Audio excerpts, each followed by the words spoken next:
Thank you, Velociraptor, for gifting 10 community subs.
Greetings, adventurers. First of all, thank you so much for the hype train. Holy fucking level 6 ass hype train. Fucking thank you so much. Very, very much appreciated. Truly. After being gone for like a month, it's very, very kind of you and very, very much appreciated for sure. There she is. Get her. Thank you. Thank you very much, my friends. Welcome. Welcome to Act 2 of the eponymous Delta Green Impossible Landscapes. My friends, we have been through quite a lot. From the night floors to the NBC studios to the streets of New York City. It's been a journey, and our intrepid adventurers have suffered quite a lot. But I, as always, a giving careful, benevolent storyteller, I feel like they have more to give. I feel like there's more suffering to be had, more despair to farm. And let me just say, these past 20 years haven't been kind on all of them.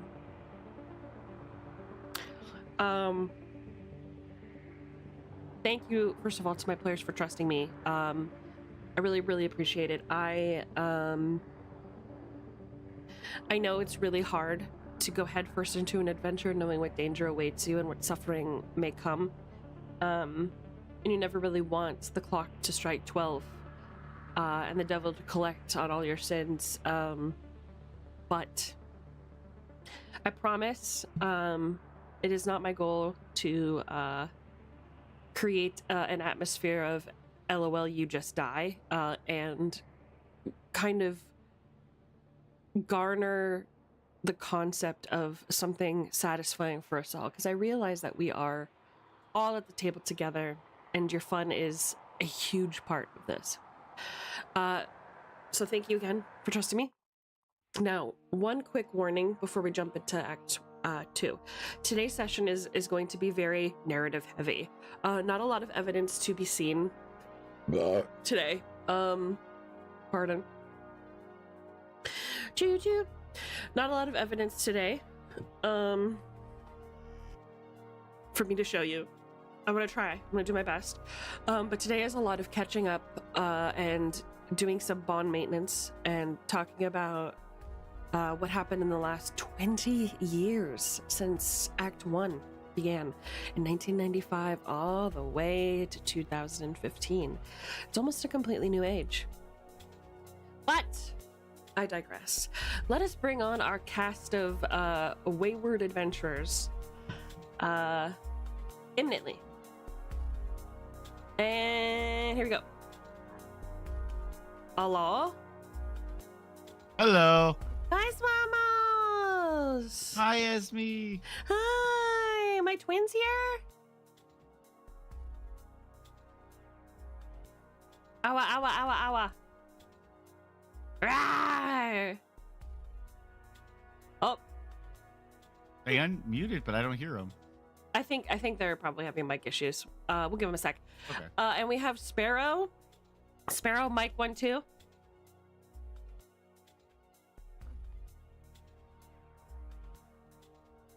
Sparrow has a new headset, so we're having a lot of experimentation. Yes. Hi! Hello. Hi! Oh, thank goodness. I was worried. I was like, please don't give me like an entire session of Esme and me just torturing me. Please. And yet you keep coming back. Do you know what I'm saying? Like, you keep returning. Oh, I love it. I just don't know if I could handle 4 hours of emotional torture. We'll see. We'll find the limits. You know, we'll find the limits of your mental capacities and your sanity in about a moment. But genuinely, thank you everyone for letting me torture you. I promise this will all come to a satisfying conclusion. You will win some and you will lose some. Do you know what I mean? It's just one of those types of games, but it'll feel satisfying. I promise. Bebe's here. Hi, Bebe. Mic 1, 2. Check. Hi. Hi, cutie. How are you? Good. Are you okay? Is everything good? I'm just really tired. You're tired. I'm sorry. I'm It's not your fault. sorry. It's just my body right now. I'm just really tired. Okay. All right. Well, good. The good thing is you won't have to do much today. I'm going to be doing a lot of pontificating. So it'll just be you reacting to my bullshit, if that's fine. Are you gonna be telling me about this supposed thing that I don't know what's gonna happen yet today, or is that like a later thing? We are going to go over everything that happened in these 20 years past. So don't worry. All of your questions will be answered Okay. today. Okay. Because you put that in there, and I was like, you already wrote the story. I'm confused. What is happening? Yeah, there are parts that I left out just for you, babe. Oh my god. Just for you, vibes. Oh my god. Okay. Hi, Bubba. Twins? I think I hear them. Well, yeah, I had to use my phone. Yay, For some reason hello. the computer shit the bed. Oh no, I'm so sorry. It's not even the PC; it's the laptop. So I don't know. Yeah. Oh, don't know. I did want to say before you like officially started. I know it's kind of late, but I figured because you three are here, I have a gift I want to give you guys. What? It might. I Oh. wanted to keep it a surprise, but I'm realizing you guys might want to use it for Christmas. So I'm gonna tell Keto too, but I got you guys these really cute little chibi what is it, the Paduro models? What? So I have them for you guys, and I realized I was like, you guys might want to use it for Christmas or make a plan. Model? I What? want to see. Yeah. I can send you the pictures of them. Send me I have to pictures. I have to get them rigged still. I might What? rig 2 of them just because of like the time frame, and I feel bad for the because it's like a duo thing with 2 friends that they do it for like Christmas. But the rigger, she's really busy, so I'm probably gonna send her 2 and then do 2 myself. But I figured you guys, I wanted to keep it a surprise, but I was like, they might want to use it for Christmas or like just the whole of December. So I'm telling you guys now. I wanted it to be a surprise, but I was like, I was talking to Argus about it, and I was like, I probably should, but like now I'm like, they might plan something. So yeah. That is so freaking sweet. What the heck? Thank you so much, baby.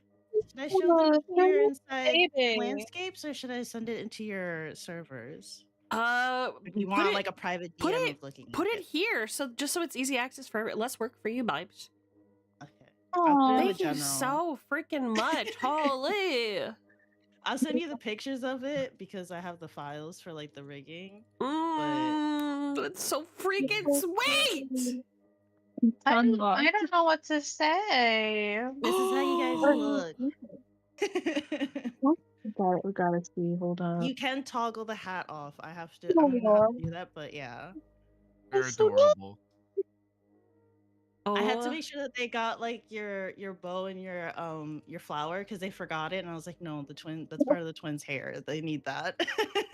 This is so freaking cute. Are you joking? I was worried about for you, Esme, because I was like, I know you haven't debuted, but I was like, I thought it'd be really cute.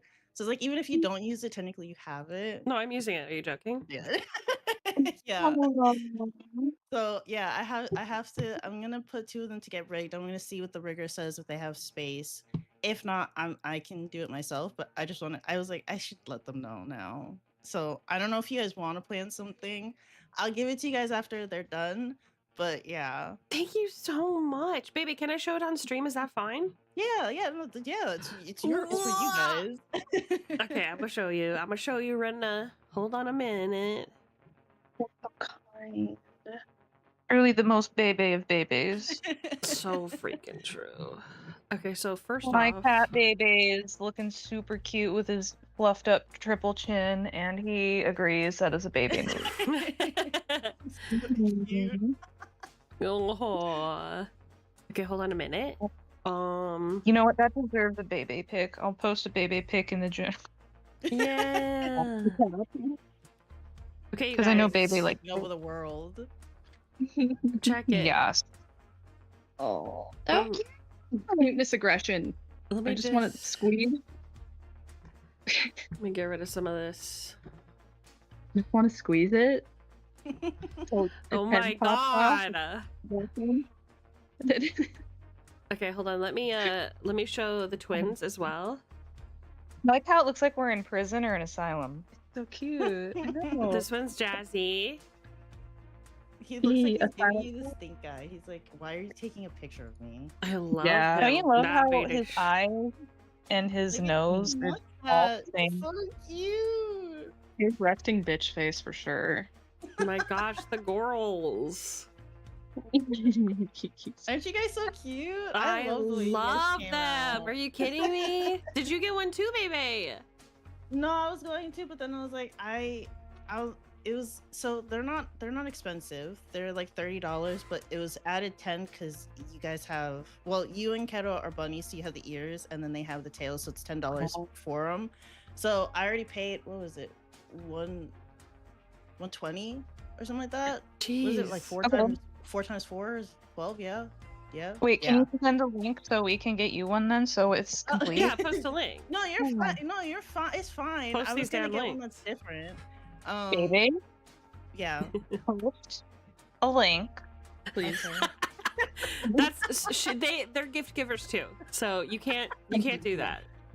You can't make a girly pop group and then disclude yourself. Yeah, that's Well, it's that's not. right. It's not about disputing. It was that I was like, I bought the models and then I have to pay for the rigging. So I was like, if I do both, because they're the same price for both. They're both 30, but like add 10 for like any like animal parts or anything like that. So I was like, that'd be like 120 plus 120. I was like, I don't think I can afford one for myself. So I was like, I'm fine not having one. Well, you're not gonna worry about that. I wanted So you guys to have one.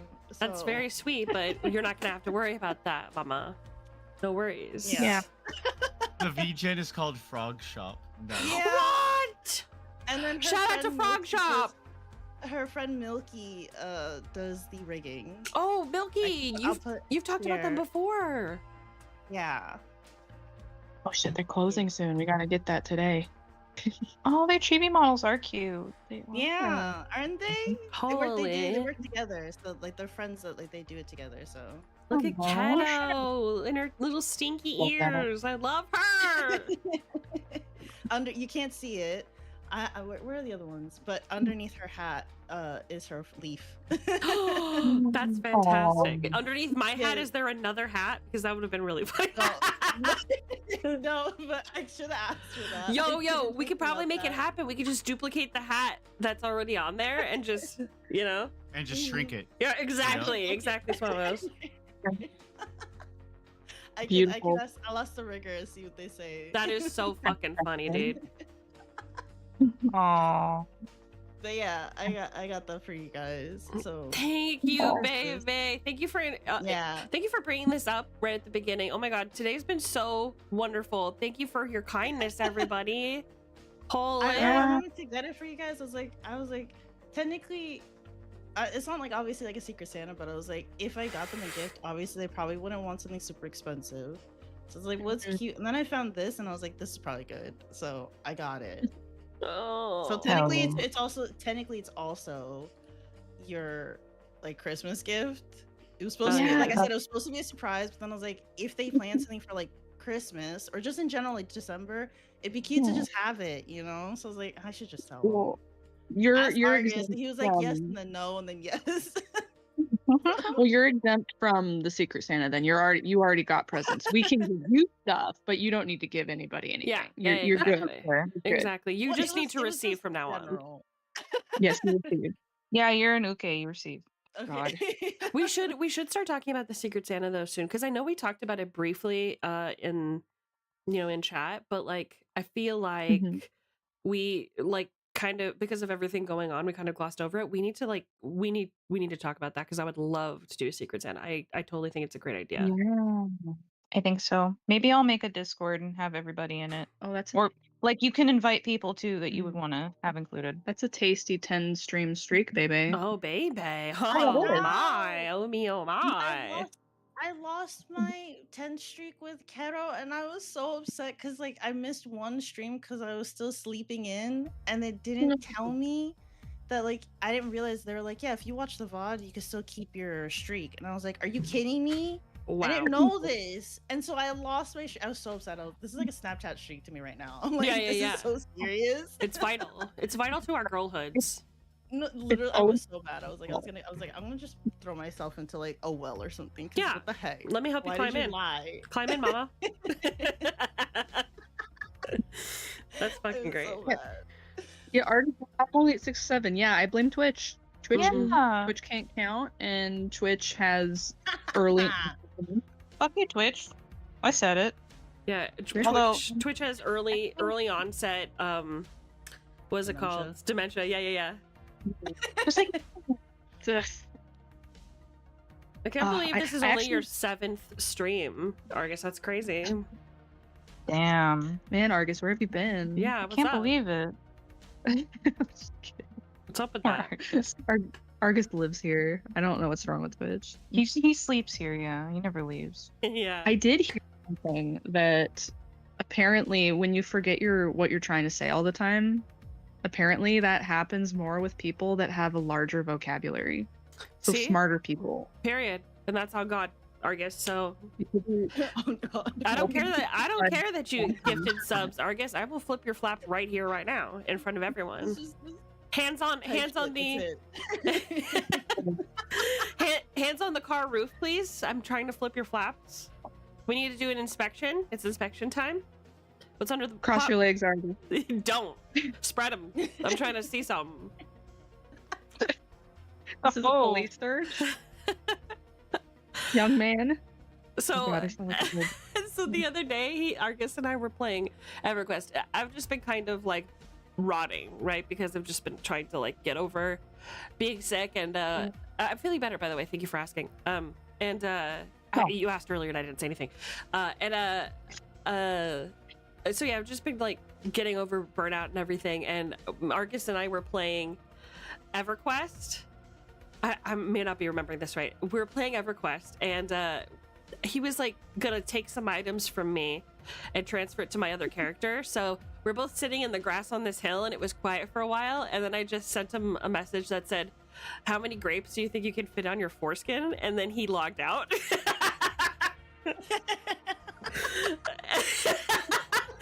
So that's the kind of sexual harassment you can anticipate being a mod in my Discord. Do you know what I'm saying? Yeah, I wasn't dealing with that. Oh man, I want to be a mod. I'm just curious. How many grapes do you think you could fit in there? Think about it. Like, what's wrong with that?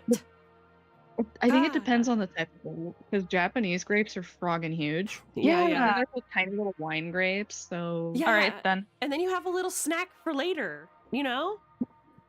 I don't think I'd eat that. Men would. Yeah, you and I don't have to worry about that. That's disgusting. Men, absolutely, they would. They'd keep it in their foreskin, and they'd have a little snack for later. Oh God. Anyway, enough about Argus's foreskin. Let's talk about other horrors of the universe. Hi, Ciel. Whoa! What? I can't believe it's that Homer Simpson. Nothing. She's gonna slide back into the clouds. It was nice to see you for 2 seconds. Bye. Yeah, Ciel's gonna do that Homer Simpson meme where she's just like fading into the bushes, except they're clouds. Yeah. If we ever run a Digimon game, by the way, I'm totally dragging Ciel in with us. She'll be the kid. She'll be the one down to earth kid that's just like, what the hell is happening? Why is that thing talking? Why does that thing have tits? Why does that thing have a million belts and zippers? Ciel would definitely be the one who's like, I start the building on fire. I don't know what to tell you. It just kind of happens. Yeah, it was an electrical discharge. Yeah, and then I'd be the Neil Brain and be like, "Where am I? Who am I? Yeah. Where am I?" Oh God. I just want to be Don't be Mimi, Neil. just like here for everyone, and just trying to make the best of it, you know? Mimi, she's my spirit animal. For real, for real. Yeah, both of us, babes. Oh, Did you know that in the original show she had she went to a frog castle and became a princess and was like singing and shit. It was like a pop idol. It was so The great. frogs loved her. us for real. Us for real. Well, they didn't love her because she was getting spoiled, but there was a big fat frog and it was so poggies. Mm-hmm. The Toad Foggy's Lord. frog. It's so annoying. Hey, Yeah, Shooby Shogun Dooby Doo! Yeah. Wow, Yeah. what an incredible start. From foreskins to Pomodoro models to gifted subs to a sub train. Wow. Wait, just really quick, could I just ask why you pick grapes of all like fruits? It just feels like, well, because obviously they're the ones that would fit in there. Like, what What other about fruit blueberries? is there? Blueberries? Anal You say like cranberries, yeah, or like pomegranates. Well, for pomegranates, what do you think a They're foreskin small. is? If you They're can fit, tiny. Pomegranates are small. no, mama, You can, no, like, make, like, no, a no, little no, no, crown. no, no, no, no, Why no. am I helping with this? I should Mama, Turtles, not Google the it. black fruit. If you can fit a pomegranate into your foreskin, there's something No, seriously wrong. No. I meant like the fruit, not like the actual pomegranate, like the Turtle fruit seeds. itself. Oh, you the Turtles. seeds. Yeah, like the little fruit seed. not- Okay, see, that's okay. No. I was like, Yeah, planting what trees. the fuck? Oh god, it would turn This is into very concerning. I just thought grapes would be the most appetizing because you use something that's already juicy, like pomegranate Mhm. seeds, for example, it's gonna like leak everywhere, and then you're gonna have stains on your underwear, Like- right? If you use blueberries, they're very easy to like snap and like pop, but grapes are kind of stiff. They have that skin around them, so I feel like grapes are like the easiest, most appetizing fruit to stuff into your foreskin. I don't know. It just feels like the right fruit for me. all the men went silent and They really did. It's because Yeah. they're reloading. They're reloading. I realized it would probably be best if I just said nothing during this whole discussion. Okay, enough with the foreskin. Raisins. Enough. Jesus. I'm just not sharing my grape secrets. oh A tasty little snack. A tasty little snack. Anyway, so let's. You're just jealous. I am That's crazy. jealous. I am jealous. I'm gonna have to inspect your grape reserves later. I'm gonna have to see what's popping. mean or envy. No worries, Shoobs. Don't be scared. I'm sorry. Yeah. For- You didn't hear anything. Foreskin grapes wine for girls' night. Oh, You know what no. Okay, moving on. Moving on. This is not Let's winning. okay. Let's talk about some Okay. surreal horrors beyond foreskin. Let's talk Yeah, about speaking something... of purse, Yeah. I'm fucking dead. fun purse. Yeah, Uh, fun. Quote. Life ending is fun, I guess. I'm opening my notes, but while I'm doing that, can I have let's talk about each other, and let's talk about ourselves, right? Let's do a reintroduction. We're gonna start from the top. Jazz Raptor, would you please introduce your character? Like the 20-year-old one from 20 years ago, you're yonder, or like what we're doing Correct. now. 2015. I would say the character that you are existing in this day and beyond. Oh, okay. Well, I am Agent Clairvoyance, and The real name. my real name. Well, are we doing real names? Are we Sure, why not? doxing our characters, or The fourth wall. I would say do both, right? So that we Yeah. know what you're gonna more likely be called, but also you have a real name as well. Oh, you're a real person. Okay, Okay. okay. Yeah, I'm totally real. Let's see. There's a lot to process. So wait, hold on. Before I go into anything, are we talking about the stuff that we also discovered, or is that stuff No. that we're going over today? No. Just We're gonna quick. be yeah. I just so for anybody who doesn't know, We do I talked to my players about what they can expect from the storyline today, just so everybody wasn't nervous about the pain that they would be enduring. So everybody, all my players, kind of have an idea, most of what's going to happen today. We're relaying it to you, the audience. So yeah, don't talk about what's happened. Just talk about who you are, what your interests are, what you're doing nowadays, and maybe how some of the experiences that you had in the night floors could have changed you or shaped you. Okay, gotcha. Okay.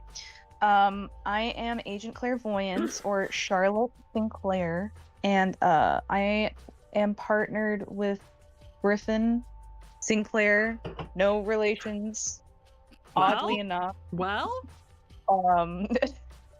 I mean, we're not related, right? Like, that was weird. That- related by marriage, right? Are you guys together now? I mean, at this point, might as well unofficially, but I mean, it's just hilarious that we chose the same last name. when I'm- we're talking. Okay, I'm a witch, right? Like, I'm a spinster. But, I mean, on paper, we're not married. I don't know. I mean, So we it's might like as well. domestic partnership, maybe, or something, right? there because we both work. Yeah, we don't live together, but like we pretty much live at work, so we pretty much do live together in the same space. Got it. It's complicated. That's the relationship status. It's complicated. Got Yeah. it. Yeah. So Right. since the incident 20 years ago, she has really lost her confidence on some of the occult, mostly the ones involving demonology and shit like that, where she thought she actually had some sort of control. Or the ability of summoning things. She realized that that probably was not something that she was ready for or properly trained in, and she was a little overly confident in her young age. Because I'll fight you, 30 is young, fuck you. Yeah. And now that, fuck, dude, 20 years later, so she's like, what, 50? You have your character sheet. Yeah, I do. She's like 53, I think, or 54. Damn. Not retirement yet. Yeah, we can't retire, apparently. Mhm. Retirement's death, because if you're one day away. Mhm. So as a older, more mature woman, she has focused her occult knowledge on, what do you call it? Healing? Thank you for the Defense raid, protection spells. Kato. Sorry, clairvoyance. Thank you so much for the raid, Kato. Sorry, I'll greet you properly in just a second. Please continue, clairvoyance. I'm sorry. No. You guys came at a really good time. We're just starting to recap our characters 20 years later. Hello, welcome. We were in the classroom learning about bugs. Yeah, I hope you were gentle with the butterflies. Of course you would. So, also Fritz is an asshole. He's a brat. We agree. The orange cat energy. Yes, yes, I have one. I know. Lovingly, yes. You broke So one she- butterfly leg. It- Well, it it's snapped okay, off on its already own. done. She was doing really good. It came off on its own. Yeah. Yeah, they kind of do that a lot when they They are be dead. fragile. Not Stiff. Bebe dragging her at her weakest point. I'm not. She was so upset. I felt so bad when I saw it because I switched to like her screen and she was like, and I was like, "What happened?" And then I saw it and I was like, "Oh my god!" Oh, She was being sorry, so Kato. delicate. Hands were shaky. Frog is butterfly. Frog. Fritz scared her. We blame Fritz. Loving. I blame Fritz with all the love in the world. Fwix, you little stinker. Yeah, I know, right? Freaking orange cats, man. Yeah, don't scare your mom. Piss boy. Okay. So I'm focusing on defense spells, protection spells, divination things, like finding things, like being useful, not so much antagonizing the spirits or trying to get my answers through the occult as much as she used to rely on because she thought she was special and could do that. Now she's older, she doesn't feel as special, teehee. Because, that's what happens when you grow up. You get disillusioned. You lose your whimsy. You lose your main character syndrome. Yeah, you realize that you're not invincible. And so she's focusing more on what she can do realistically and using her policing skills that she's honed more so to get her information than, summoning spirits and shit.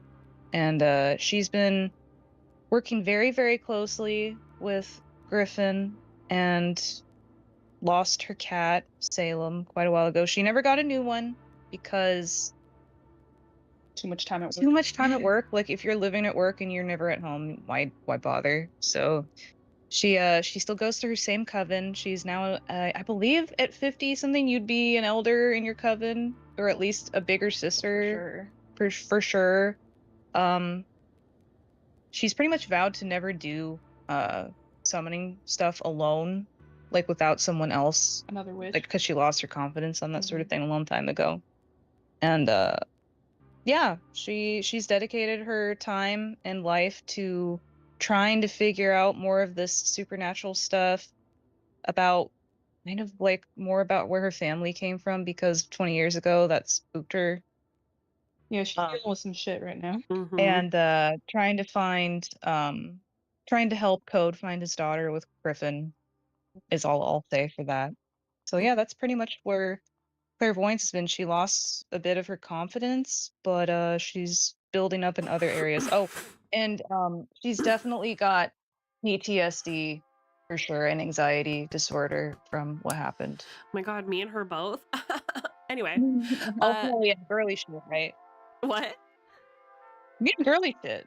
Yeah, just Hot girl girl stuff. shit. Hot girl shit. Yeah. Well, thank you so much for sharing. I appreciate that. Question for you, because I think the audience might want to know. You've already answered this for me. This is for their benefit. What happened to that book that you found? What did you do with it?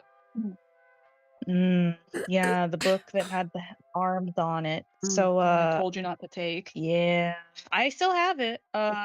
So I leave it in a lockbox, like a safe, in our Office. our little space, because in case we ever need it, or in case So no one else can get it. so no one else can get, so we have a reminder, or if there's ever a case that involves something, I might look at it occasionally.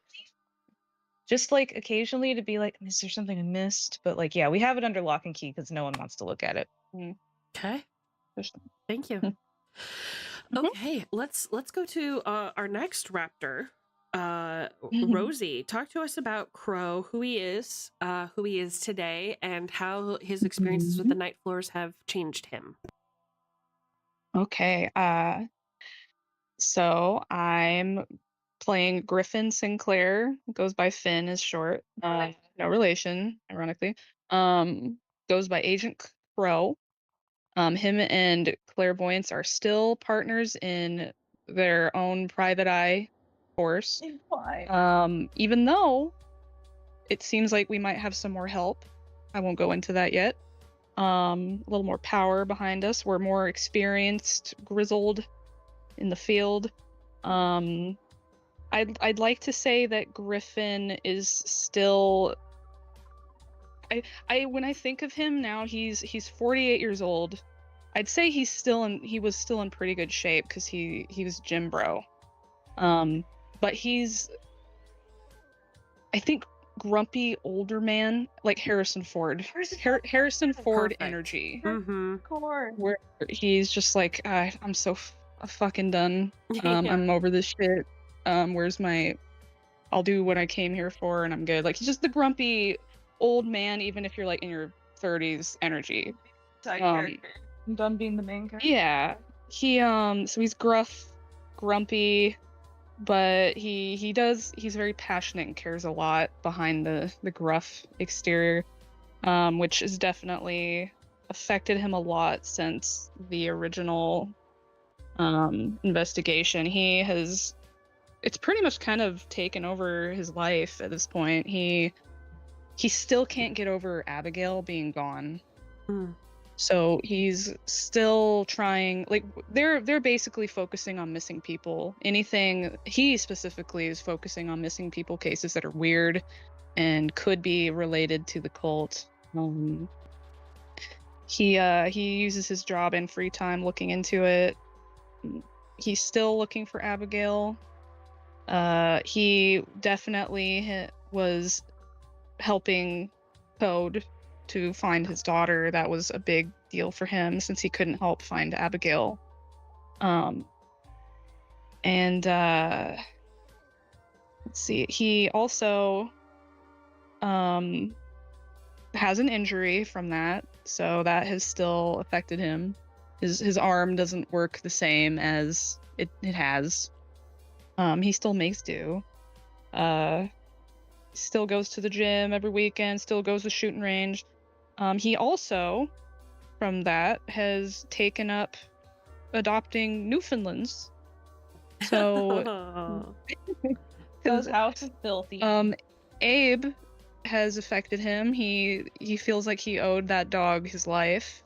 That dog helped them get out of, I almost said back rooms. Get out of essentially the back rooms. The night floors. The night floors. You found an animal that enjoys a good glizzy just as much as you. Just good animal, good boy. If he could have kept the ball for Abe, he would have. I think we left it there. Oh, did we take it? Yep, Okay. you took it. He made sure that you had it before you left. Oh, my heart. Oh. He's had a few newfies since then, in Abe's honor. The current newfie he has now is, I'm gonna say, a 3-year-old, because 2 is terrible. It was awful. T-Rex phase where they destroy everything. A 3-year-old male newfie named Tank, and he stays in the office with them and has his own bed and he's kind of like the office mascot. We And co-parent Tank. he Right. That's Sen- why I don't need a cat. yeah, since Griffin definitely is depressed, this dog is kind of the job, and this dog are his reasons for getting out of bed, basically. Gee, Okay. thanks, not me. Fuck the dog. Oh, he'd never admit you, but he would admit the dog for sure. Yeah, I would too, The honestly. dog needs to go on walks and needs to be fed, so he needs me to like get up and stuff. Yeah, I'd say I'm not here to see you. I'm here to see Tank. Yeah, hey Tank. Oh, He drools all over me and he fucks up everything, but hi Tank, you're the reason I'm here. oh yeah. The resting bitch face goes away for Tank. Oh, he softens. Yeah. And he looks at his beautiful Yeah. little stinky face. Yeah. Ah, drooly. Those little eyes. goodness. No. Oh. Oh yeah, and I'm sure I go to therapy too. Okay, you go to therapy, do you? He did his sister wanted him to go after the original incident 20 years ago. So he went for his sister, and after some things happened Hmm. that we'll get into later, he probably still goes occasionally, probably on the advice of the nagging of his partner to Okay. not bottle shit up, because he will get explosive anger and punch shit, get in fights if he doesn't. So yeah. Okay, let's talk about that for a second, because you said something very important. How often would you say he goes to therapy, and is he still going, like, to this day? Did you say? Sorry. He used to go weekly, definitely all the time in the beginning, but it's probably, since it's been a while, he probably doesn't go as often, for sure. You know, the typical guy who's like, oh, I don't need it, I'm fine. No offense to guys, but that's our dad right there. Like, be like, Yeah. I don't need to go to the doctor, I'm fine. 100%. Fine. My dad, that's my grandpa, that's, you know. Gotcha. Okay. Well, Probably gonna have to go after this. people who go to therapy get their sanity back. Mhm. So you said you used to go weekly. When we're gonna say, let's say, roll. You've probably had at least 8 sessions. So roll a d8 and let's see how much sanity you get back. Okay, let me see. Been a hot minute. / dice. Oh, roll. D. Pardon. Good. Ooh, Whoa! a 7. You get 7 back. Congratulations. It's therapy. See? Yeah. See, Jazz, therapy is good. Therapy comes in handy. Well, I'm glad for you. Unless you're Clover's dad, who was concerned that he was going to therapy after everything he had taught him. Oh, yeah, true. That's true. Yeah, unless you're a boomer. So now I will say, according to the rules, the sanity loss or sanity gain back comes from honesty with your therapist. Are you honest about what you experienced? Degree, because I of course can't tell them, oh hey, this weird effed up shit happened on the job. He would definitely go to talk about the death of his mother, how he feels like he failed Abigail's dad and Abigail, like how like his job is it can be very taxing, all the guilt he feels, and probably definitely, oh man, after the stuff you told me that happened during the time skip, he definitely feels a ton of guilt That we're going to go over later, so shut. no It's yeah I'm not okay, gonna it's okay, it's say what okay. it is, She's- but he definitely feels a ton of guilt, like why not me, why a lot of whys, it should have been me, kind of. yeah. But he definitely was in a really dark place and needed to go for that, so he would have been honest about that. Okay, so you were honest about everything except for, like, so I went to the night Different world. You know what I mean? Yeah. Cool. You know how it is, the night floors. Yeah, absolutely. So I think that's great because you're honest about literally everything except for the psychological stuff. And from a psychology perspective, all the guilt that you're feeling would have affected your dreams and things like that. Like severe guilt really impacts our sleeping pattern, our dreams, our mental state. So even if you would have mentioned stuff that had happened on the night floors as like dreams or whatever, or even having to murder somebody out of self-defense and the injury you took from that, like all of that would have explained your mental state, and your therapist wouldn't have thought anything of it. So that, I think, with the level of detail you went into with your therapist is plenty, and does explain the 7 that you get back. I will also say, I'm sure it did not come out all at once because he definitely needed to like warm up to them first. He's not the type to just come all out and say it right away. Yeah, absolutely. Yeah, you're not necessarily an open book. I will say that your therapist probably asks you to bring your Newfoundland to therapy with you, and that's what kind of helps you open up. Yeah. Sure, her asking about the Newfoundland and your relationship and what motivated you to adopt a Newfoundland, and you kind of gushing about the dog and how you feel like, you know, this dog that you met like helped you, that, you know, during your investigation. She would have been like, okay, tell me about that, and maybe it kind of cracked your shell a little bit. Yeah. Because that does it, right? When you have that, like, when somebody asks you to talk about your child, that's when you start gushing and kind of open up much more. Oh yeah, I gush too much about my pets. It's true. Yeah, same. This morning, I was having a really hard time waking up, and Sparrow was like, okay, it's time to get up. It's time to get up and start like getting ready for game. And I would not wake up. And then he goes to Nut, and he's like, give your mommy lovin's. And Nut got trapped under the blankets, and he's like, oh no, he's trapped. And I shot up in bed, and I was like, where is he? Oh no. I was like, what is he trapped in? He was just stinky. He was just like, he's so little, he gets trapped under the blankets. No, it's like when Moogie falls behind the couch, so he falls between the couch and the wall. Oh my gosh. Little dog problems. That's great. Would you say you have a relationship with your therapist? Do you have, not like that kind of relationship, but like, would you say that you have a bond with your therapist? I don't know, because I feel like relationships with therapists are strictly profession. Well, they don't try to get to, you don't hang out with them after therapy. You don't 100%. see him outside of it.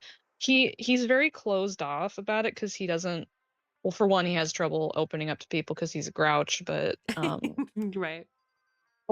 he doesn't want people to get involved, so he has trouble getting close to people because he doesn't want them to get involved in the Delta Green business.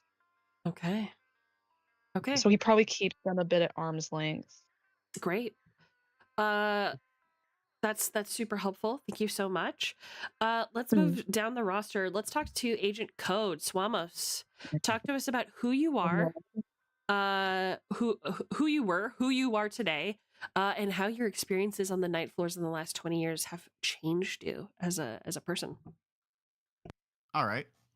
I am Greg G. Goodwin, otherwise known as Agent Code. I am the computer guy that basically handles all things technology related. Before we went into the night floor, I was just like an average guy, taking care of my daughter and cat at home. And of course, my coworker who just never left me alone, Bill. He's right there. I just point behind me. We're and a no big matter fan which of direction I him. point, he's there. Yep. After the night floor, I lost Greta. I didn't know where she was. So Code threw himself completely into the investigation, pretty much neglecting anything else except, I guess, Bill, because I at that point he would have been living with Bill because he had nowhere else to go, and he does not care enough about anything else at that point to do anything like he's not gonna go tour apartments. He's gonna spend that time looking for Greta. Right. And after finally finding her after many years, Code changed, his paranoia kicking in to make sure he is always protecting Greta and always around, to the point where he has become Greta's Bill, basically. He is there. It is nightly calls to make sure she's okay. If she doesn't answer, I'm in a car driving.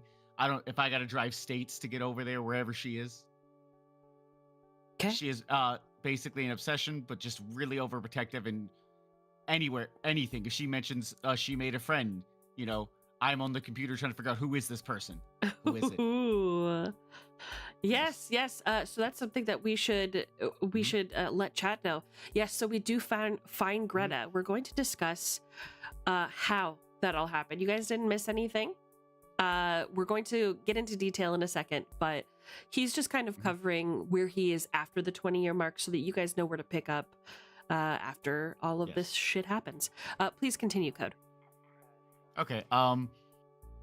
During the 20 years, sadly, the cat Soupy would have passed away from old age. Right. I'll miss Soupy. But Code would not have get another pet because we were on the night floors and there were animals there. Who's to say the next animal I get isn't also somehow related? His paranoia once again hitting him. Mm-hmm. And because of that, I still live with Bill. Platonically, let's make that clear. Right. Yeah, just look at it as we. Hey, I didn't say anything. Yes, definitely not. I work both with Bill and sometimes if I get called, I help with the detective agency for Crow and clairvoyance. Ooh. I am still the computer guy, but I am constantly checking is Greta okay? Is Greta okay? Anytime I meet someone new, I'm suspicious of them. I've become a slightly close, paranoid person, basically. Okay. Great. Because you, Crow, and Clairvoyance spend so much time with each other after the mission, I would like all of you to, let's see, actually, do you...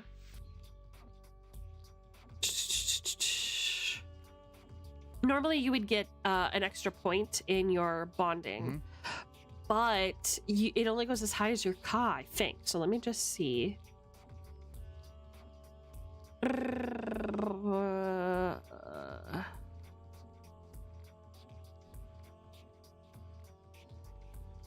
Okay. Yeah, it still can't go higher than your charisma. So everybody should be at max still, right? Correct, yeah. Okay, perfect. Now your bond with Greta does go down by let's see. When she was kidnapped, it'll come back, don't worry.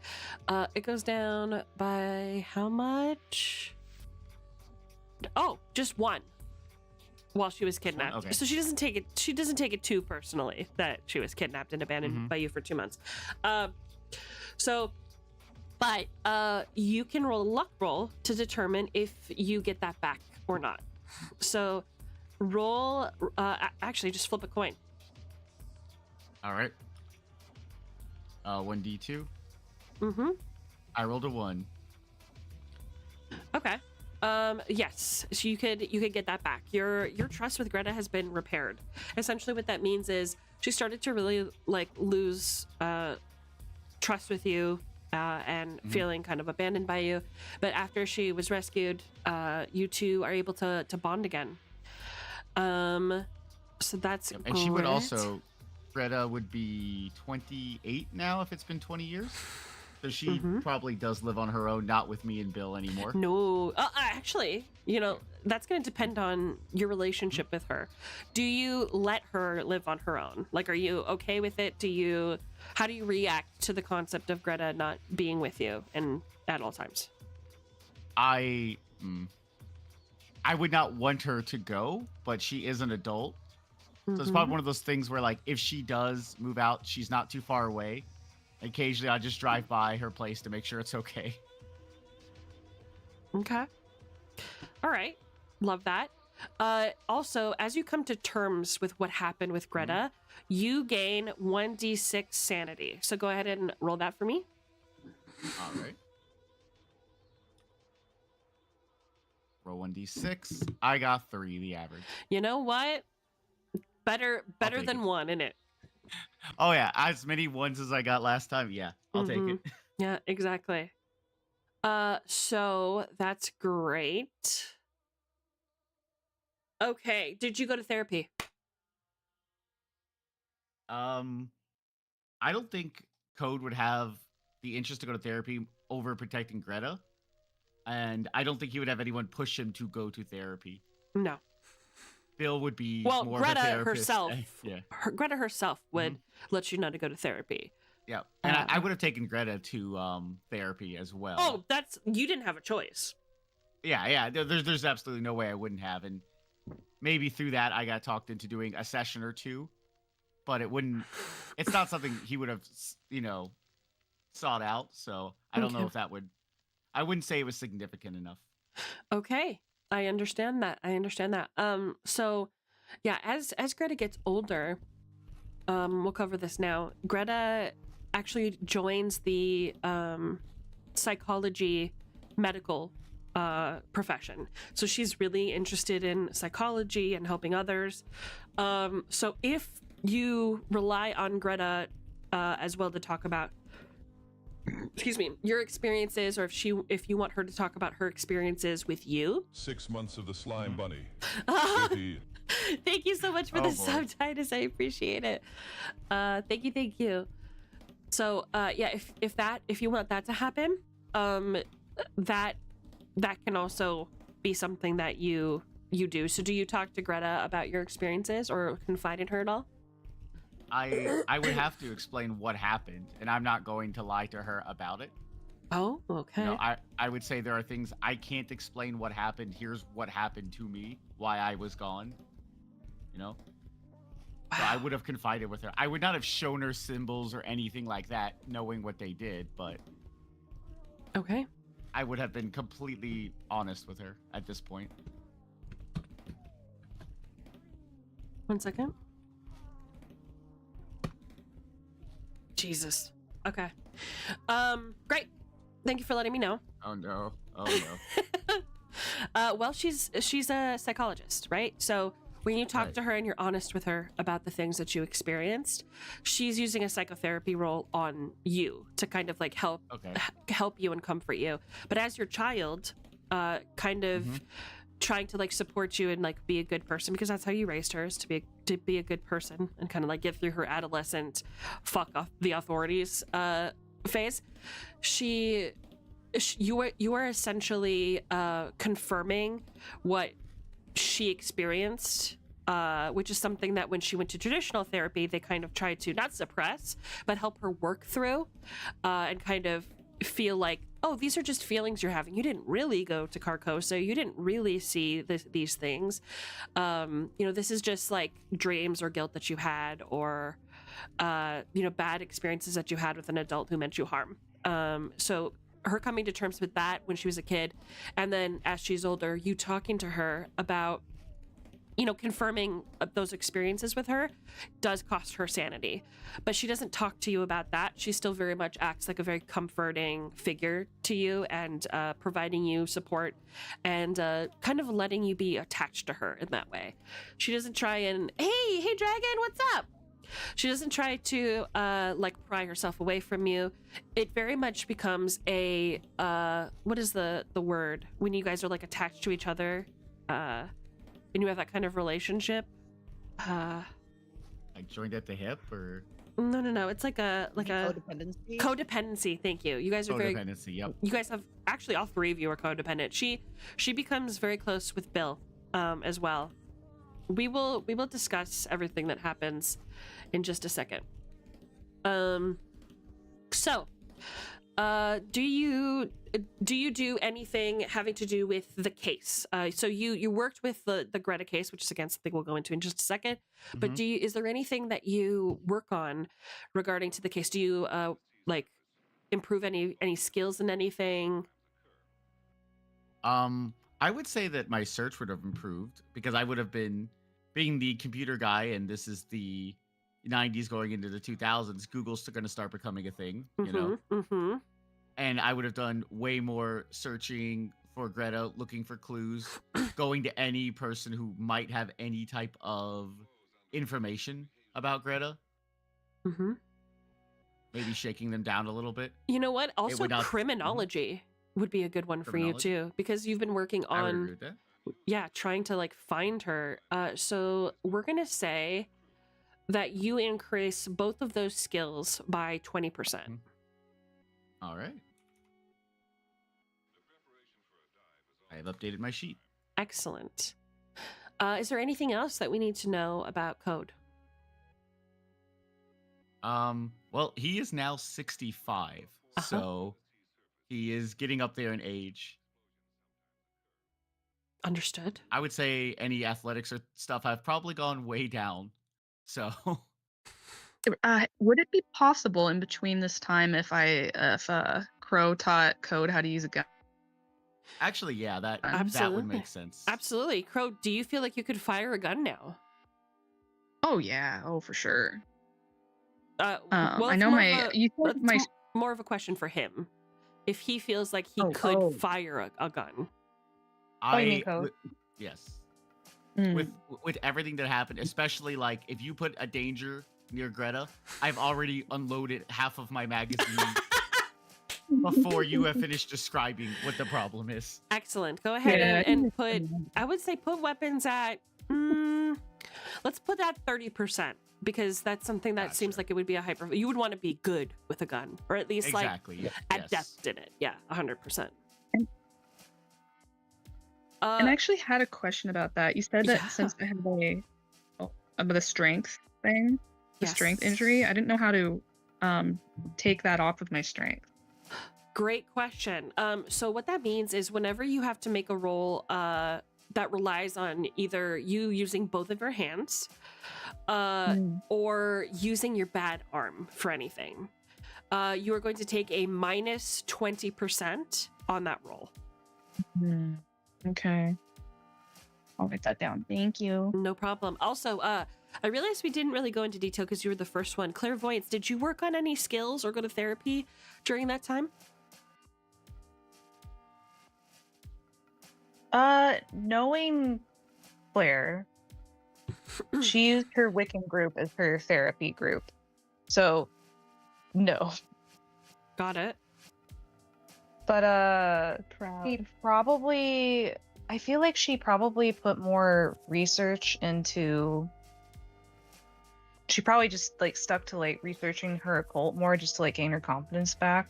So I wouldn't say too much has changed besides, just sticking her nose to the grind, but also maybe some more history because stuff came up about family. Okay. All right. History. What's your history score right now? Let me see. Because I know she already had a history of something. Good. There we are. Okay. History was 80. Okay. So I feel like it's different kinds of history, maybe, is what I'll say, like for flavor.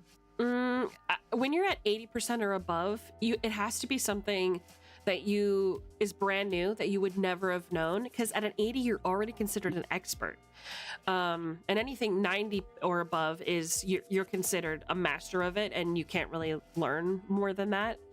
Yeah. So right now you're really like you're probably doing well with history as it is, which is probably why you got so many answers that you already have. However, there are other skills that we can raise instead that would go with that.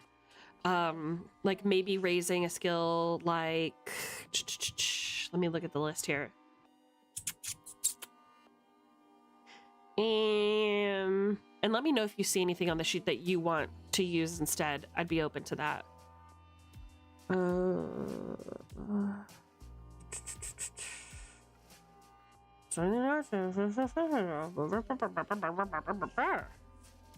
Yeah, I could put some more into forensics. Okay, yes, love forensics. Where are you at with forensics right now?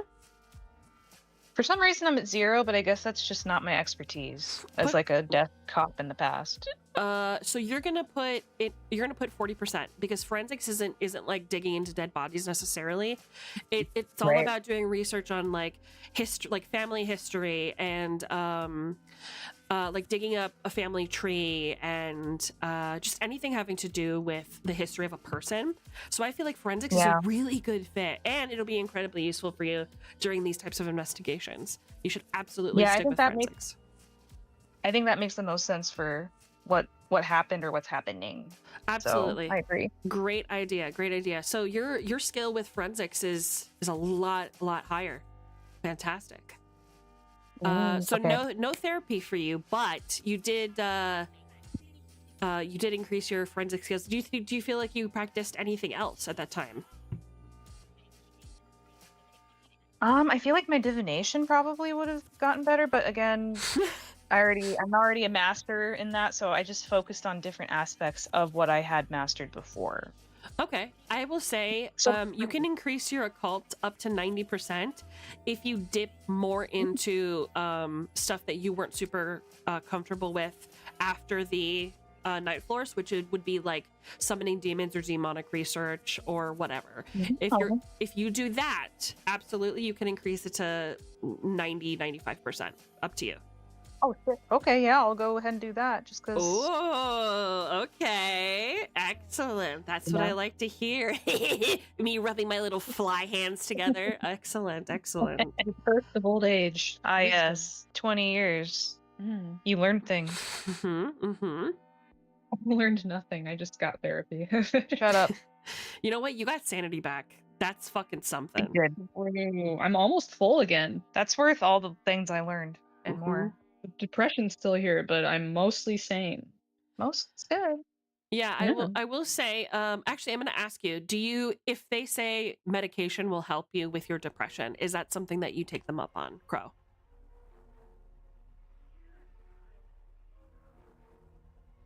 I could see Crow using it only when he feels like he needs it. Oh boy. He's one of those. Okay. Yeah. So you're going to put, let's see, 2015, Lexapro was still kind of in fashion. So just drop Lexapro onto your sheet. Where do I put that? Put it next to your depression. Oh, okay. And I will say, when you decide to take Lexapro, basically, if you're suffering drawbacks from your depression, like, because it affects your willpower, your will to do things, you have to roll willpower to get yourself to do something that could be connected to your cases, right? So when you face those opportunities, if you take your medication, you will remove that obstacle. You'll be able to do that for 24 hours. Okay. Very cool. It'll just be like Dr. House and pop a pill. Nice. Yes. Now, there are drawbacks to that. You will suffer. So with antidepressants, anybody who's on antidepressants knows that you will suffer drawbacks from taking that medicine and not taking it concurrently. Yeah. So you will suffer from that. We're going to say you will suffer from withdrawals. That's usually what I go through when I'm off my meds. And withdrawals, let me see what that actually does. Let's go addiction in the book here.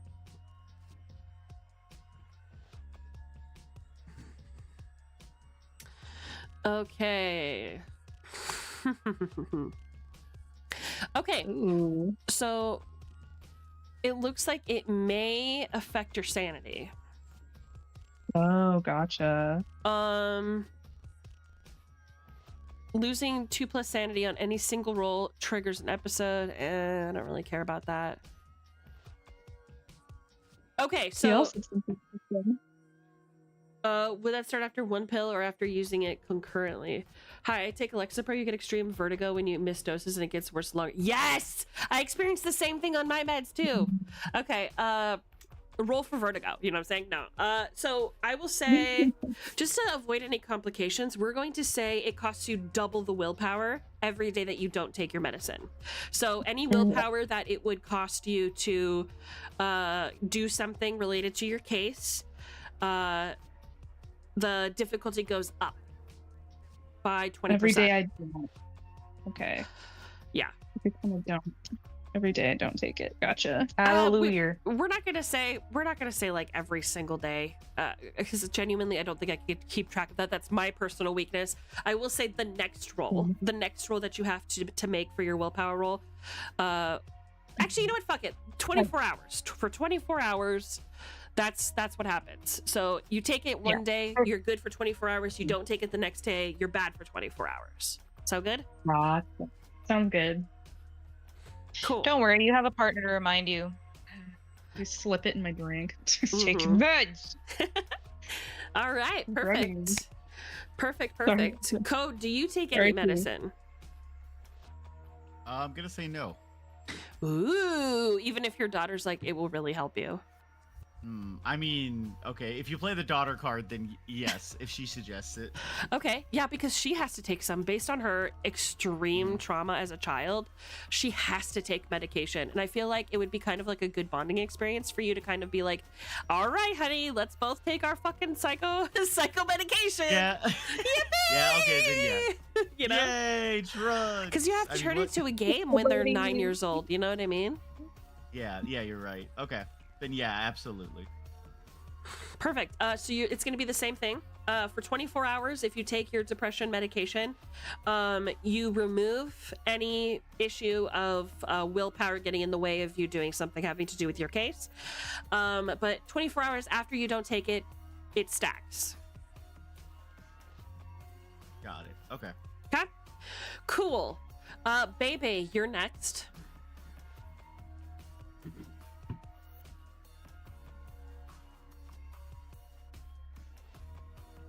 Baby. Sorry, I That's thought my mic was on. That's okay. So talk to us. What is the name of your character? Like, who are you playing in the past? Like, how has she changed 20 years later? And how have the night floors affected her? I play as Mercury Fine. I'm still playing as well, she was a media specialist, but she got promoted, so she's no longer in front of the TV as an anchor. She's more so behind the screens, commanding and leading others to do that work. I'm sending them out. My agent name is Calypso. I did consider what was happening with the night floors. I realized that quite a bit obviously happened. I wasn't sure since I don't think I got hit as hard as everyone else, other than being choked to death, you know. Not by a quite to certain death. someone. Not quite to death. I was basically seeing the light. Aside from that, I realized that there was quite a bit that probably did affect Calypso, and so I don't know if she needed therapy, to be honest. She might need therapy. I was a little. Would she have I was wanted on the therapy? brink. She would have, just because she's aware that it was already causing her some problems. She already was probably getting some insomnia. I don't think she would have depression. I definitely think she'd have anxiety, definitely just being concerned about what's around the next corner. If there's another child crying behind a door,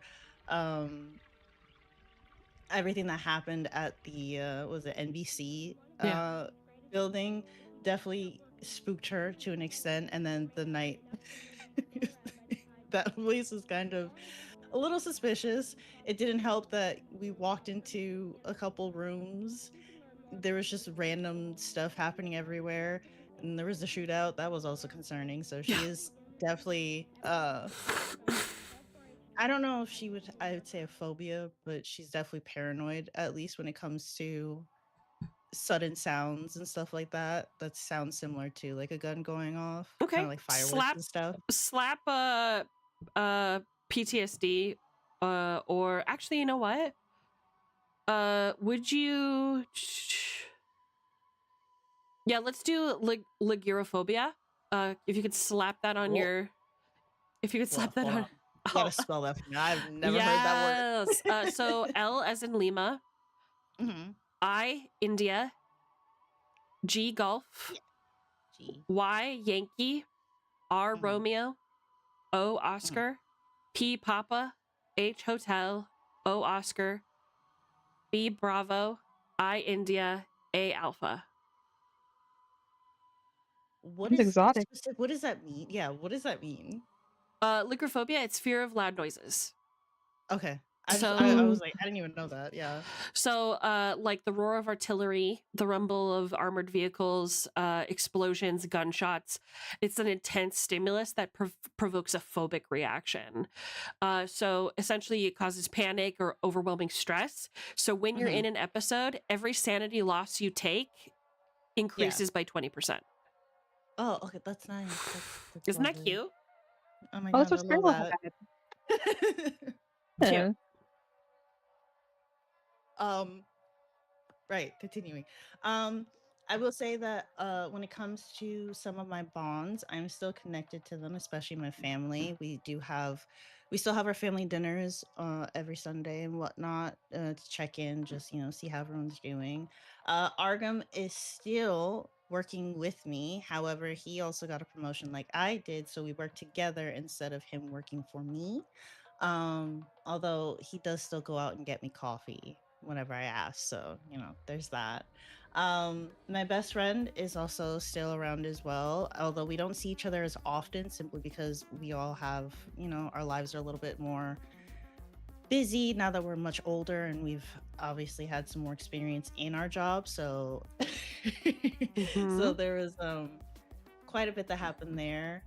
And then I did keep in touch with our team. I wouldn't say that I wouldn't say that maybe we're best friends. At least I don't think we agreed on that. But I definitely say that we're friends and that we're close enough that we do keep in touch with each other, checking in. We also spoke about Delta Green a couple times whenever we found something that had to do with them, since I kept up secretly, but obviously probably not secretly for Delta Green, looking around for information about everything that had happened 20 years ago that night.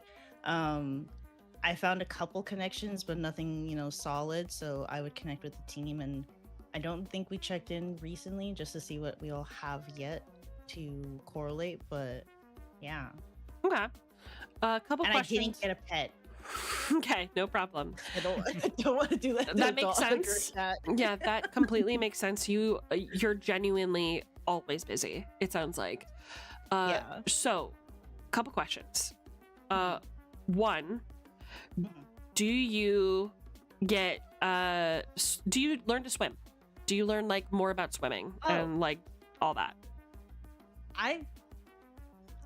Well, I didn't know that it was a thing. I automatically, just because I IRL know how to swim, Mercury already knows how to swim. Like, she's always known.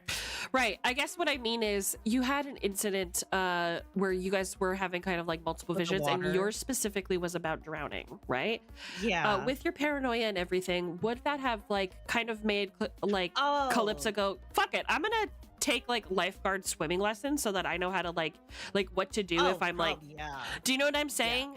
Yeah. I definitely think that Calypso would have, at least minimum, even if she didn't get back in the water, which I think she might have, just to like, obviously, you have to kind of practice those skills. Yep. I definitely think that she would have at least researched or done a lot for it. So I definitely think that she would have taken at least some class. Would she be certified? I don't. We're gonna say yes. That's a lot of work. We're absolutely gonna say, because the thing is, Okay. right, you're gonna need to like either go to the gym or whatever. So honestly, if you're as high up as you're saying right now in the world of television and etc., I think like it being like a good place for you to kind of clear your mind, but also give you that relief that if anything were to happen to you in the water, you'd be able to survive. I think that would be something absolutely Calypso would do. Correct me if I'm wrong. No, yeah. She Wanna definitely be would. She's anybody? definitely not afraid to like put herself there wherever she needs, whenever she, something happens. If she's realizing, hey, I probably could use this. If I don't know, at least I'll do the research. If I can learn it, then I will. Yeah, maybe just for your own peace of mind. I feel like, correct me if I'm wrong, this is like Calypso would think, like, Yeah. Oh no, I was gonna say, should I put down something for like similar to the lygrophobia, or? I mean, obviously, technically, this would be getting help for it, but would it still count as a type of paranoia for that, like for drowning? That's up to you. What do you think?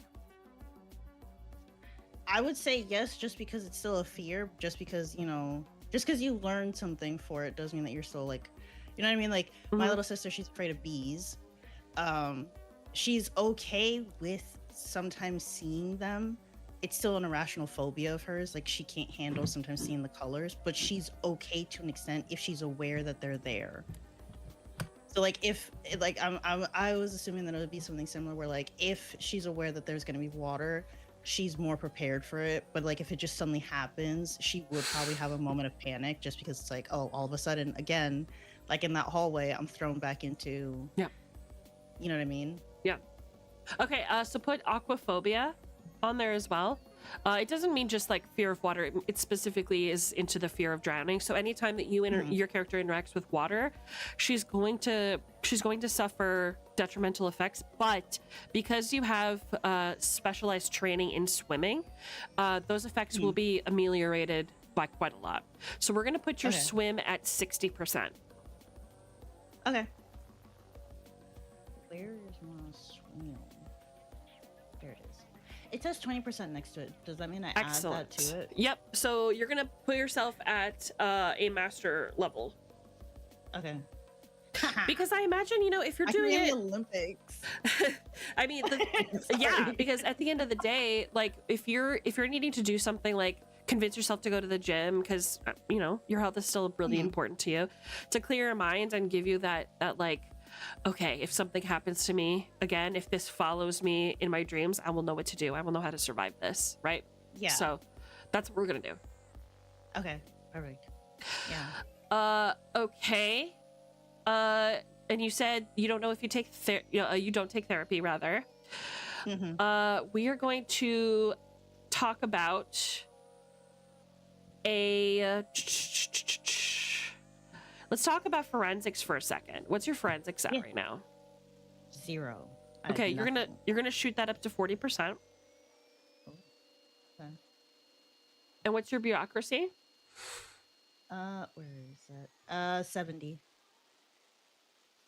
Put that up to 80, because the higher you go up in the chain and the more because you mentioned in the 20-year time skip, your notes were that you wanted to be able to leverage favors from people and stuff. That's all bureaucracy. So we're going to put that, we're a little bit higher. Okay. Perfecto.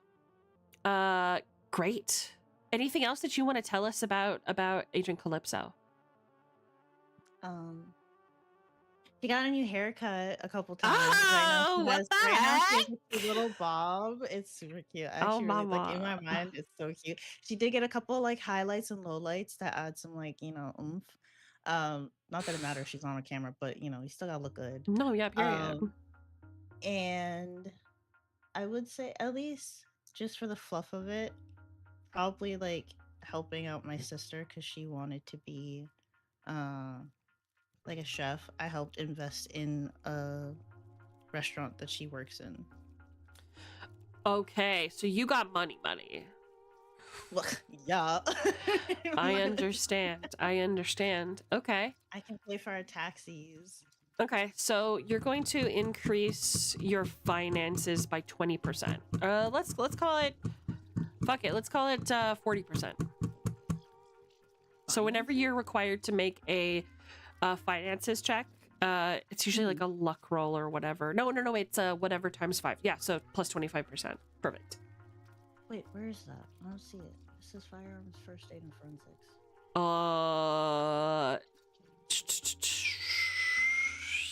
Just put it up. Just write it as a note on the side or something like that. Yeah, I'll put Finn. This bitch got a credit card. This bitch got a credit card. F40? Do you learn to use a gun or no?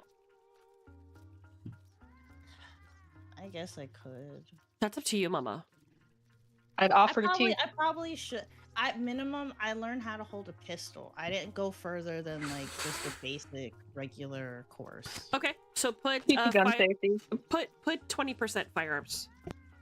So I put 40 because it's already 20% on there. Sorry, what? Like next to firearms, it says 20%. So should I just add that? And put Oh, 40? if you're already at 20, then that's where we're gonna keep you. So never mind. Okay. Well, no, it says firearms 20%, but I don't have anything for it. Leave it. Okay. Wait, what did you say for finances though? Sorry. Hey. The finances. I didn't hear the number. Oh, plus 20% when you make a finances roll, or not 20, Okay. 40%. Sorry. Oh. All right. Save that. Happy with that? Period. Okay. And last but not least, Agent Clover. Are you with us, Agent Clover? I sure am. How are you doing? How you doing, partner? I'm doing good. I might need another coffee, but I'm doing good. Ooh. Sorry, I should say coffee. Coffee. From New York. From New York. Coffee. 100%. There's Well, I'm nothing. not from New York, but yeah. Well, you're dead, right? You died? What? Am I correct on that? That's fair. Yeah. Yeah. Okay. What? So I guess before you died, you asked about figure drawing and survival. So yeah, you can absolutely throw that on the character sheet. Sorry, your X character sheet. And you said there's no animal handling. That's interesting.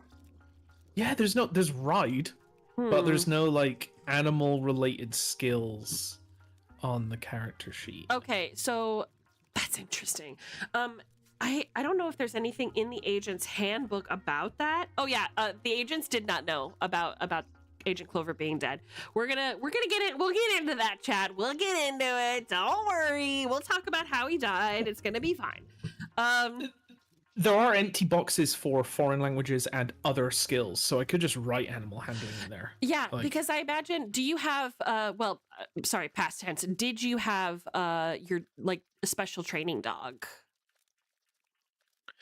Well, I don't know if you'd say special training dog, but a guard dog, yes. So Like just an a German- average, like a pet. You wouldn't bring this dog on investigations in the past, right? Yes. Well, German Shepherd that would be brought for hunting. So and like, so I guess they would be trained. Maybe a like retired police dog. Maybe. Awesome. Yes, then you're definitely going to say specialized training animal. So you didn't do the training, but you have a specialized animal. If there's like a blank spot on your sheet, put specialized training and then whatever your dog's name was. Oh, there is right on the last sheet. There is specialized training. Yeah, Excellent. so Just throw your dog's name on there. It's crazy that you're dead, bro. I was really attached to you. yeah, it sucks. Skill or stat used, though it says next to it. So I'm gonna say he's gonna help you with melee for sure. Search. It's gonna help you with search. Okay. It's probably going to be unarmed rather than melee, right? Yeah, exactly. Search. So I would say your search is gonna go up by. God, your search is already 60. Let's increase it by that additional like 30%. Let's go crazy with it. Well, oh, so is this No, this is like from your dog when you use dog? when yeah, you used your dog to. So is this dog going to be accompanying me? That's up to you. I'm just giving you the option because a trained police dog would have this training. And if you decide to bring your dog with you on, well, if you had decided to bring your dog on investigations, they would offer significant bonuses and protection. They would, but I think I was thinking it was just a bond Up to rather you. than a tool. You can do It both. is- It can be your bond and a tool. It can be traumatizing if something happens or to your bond. I in don't front of think you. I would want to bring. I don't think he would have wanted to bring his dog on the field. He wouldn't want to put the dog in that kind of danger. I don't think, knowing Okay. that. Mm, Okay. We'll let you think about it. Do you go, did you go to therapy before you passed away? no, absolutely not. Okay. That's fair. You just want to. Your dad wouldn't have approved of that. Do you know what I'm saying? You going to therapy and talking about your problems and forgetting about everything that happened to you. I don't think exactly. That's just not. You guys don't do that stuff. I think that you should increase your athletics. Where was it at? It was at athletics was at 50, so it's already fine. It's already good. Yeah, and you're 60 years old. I'm gonna keep it where it's at. Yeah, I think it's fine. How about a drive? Well, drive untrained is already at 20. So I don't know if that's Okay. How about artillery or navigate? artillery. Navigate, I think, would make sense. Navigate untrained is a 10 You're gonna throw it to 50. to 50. Okay.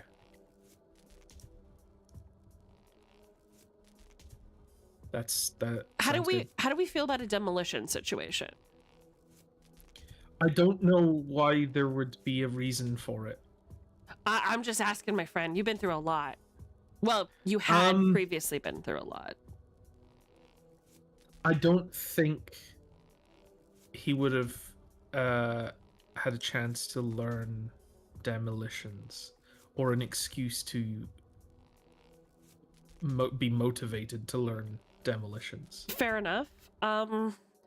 Pilot or swim? Do you like either of those? Like, let's go shopping. You know, you're dead. We might as well I spend. think swim would make sense considering where you briefly lived. But it's already 20% untrained. So maybe a small swim edition, sure. Okay. Sure. Let's throw it up to 40. Okay. That feels fair. Okay. How we looking? How do we feel about all this? I mean, looks good, but Not that it matters, but it doesn't really matter. yeah. Fair enough. Okay, great. Sounds like we're ready to go. Let's start from the beginning, my friend. Sounds like there's a little bit of confusion in the room. Little bit of confusion in the room. So don't worry, we're gonna let's answer a couple of questions. Let's start. Very briefly. Can I have a shotgun? Absolutely. Okay, that's all. Thank you. Is that the only weapon that you want? Yep. Okay, so you just have a shotgun, no pistol, no No pistol. machine gun, nothing crazy. No, nothing crazy. Though I guess you could classify as a weapon. I've decided that he also had a second-hand 1989 Ford F50, F-150. So a nice little Perfect. pickup truck. I'll make sure that somebody sells that after we get to what happened to you after. Perfect. Great. Let's start by answering some of these questions. Where do we even begin? Yes. Let's start where we left off, at the cliffhanger. Code just discovered that his daughter is missing. Arriving from the night floors, he and the other agents were packed into Bill's car, who had decided to move to New York City just in case Code needed him after Greta disappeared. And he gave him the bad news that Greta's grandparents, Code's mother and father-in-law, were dead, and that Greta had been missing for 2 months. It was a complicated time. Code wants to be a part of the case. Code, when you find out that your daughter is kidnapped, do you willingly go to the police to get information, or do they come to you? Right. I would go to the police station probably right away after I mentally recovered from the news. Absolutely. So let's talk about that interrogation while we're getting started here. So you show up at the police department, and where we open up, you are in a small square office space. There's this thin, dingy blue-gray carpet on the floor, a metal fold-out chair that you're sitting on, one across from you, and a plastic table with flimsy metal aluminum legs in front of you, with a glass of water, lukewarm, of course, not pleasant to the taste, clearly from the tap, and plenty of paperwork in front of you. You've been left in the room with flickering fluorescent lighting for about 2.5 hours without anybody checking in. But you've been assured by the officers at the police station that they were going to take good care of you and that you were doing the right thing by turning yourself in. Finally, the door opens and the two officers come back in.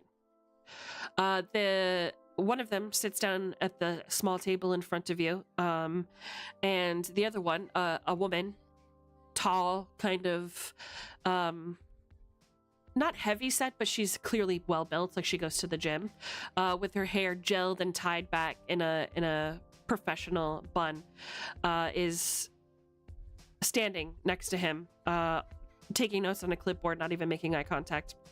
Both of them are laden with paperwork, and the officer who sits across from you is in this like shirt that's probably a size or two too small for him, very tight fitting.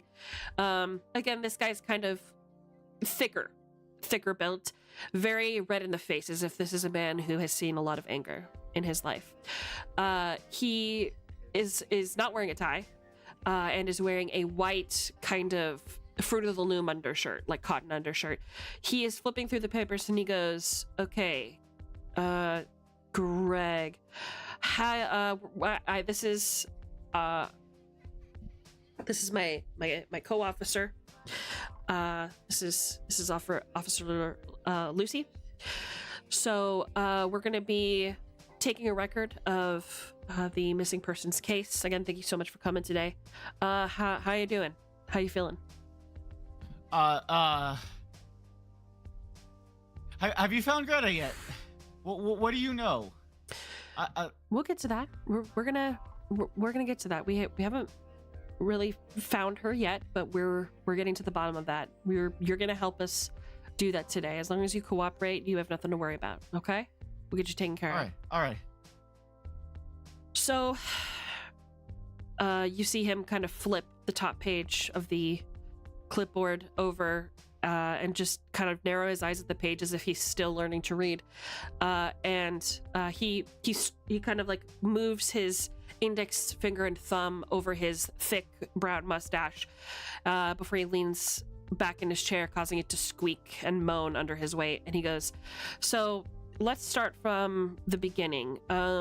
You, according to what we have here, you checked into your job on the 13th, and that was of August. Said that you were going to be leaving on a 3-day vacation, taking some vacation time. So let's start from there. Tell us about what happened." And he like whips out a pin from one of his pants pockets and clicks the top of it and starts getting ready to write. Okay. Well, why are we talking about me though? Okay. I understand it's my daughter, but can we focus on her? And does it matter? I came here to do a work thing. A lot of stuff happened, but what happened to Greta? I came here to do a work thing. Gotcha. So when you say you came here, do you mean New York City? Yes. Yeah. New York. Gotcha. Listen, we're on your side here, okay? We want to find Greta just as much as you do, but we don't have all the angles. You're her dad. You knew her the best. You're gonna be the one who's gonna give us the most information. We're the good guys, okay? We're gonna help you out. All right? I don't know if you've ever, talked with any police officers, if you know anybody, but we're here to make it right. We're gonna do our best to find your little girl. Okay? Just work with us as much as you can. That's all we're asking, okay? All right. This is in New York City, to answer your question, Rosie. Okay. I also have a follow-up question. Yep. At the end of last session, when we were in the car, we were all introducing each other by our real names. Yeah. So I would know what agent Clover was. No, not Clover was the cop. Clairvoyance Was and Crow? Crow. Yeah. So I would know their real names, right? Yes, absolutely. Okay. I may not have them written down, but It's Charlotte and Griffin Sinclair. Charlotte and Griffin. Got it. Mm-hmm. Okay. So let's try this again. So you came here to New York City to do a work thing. Can you tell me what work thing you're talking about? Yeah, absolutely. I deal with computers. You know them. Not I well, was to be asked honest. I'm by- not a computer guy, but Yeah. Well, that's what I do. I deal with all this sorts of computer stuff, and I was asked to help with some computer-related stuff by two associates of mine. The Sinclair, Griffin, and Charlotte. he To help them. pauses. He pauses and stops writing and looks up at you for a second, like his eyes flicker up to you as you say Charlotte and Griffin, and he looks at his partner, who kind of like also looks up from her paperwork and glances at him, and they're like, Sinclair. Okay, continue. Yeah. Like you said, it's computers aren't a common. I know how to deal with computers. They asked me to do some computer work to help them with something. What were you helping him with? Wanted me to help, like, get into a computer and help them get some information. What kind of information? They weren't clear. I'm sure they can answer stuff. It was some case or something, probably.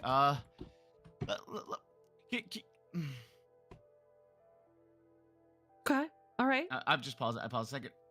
I understand. I'm giving information, but I've been in New York this entire time. They can vouch for it.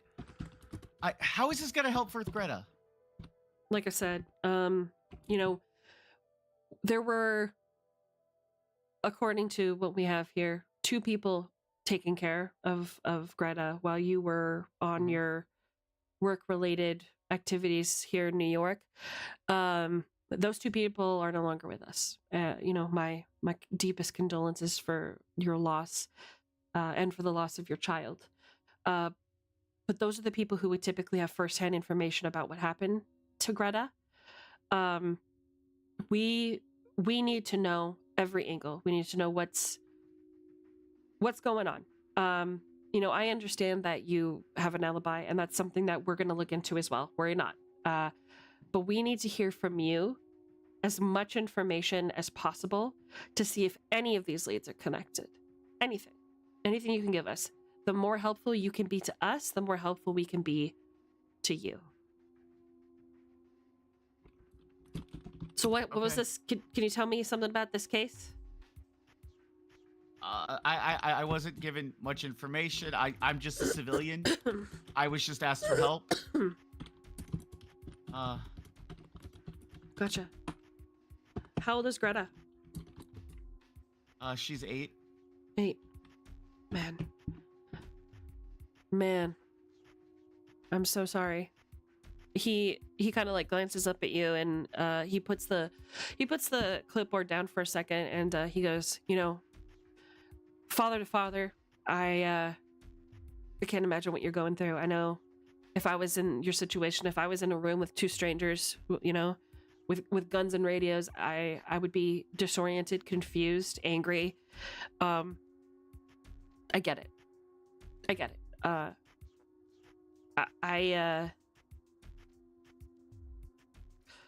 I wish that I had more information to tell you. I just imagining, you know, my daughter's name is Margie. Imagining anything happening to Margie when she was 8 years old, I'd be out there with a pistol of my own. Let me just say it, put it that way. So I really appreciate you giving us this information. Just a few more questions here, and then we'll see about getting you on your way. All right? All right. Great. He picks up the clipboard again, flips it to the next page. He goes, okay, so you came to New York City as a computer guy. I guess computer analyst didn't really exist at this time, so we're going to say computer guy is what this cop wrote down on his sheet. You were asked to help with some computer-related problems from your two associates named Charlotte and Griffin Sinclair. Let's see. They weren't clear. It was about some sort of case. You weren't given much information. You're just a civilian. What were they asking you to do on their computer? They wanted me to search for some files and get information I could from the computer. I wasn't privy to what any of it meant. I don't even. Sorry, this is the DM laughing because this is a lot of pressure on you. I'm trying to roleplay it. Yes. You're doing great. You're doing great. I just why does any of this matter? I like slammed the table. None of this matters. She's out there somewhere. Why are we talking about a goddamn computer? It doesn't matter. I just want to find Greta. The two cops just kind of freeze for a moment and let you have your moment of expression. And the female cop, she's not really giving you a lot of sympathy, but the male cop, you see his face fold into something akin to like empathy and understanding, and he goes, listen, I don't think you're guilty of anything, but this is a big case where you're from, and those people want answers. It's my job to make sure that everything that you did for 2 months makes sense. You want to know why it matters. It matters because you said you were taking a 3-day weekend and you were gone for 2 months. I understand what you're going through, but if you really care about Greta's safety, you're going to give me everything that we need. Because at the end of the day, we can go to this Griffin and Charlotte Sinclair's offices and we can look at their computer and find out what you were looking at. If you're honest with us and have nothing to hide, it'll look good. If you're dishonest or you're hiding something, we're going to look a little deeper, and you could spend time behind bars. I'm trying to help you avoid that fate. So, again, I'm not trying to threaten you. I'm not trying to intimidate you. This is just the facts. You were gone for 2 months. Nobody had any word from you, and then your little girl disappeared. This is New York City. You know, I see cases like this all the time, but in a small town like where you're from, it's not that common. There's people talking, and the officials want you. I have contacts where you're from. They want me to ship you over there in a tin can, so that they can deal with your judgment and sentencing. I want to be as helpful to you as I can to avoid that. Don't you? I just sit there in silence for a second, rubbing my face. He slides you a box of tissues.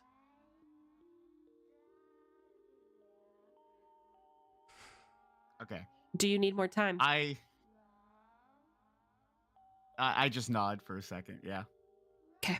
We're gonna get up and give you a few more minutes. Can I get you a soda or anything from the vending machines? while you're here? No, You hungry? no. I'm fine. Okay. All right. We're gonna take a step out. You just take a minute. We'll be back. We'll be back soon. And they walk out the door. Close it.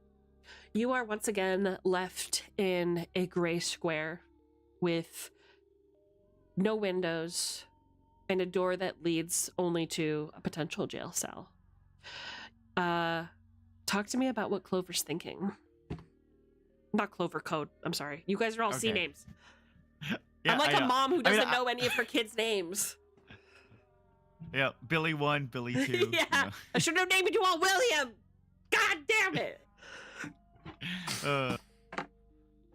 I mean, in my head, I'm having the mental battle of I can't, if I start talking about what we saw in the building and everything, it's not going to help Greta. It's just going to make me seem crazier and put more suspicion on me. I know I didn't do this. And I'm fighting the conflicting emotions of Greta's out there, just raw anger that they're wasting time with me when they could be out there searching. Along with just the part of my brain that's like, if I do help them, it does give them more, it does help them find Greta. Because they spend time investigating me, they're not investigating whoever actually took Greta. 100%. I love that. You're panicking right now. You're having a moment of, I want to help them find it. I know I'm not guilty. They're trying to help me. It's that moment that you have a thought. And this thought is like a black wolf stalking the herd of panicked sheep. It reminds you that there is something that can protect you in this moment that you haven't yet asked for, and that is a lawyer, my friend. You don't have to say anything that you don't want to, and you can have somebody who can legally act within your defense and make sure that they aren't asking the wrong questions and that they don't, in their own words, send you home in a tin can. You can ask for a lawyer and give yourself time outside of this room to do what you need to do, talk to your cohorts, and see what you can make happen.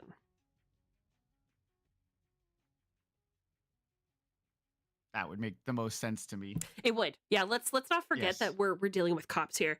No Right. offense to anybody in the law enforcement sector, but they can lie. They will say whatever they can to get as much information out of you as possible. This guy says he feels for you. He's sympathizing with you. He's offering to get you something from the vending machine when you're starving. He wants to be on your side. But the pure fact of the matter is he doesn't care about you. What he wants from you is a verdict. He doesn't know Greta. He doesn't know you. He doesn't care. Even if it sounds like he does, even if he relates to you.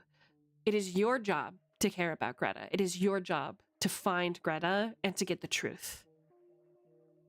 Everything that happens afterwards is just another line on a piece of paperwork for this man. So what you need to do is when they come back, you need to say, I want to speak to an attorney. And that's all you need to do. Got it. Are you a cop? You have to tell me if you are. It's the law. Yeah. me in an interrogation room. Hey, are you a cop? The guy interrogating me. No, I'm not. Yeah, that's great. So you wait for a couple minutes. You feel just the boost of serotonin that you need to kind of make the correct decision. Straightening yourself up a little bit. The cops return and resume their positions. The male cop sitting across from you leans forward and he says, "How you doing? You feeling any better?" A little bit. I was able to clear my head. Okay. All right. So where we left off, we were talking about you. With all due respect, sir, this is a waste of time. Greta's out there, and I don't want to waste time sitting here when I could be searching for her. I would like an attorney, please. Please go get me a lawyer. It's like the code in the face of this man has reached a critical error, and he just stops. Almost a robotic stop. He looks at his partner and he goes, "Yeah, absolutely. We can get you a lawyer. Yeah, we're just about done here. So I'll ask you a few more questions and then we'll get you an attorney coming in here." No, no, you can get me the attorney first. Got it. Well, You're wasting your time here. Go get me a lawyer now. okay. Yeah. Well, I said now. I slammed the table. okay. Shit. The guy looks a little shook by your outburst, and you see him kind of jump a little because you're this like meek, like computer nerd, and he was a jock who thinks that he really could have gone pro in high school if he hadn't torn his ACL. So, they kind of like look at each other, and he goes, "All right, I heard you the first time. Yeah, let me get you that legally appointed statesperson. We'll be right back." And he and his partner walk out the door. And you hear as soon as the door closes, they kind of like, you kind of hear the woman chuckle, like, and then you hear the guy go, "I know, right?" And then their footsteps walk away. You get a lawyer. The lawyer basically shows up and goes, "Right, so everything that you have is everything you're gonna have. I have to speak to this guy about what happened, and we are not going to do it here. I am petitioning for immediate release of my my client for to get his testament and all that, and they release you." The lawyer, who we're going to say is her name is Anita Blake. Mm-hmm. She gives you her card. She is in a beige suit. Her hair is very thick and very fluffy and very hairsprayed. She wears nude colored like kitten heels, perfect for an attorney. No pantyhose. Maybe she thought it was too beige, hard to say. She's very pretty. She has red lipstick and eyes as black as ebony. She looks like maybe she has a Hispanic background. And she goes, "If anybody comes to your door, you don't answer any questions, you call me right away. If any cops come to pull you over and want to arrest you and pull you into jail or ask you any questions, you shut the fuck up and you give me a call. If you see somebody who you think is a police officer or you're suspicious might have something to say or ask you about this case, you shut the fuck up and you call me." Right. She looks at her timepiece on her wrist, which is like a like tan leather strap that almost matches with her suit if her suit wasn't more of a tinged gray than the watch was. And she goes, "You and I are going to meet up in about 2 weeks time, if that's all right with you, and we're going to talk about this. So start getting things together. I might be giving you a phone call here in the next 24 hours. Is that fine with you?" Yeah, that's fine. Excellent. Really quick, if you see somebody who you might think is a cop, what are you gonna do? Say I have a lawyer and give them your number. No, she grabs your No? shoulder and she pulls you in again. She goes, she's like a head shorter than you, right? But this woman Okay, is yes. from New York City. She's a New York attorney. She goes, All right. No. You see a cop, you shut the fuck up, and you call me. All right? All right. The cops don't have to Gotcha. call you. The cops are going to lie to you. The cops are going to do whatever they have to do to get you to say, "I did it. I want, I want to be locked up. Please arrest me." You're not going to fall for that. You're going to shut the fuck up and you're going to give me a phone call. So if you see a cop, what are you going to do? Shut the fuck up and call you. That's right. And what's my name? Anita Blake. Shit. Anita Blank. That's right. You can call me Miss Blake. Miss Blake. All She pulls out her compact and she looks at her makeup and she goes, "Okay, I'm gonna be late.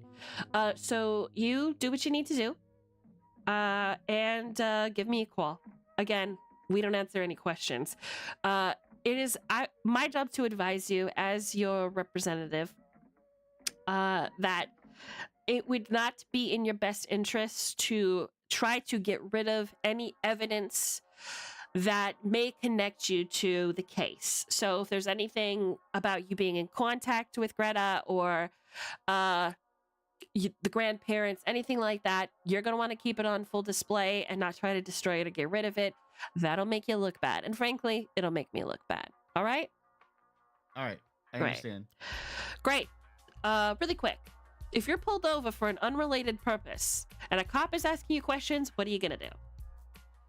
Shut the fuck up and call you. That's right. That's a good man. All right. I will see you in about 24 hours. God, I'm running late. All right. You have a good day now. And she hops in a taxi cab that she doesn't even hail. It just pulls up next to her and she jumps in. She might as well be getting in the driver's seat. This woman thinks she owns all of New York City. And it drives off, leaving you in front of the new NYPD office building with pocket change, no contacts, and nowhere to go. I'm going to look to my right and see Bill. No, Bill's not there yet. No, all right. Well, I would find a payphone and call Bill then to give me a ride home. Okay. Hello? Actually, there's a call I want to make first, which... Okay, absolutely. I have a Delta Green contact. Do I not a phone number or something? You Or do still no? have Agent Marcus's phone number. Absolutely. Would you like to try Agent Marcus? Yes, I would like to try Agent Marcus. Excellent. This is something Swamos knows is dumb, but code would do. One moment.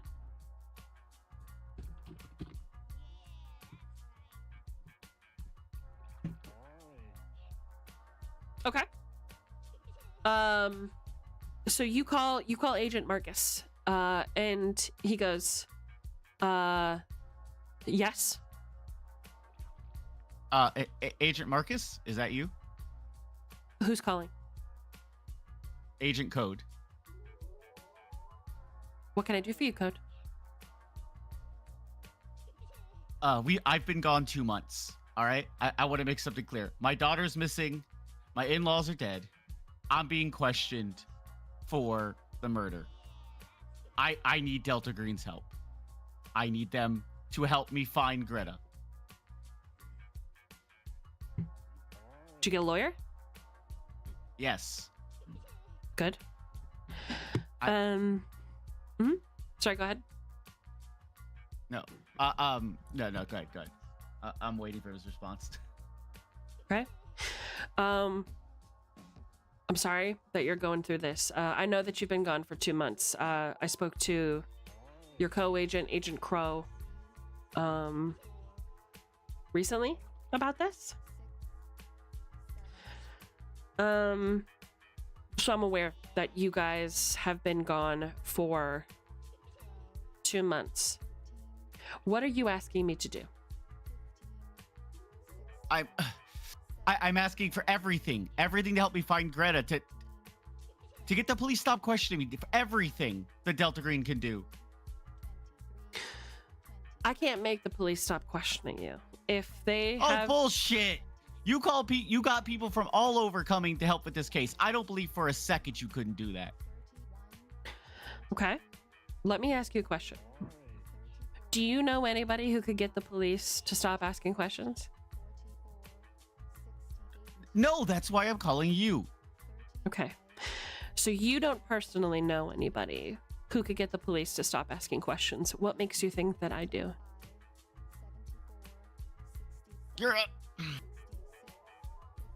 If you're looking for somebody to maybe see if we can get you more funds, if you need to be released from jail, that's something that we can work out. Look, you're not on anybody's payroll. The reason that we hired you is to solve this problem. You're going to have to get with experts about your issue to solve your issue. We don't leave paperwork. We don't step in and cross things off of people's criminal records. We can't have any hand in this because if somebody sees on your paperwork that an unknown government agency has said stop asking this person any questions, somebody is going to investigate why. So, I hear ya. But this is the way that we work. I know it's not fair. I know it's not the answer that you wanted. But if a body hits the ground, if you end up in jail, these are things that you need to deal with. We can get you some requisitions, like I said. If you're looking for money, we can help you with that. If you're looking for, you know, if you have a good reason to access any classified or dangerous materials or support in that way, absolutely. We can see about getting you something within reasonable accommodation. But also keep in mind that anything that you do, that I do, not only requires an official review, it also is going to require surveillance. There's risks. And you and I are not high enough on the totem pole to consider bailing you out of jail as a standard expense. So I'm going to have to give you tough love here and say you were going to have to solve this problem yourself.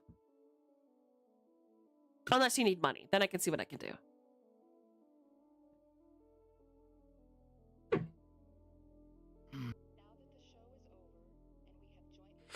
So again, what can I do? I just hang up. Okay, great. I just slam the receiver down. Frustrated. Absolutely, absolutely fair based on everything that you're dealing with. Okay. Yep. And then pick up the phone and call Bill. Hello? Come pick me up. Again, it barely Bill, rings.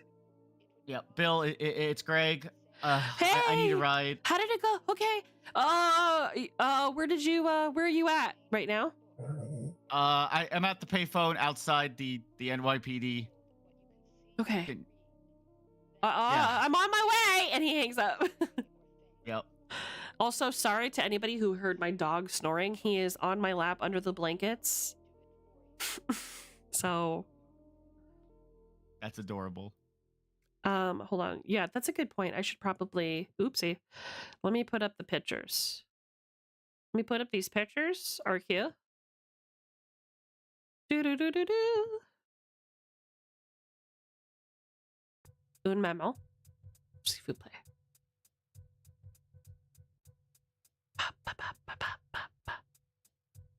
There we go. That's Bill. Our pictures. You know what, baby? Yes. I can't believe you making fun of me. Baby, so mean. Anyway. Pardon. So Bill pulls up in his old longboat of a car. Yeah.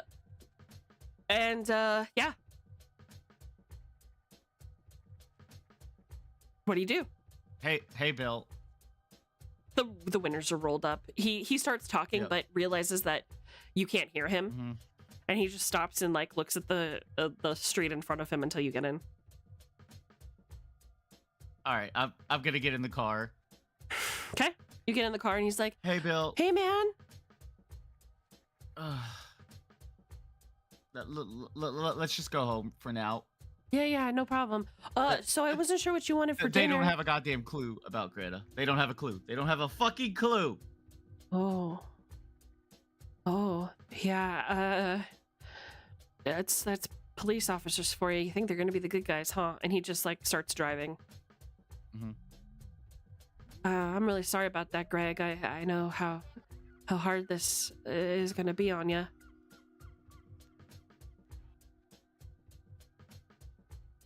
Start rubbing my face. Oh. What were they I asking think you? where I've been, what happened. The way they're phrasing it, I think they think I'm involved in Greta's disappearance. No, you're not involved. You're not involved in that. You were here for 2 months. There's no way, right? There's no, I was here the whole time. Yeah, that's why I moved here with Soup. Also, I didn't know what you wanted for dinner. I just kind of made a stew for us. We didn't really have much in the fridge. Sorry, I haven't gone shopping yet. But yeah, I just kind of made us a little stew, some tatties, sorry, tatties is a Scottish word. Some potatoes, some meat and stuff. I hope that's fine. Yeah, that sounds great. I'm not very hungry right now, but absolutely, yes. Well, you got to keep your strength up, Greg. You can't starve on top of everything that you're going through. Yeah, you know, that's not good. I guess. So Bill, you were in the town when this all happened. Can you just tell me about everything that happened around there from your perspective, what you saw? Yeah. Not everything's going to be written in the paper. Yeah, I mean, we could talk about it again. I'm assuming that you guys have talked about it a couple times, but you know, this is for I keep going through it trying to find something. Yeah, 100%. He goes, yeah, man. What do you want me to say? What can I tell you? I'm just. There's got to be more here. There's got to be something we're missing. There can't just be nothing.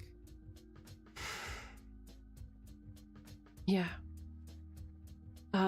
Well, you know, like I said, the grandparents, they were taking care of Greta. They stopped by to get some of Greta's things, and you know, we talked a little bit, and I asked about Greta. I asked if, you know, maybe if you called, I could talk about her or see how she's doing and everything, just in general. And they said, yeah, absolutely. They gave me their phone number. And I said, you know, that's great. Ended up calling them a couple of times just to check in case you called and you wanted to know. I stopped hearing from you after a while. So I just, you know, and I thought that was weird, but I figured, you know, yeah, he's a busy guy. You know, and that's when he stopped showing up at work, and, you know, people were asking questions. You know, I ended up having to go into the boss's office, you know, every couple of hours just to see if she's heard from you. You know, because I knew that she was worried about you too. So I, you know, really made sure that she gave me any information, you know, so that I could give to Greta and the grandparents. And, you know, I hadn't heard from her grandparents in a while, and I tried calling and they didn't pick up, and I just got so worried about all of you that I decided that I was going to, you know, find out where they were and stop by. Looked them up in the yellow pages and the white pages, and drove over there, knocked on the door, no answer, and it's just, you know, dark in there. It just was really creepy, and it just seemed like nothing had moved in ages. And he kind of gets a little bashful, and he goes, I thought something might have happened. I tried the back door. It was open. And I walked in and I greeted the room. I just tried to see if anybody was there. And I walk in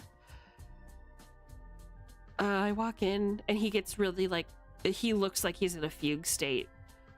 Just like remembering what he saw. Anyway, I called the police. I didn't see anything about Greta there. They asked me a couple questions. I think I threw up. And I left.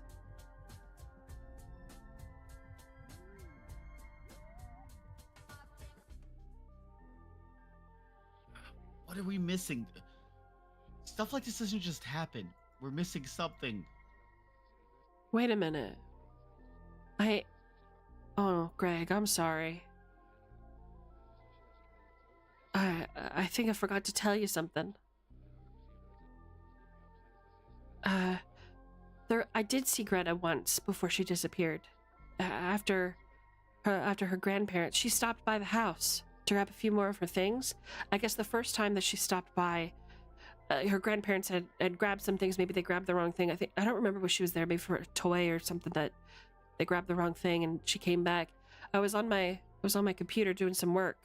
I couldn't get it to work. I couldn't figure out why. But Greta, she said you let her play on the computer sometimes. So I was talking to her, and I was like, yeah, sure, you can play on the computer. And she was clicking around, and I don't know, she was clicking around on there. And when I came back, she was acting really strange, like she saw something. But when I went to my computer, I couldn't see really anything on there. I tried to talk to her after that to see what had happened, but she like went back to normal. And she was just talking to her grandparents about stuff, and she made a couple of crayon drawings and was showing them, and she's just like a normal kid. You don't think anything's weird about that, do you? But that doesn't have anything to do with this, does it? That was the last time I saw her. You said on your computer? Yeah, just my work computer. Do you still have it? My computer? Yeah. No, The no, computer she used. No, it's at the office. God. What's wrong with that? You don't think that's bad, do you? Well, it doesn't exactly sound good, does it, Bill? Oh, I'm sorry. What do you think she what was saw she on drawing? there? I don't know. Just What was she- pictures. What type of pictures? I don't know. What do you mean? I didn't see your I don't have them. I don't think. Do you think we should we go back and should we see? Oh, we can't. It's in a different state. Shit. Did I do something wrong? I didn't. There wasn't anything on there Nope. that I didn't think was appropriate for. She doesn't know what numbers and stuff are, right? Did you teach her about? I don't know. Maybe she does. She talks. You showed her computer games or something. Do you think? Well, I don't have any games on there. What do you think she saw?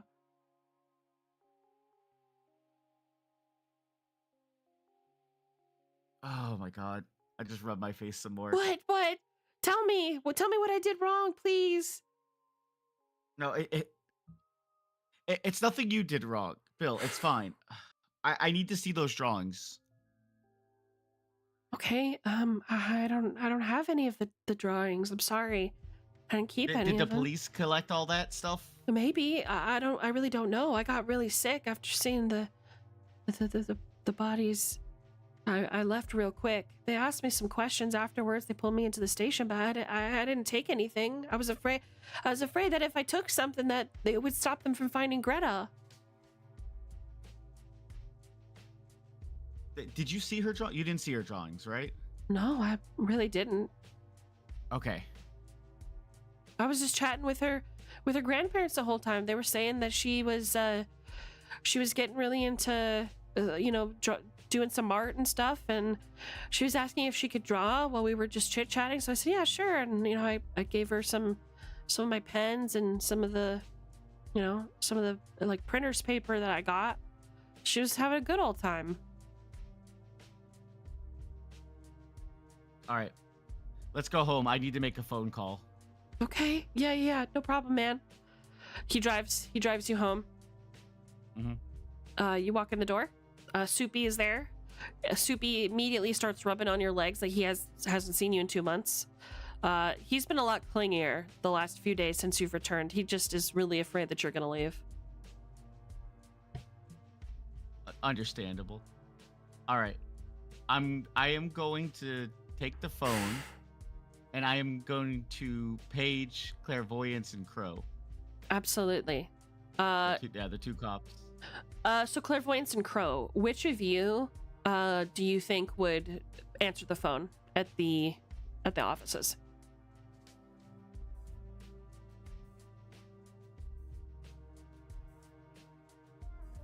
Uh-oh. You are muted. They're muted on Discord. They might not know. No, we're here. We're sorry. Who would pick up? Oh, I think Crow would, because he was the secretary one. Okay, absolutely. So Crow, you pick up the phone. It's and go ahead, have the conversation. Hello, this is Sinclair and Sinclair's PI. How can I help you? Hey, it's Greg, Agent Code. Oh, Code. Yeah. Hey, what's up, man? How can I help? Find your daughter? Yeah. It's about Greta. I need a favor. Yeah, sure. How can Bill- I help? All right. Is Bill in the room? Of course. Of course. Okay. Hey, that's Of over now. course. So, Bill was telling me, right before Greta disappeared, she saw something on the computer and was doing all these drawings. Greta was not a big artist, and I'm assuming the police would have gathered that as part of their investigation. Do you think you could have them fax the drawings over and you could take a look at what they are? I have this terrible feeling in the back of my head. Just you'll have to tell me what jurisdiction it is, what state, what you have the You have the case number? Yeah, do you have a case number? Do you have the office that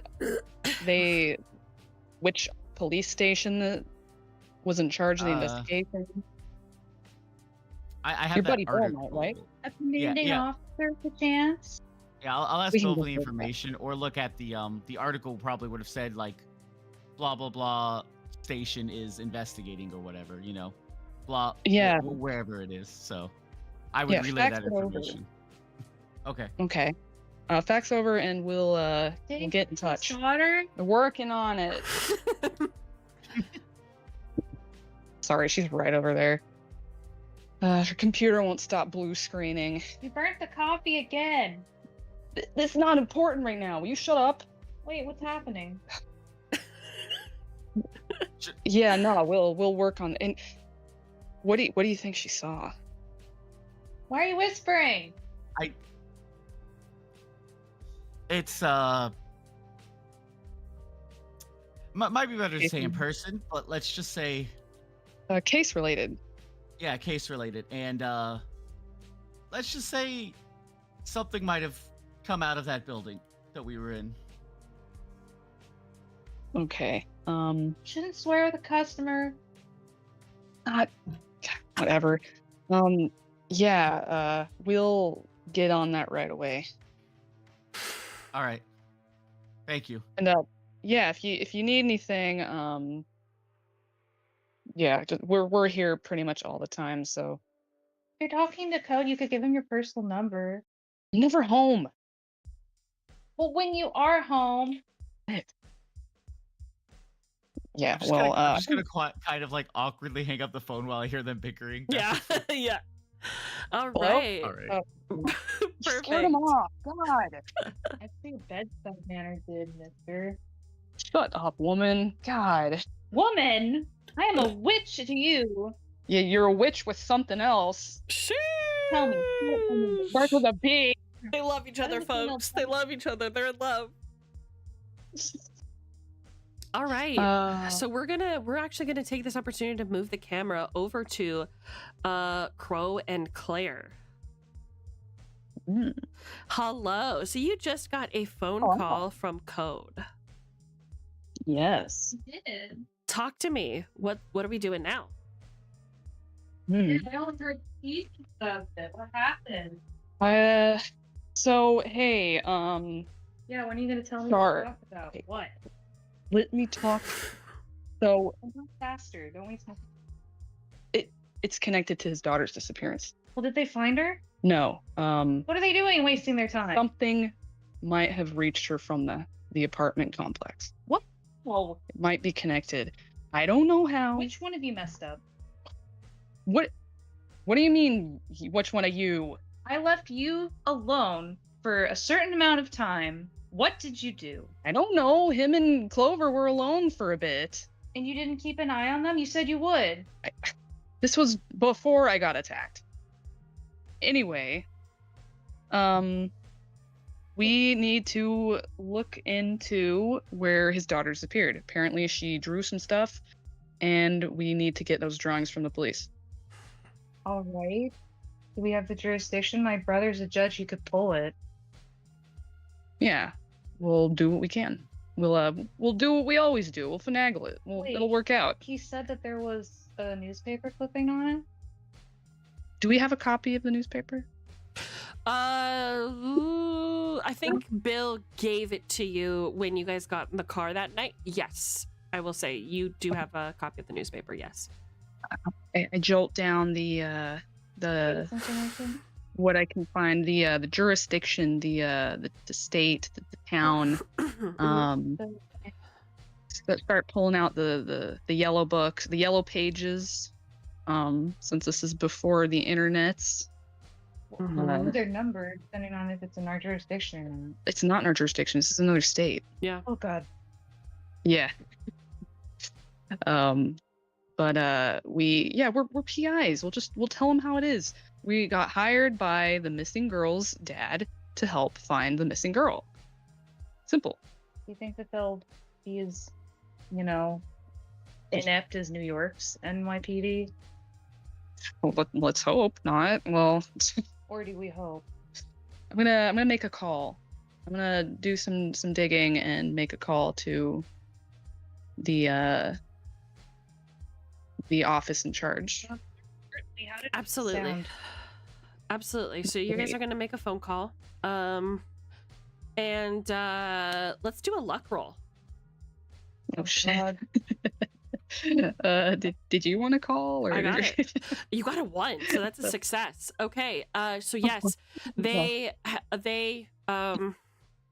are a little bit hesitant on providing you with the information, being as the fact that you're not connected with the case, you're not with NYPD, who they know is already trying to expedite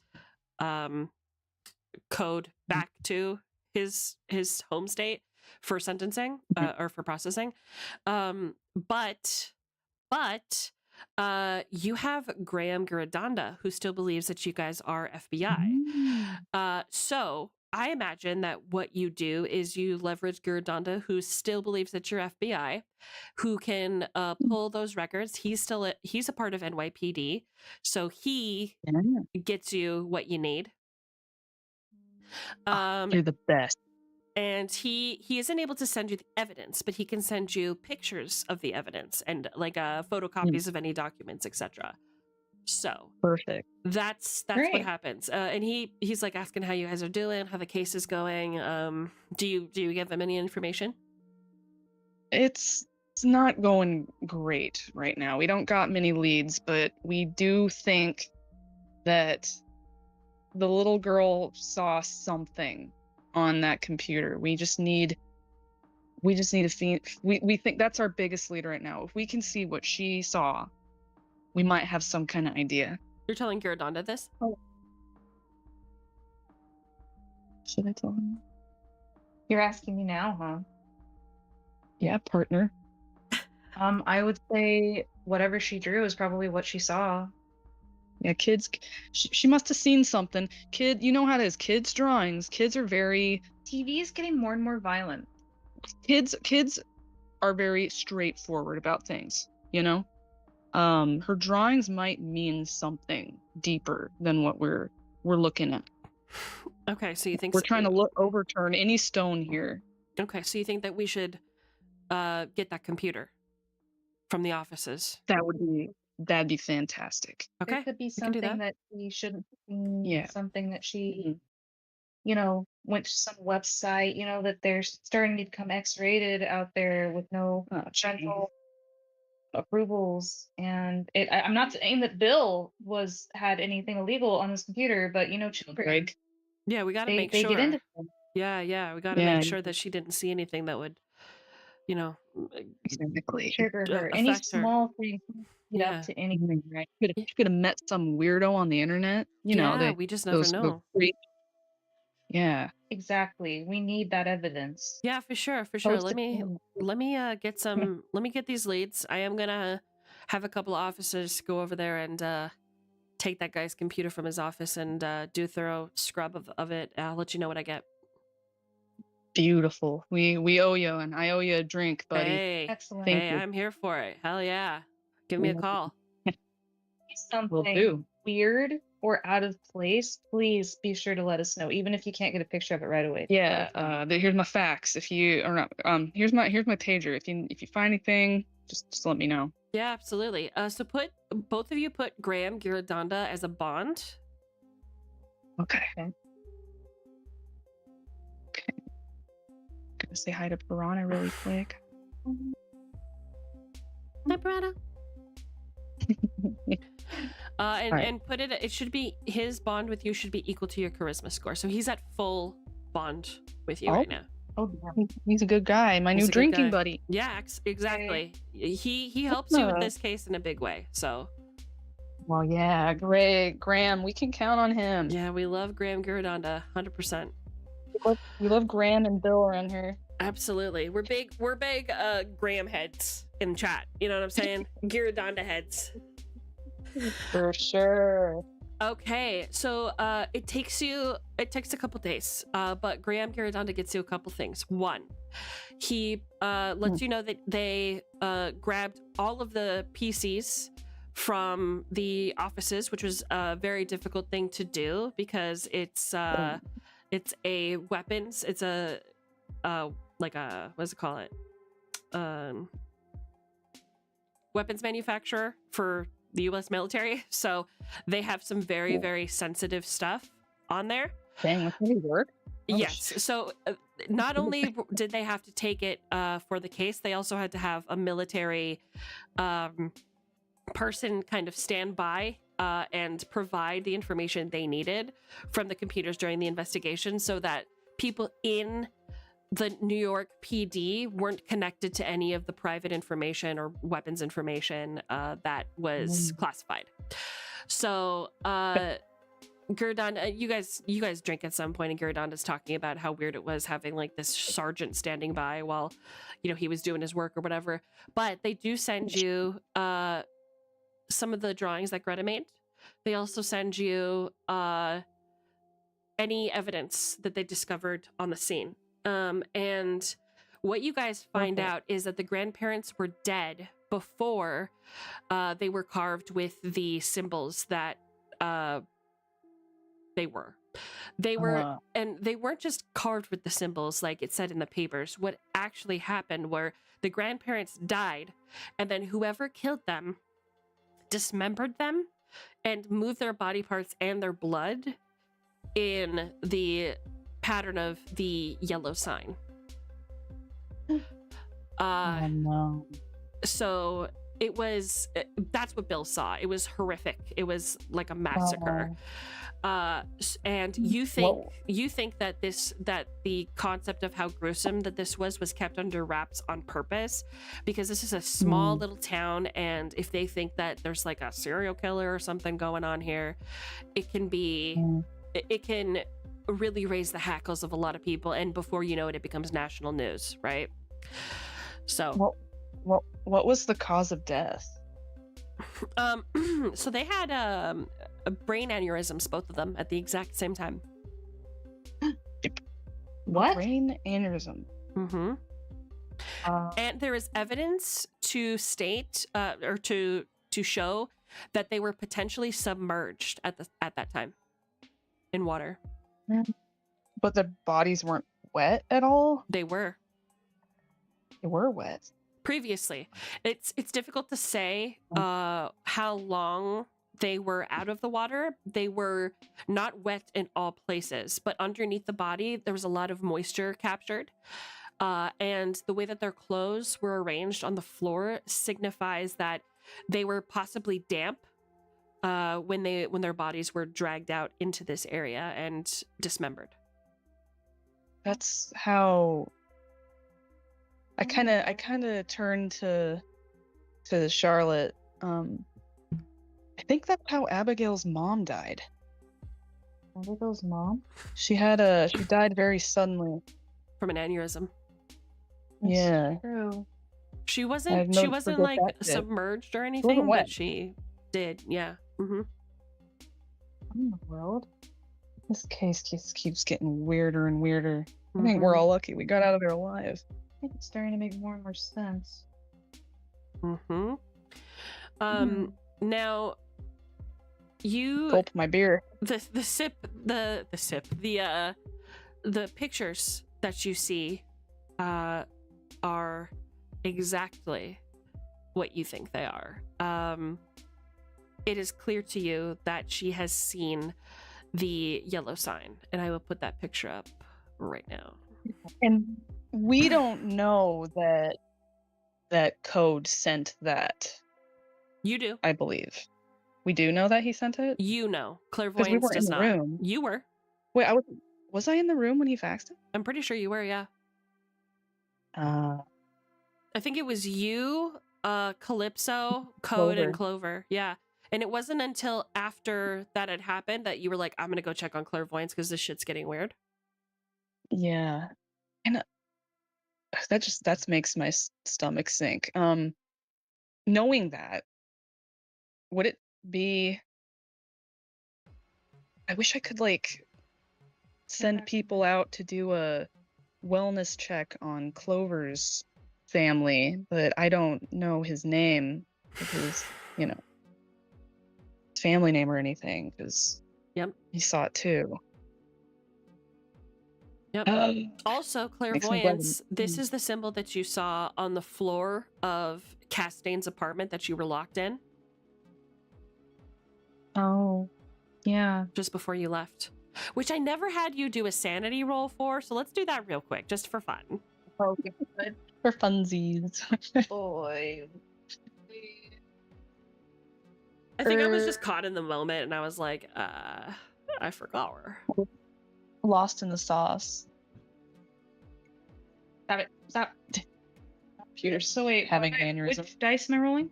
D100, Yeah, and you're trying to roll under your sanity.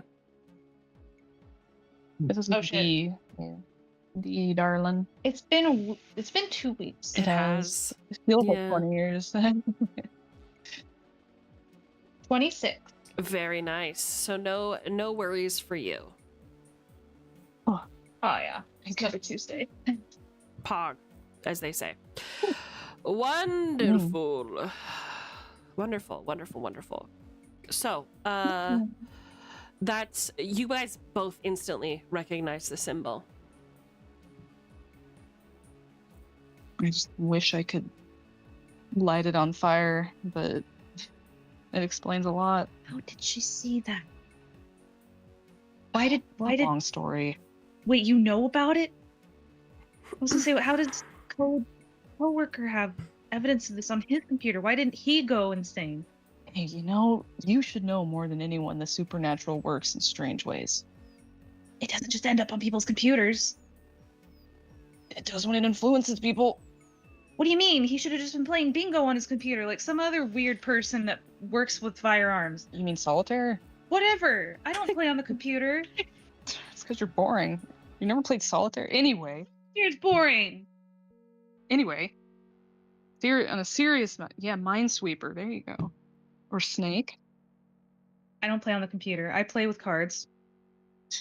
Yeah, you're playing because it's all fake. It's not fake. You should know that. This is important. This is important. We need to let Code know. You need to let me know what happened. Tell you later. We're in a bar. So, Yeah, she's not a boomer. Disappointing. in reference to everything that you guys discuss, I think during that time you realize that it's a good idea to look, because this is also the star on the top of Abigail's shrine was the yellow symbol, and that's what Code's daughter was drawing pictures of. So you're doing research on the McAllister building, and you find with using New York City public records and City Hall for crimes related to the McAllister building, you find out that the architect named Asa Severin Daribondi, born the 28th of May, 1886, disappeared in 1950 and then declared dead on the 2nd of September, 1960, is suspected to have drowned at least 5 and possibly as many as 20 children between 1947 and 1950. Charles Lundin, who is the son of the owner of the building, and also a talented musician as well, ended up hanging himself on the second floor ballroom on the 30th of August, 1950. You also discover that on the 30th of April, 1952, Lundin, who owned the McAllister building, was found on the staircase to the roof, dressed in strange plasticky silver robes, wearing a paper mache mask, having hung himself. He died of a stroke. And that was based off of a brief investigation by NYPD. The The photographs show a fat man in black and white sprawled on the third floor wearing the expressionless white mask. It was all over the papers, as it was incredibly odd, but it was kind of shuffled off the following day in favor of what the papers likely considered more compelling news at the time. And you guys also suspect, based on what you know, Delta Green potentially had a hand in just being like, oh, that was weird. Anyway, you know what I mean? These guys got into this weird shit all the way back then, and now this is the consequences of that.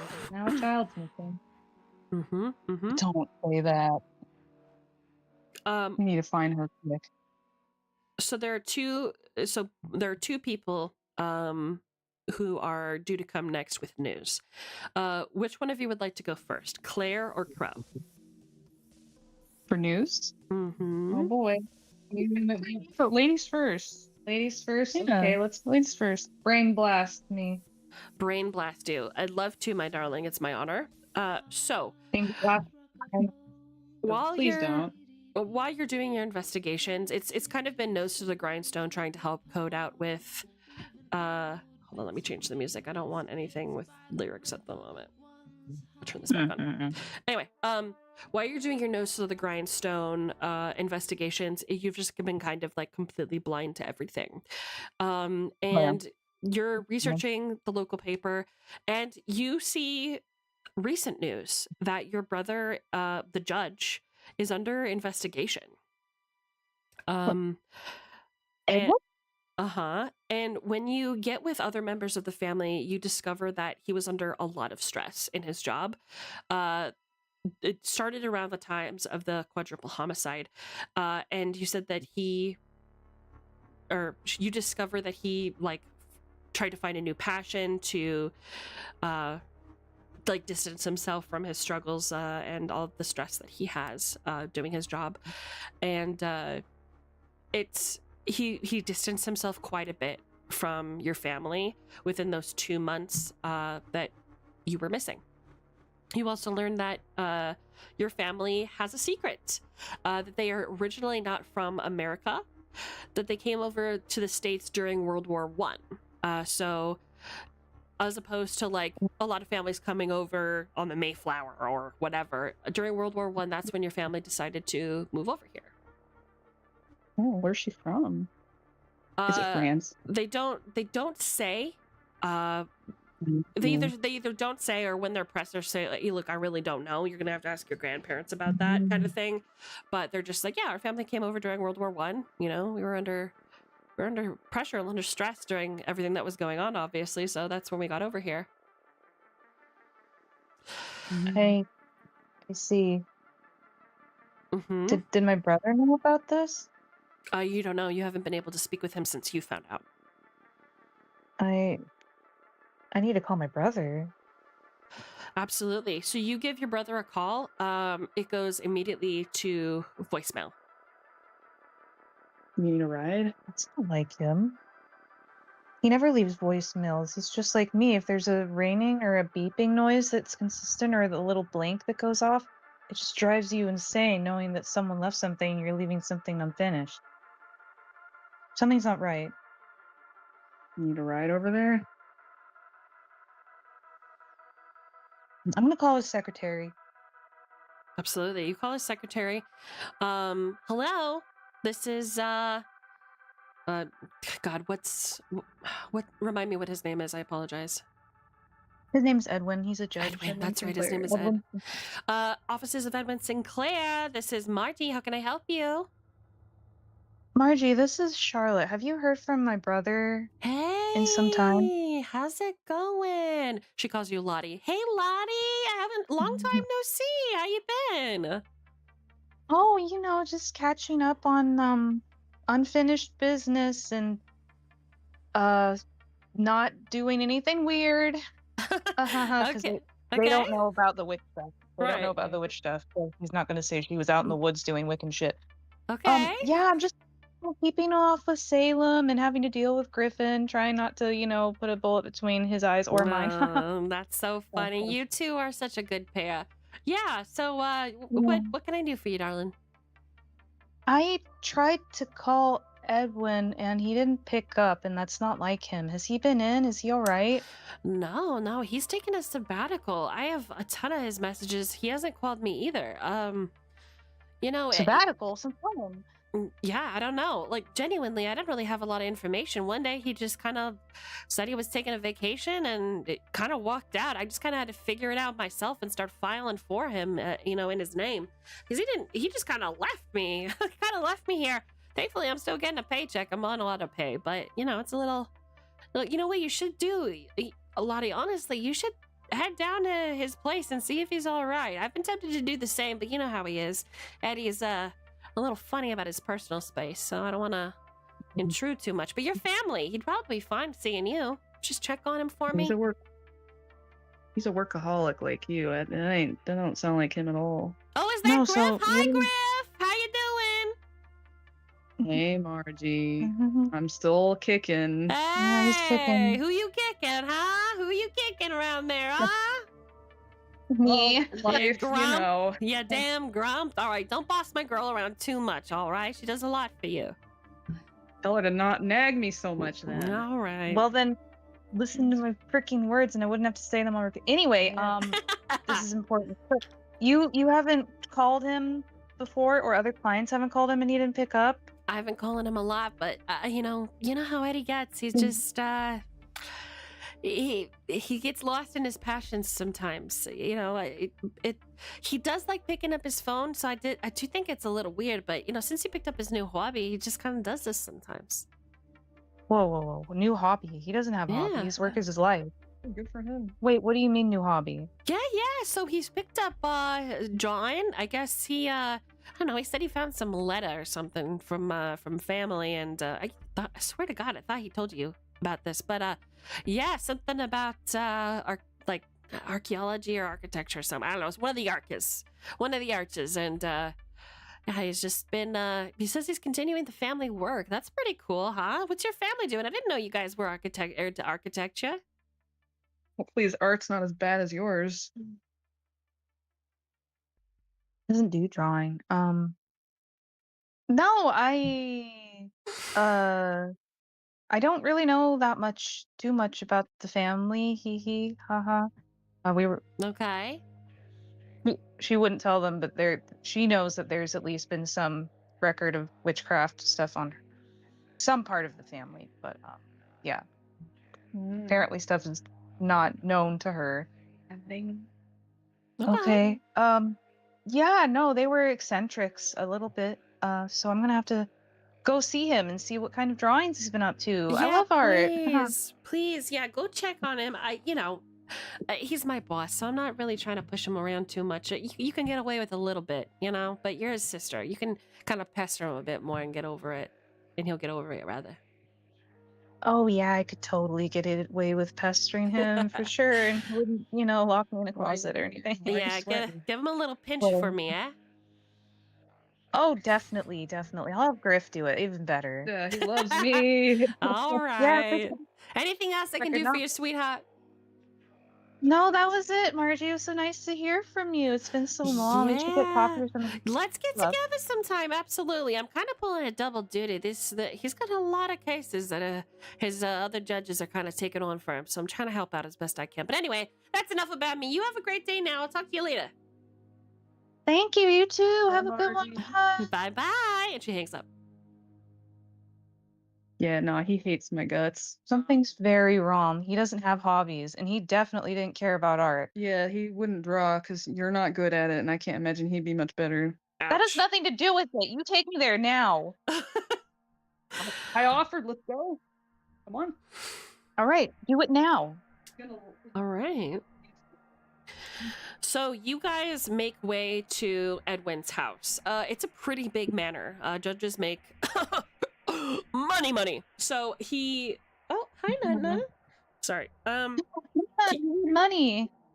Partner, you get a cut. Oh, he like resituated himself on my lap. Like he had his little snoofer sticking out from under the covers because I have a blanket on us. And he's like resituated on my lap. He's so cute. I love you, baby. My little sweetie puff. Oh, stinky. Anyway. On my lap. Oh. So They're all- you guys go over to Edwin's house. It is completely pitch black in there. On the inside, and the front door is locked, and no one answers when you ring the doorbell. Is he even home? Where else would he be? His car's in the driving in the driving driveway. Driveway? Nice house. I mean, he wouldn't leave his property alone. I mean, it's a gated property. Was the gate unlocked? Well, I have a lock, but I'm just wondering if there's like other things that are off besides him leaving stuff. No, everything was locked. So all of like your keys and everything to get into the area, that was all locked up as normal, you know. So nothing strange about So that. it's almost like he's living here. When in doubt. What, you want me to break into my own brother's house? Edwin, you home? Doesn't seem like he's home. Rap on the door. I would make a knocking noise, but our dogs would flip out. You mean your dog? Yes. Yeah, there are dogs. Nope, no answer at the door. I mean, not even his housekeeper is all? I would say you have a house key. You're a sister, so if you want to invite yourself in, you're not really breaking in. True, I'm hesitating because something feels off. Either you open it or I kick it down. Mitch, open the door. Don't be so harsh with everything you do. God. Yeah. Just something feels wrong. I got a bad feeling too. Well, I don't like it when you say it, but when I say it, it's pathetic. I'm gonna take the key with a heavy heart. Something obviously feels wrong, and I'm going to use it and open the door slowly. Edwin? You open the door slowly, and immediately you're hit with this rush of kind of warm air, and the smell of body odor. It just feels like the air is very stale in here. The house looks interesting.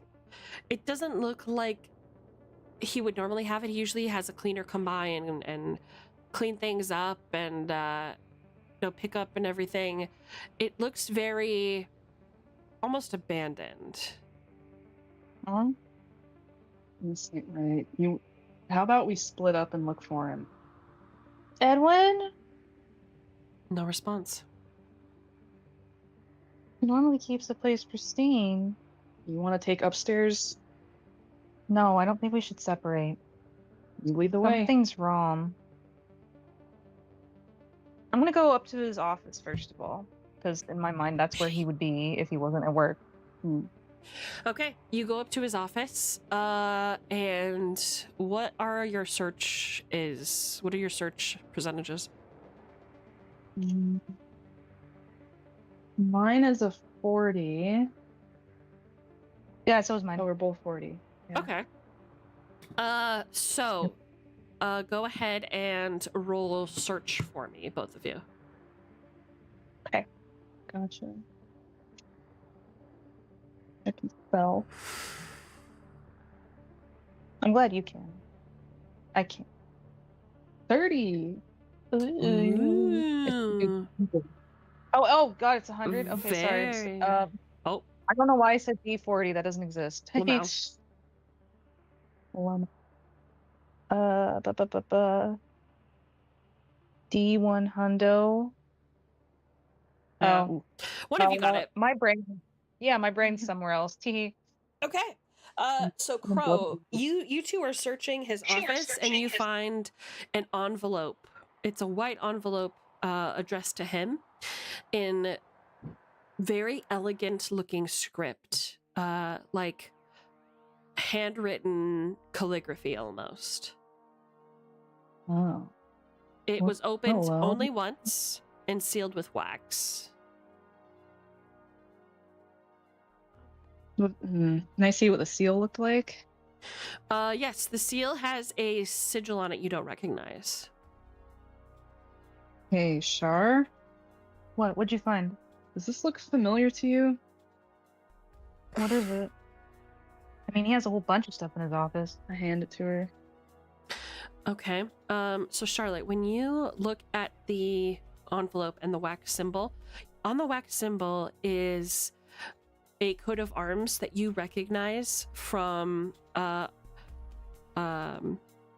the janitor's house. You know, the book he gave you with the family tree. It had the coat of arms on the front of it, like imprinted in the leather, and that is exactly the symbol that is on the wax seal. Do you open the letter? I gulp, but I open it because, I mean, it seems odd, but also I want to know what happened to my brother. Okay. So you see, actually, are both of you looking at the letter? Just to be clear. Probably, yeah. Yeah. Excellent. You open the letter, and I need both of you to roll sanity from helplessness, because you see the yellow sign again. No. 1 sec. Oh, roll. Please, please. Oof. Oh. Okay. So are you guys both below your sanity? Yes. And this was our sanity before therapy. Actually, hold on a minute.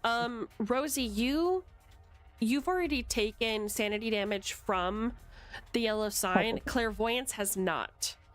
So you're good. Okay. Oh, okay. I'm like, I've seen this. Wait, did I not roll it back in? No, You've been saw rolling it, but something you've been that- passing every single time. So Gotcha. until you fail your sanity roll, you will continue to roll for sanity on the yellow sign. Yeah, my sanity is 65. I'm good. It gets us all eventually. Perfect. Better fact though. Has it got me? And on that piece of paper where the yellow sign is drawn with the same level of intricate calligraphy and fanciful handwriting, it says continue the family work. And that is all. What is this supposed to mean? Tell me, it's your family. I don't know what this is supposed to mean. I've never seen this before a day in my life. Why does this mean draw pictures? Contact with your family. We're a bit estranged.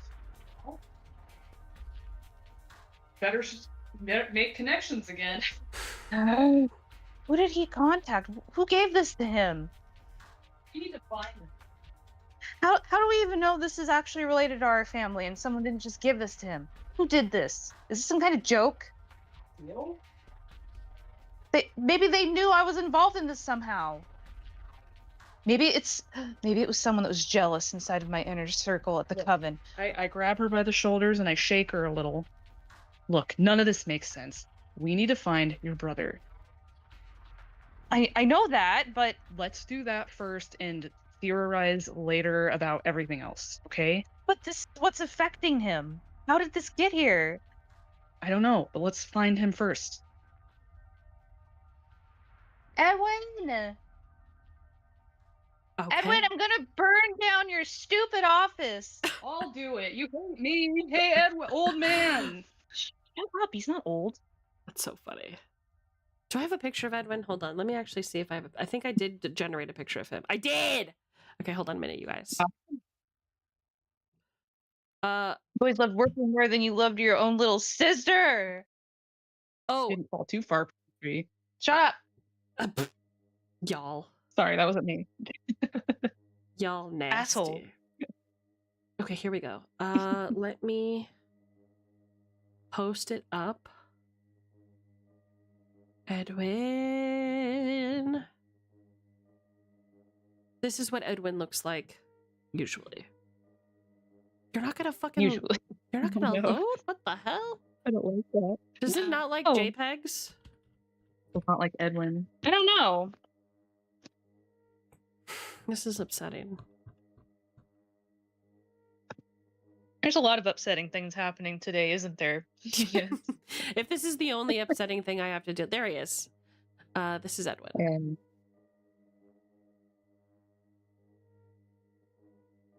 He's so friendly looking. He sure is. okay, he's not that old. Yeah, this is before... Looks This like is... a We're woman. going back in time. This is before the 20-year time skip. True. So, we're gonna pause on you guys for a second. Calypso. Shit. Yeah. Actually, you know what? Before we do that, we're gonna take a break because you said you wanted to get food, right? Thank you, please. Let's take a I'm so quick hungry. pisser. Agent Code, how long do we have you for? Another hour and a half. Perfect. I just want to make sure. Awesome. Thank you for telling me. Let's take a quick pisser, and we will continue our investigations. I'll see you guys in like 5 minutes. Okay, I love you. See you in 5.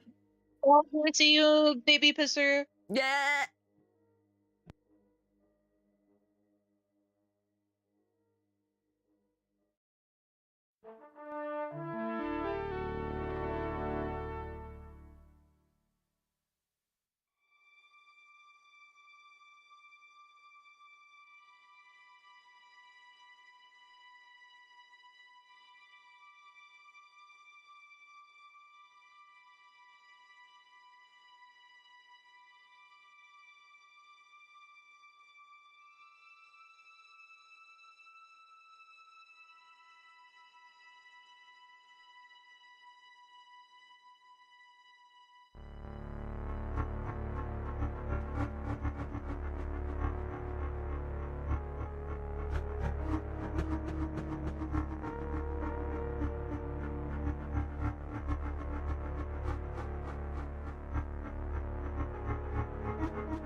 Hello.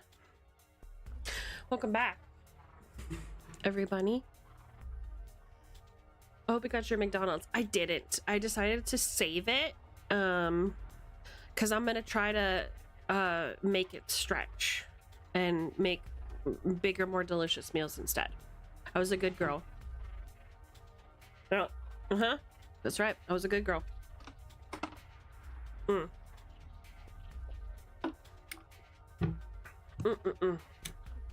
How's everybody's pisser? Good, I assume. Let's go back to our Wayward Adventures, RQ. See what's poppin'. Hello. Hello. Hi. I said hi to you. Oh yeah, no problem, Swamos. You're not required for this particular part, so you keep on trucking. And keep me honest about your time. I don't want to go over. I just, it's hard for me to look at the clock sometimes, so I apologize. Cool. Okay, I'm back. Hi, baby girl. Did you get food? Hi. I placed an order like 30 minutes ago, which is why I was kind of like in luck when you said that, because I went to go grab it. It's just salad. I was eating it right now. Hell yeah. Well, we are about to tune into you right now, so great timing. Yeah. Let's talk. Let's get into it. Okay, Calypso. So, because you took up the extra responsibility while you were on your leave, your family leave, and because you let your job know that you were it was like a family emergency and you were taking like assigned family time off, during the 2 months you were missing, your job not only did not suffer, but you were looked on in a very positive light for doing the extra effort while going through all of this. And you were promoted into a new role as an executive at part of NBC Studios, right? No longer on the a shining star on the big screen. You are now moving up. You are behind a desk, and you are, still in contact with the old crew. I will say, due to the experiences that you've had with Delta Green, it has fundamentally changed your brain chemistry in a way that you didn't think was possible. I would consider you, well, Calypso, to be a fairly stubborn individual. So things don't just rub off on her easy. She is the trendsetter. She isn't affected by trends. She's one of those. And you kind of, start picking up, doing some survival swimming type things, diving, like getting yourself safe in case something should follow you or Delta Green should call upon you again. But the idea of the drowning room, the laughing children, it never really quite leaves you.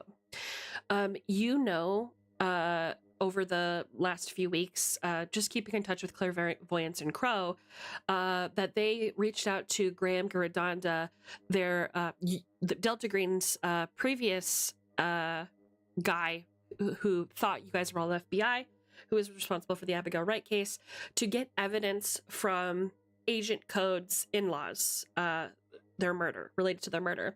And they also tap you for assistance on that. So you're looking into the idea of like how these are connected, or any data that can lead you to answers about what could have happened with Greta, Agent Code's daughter.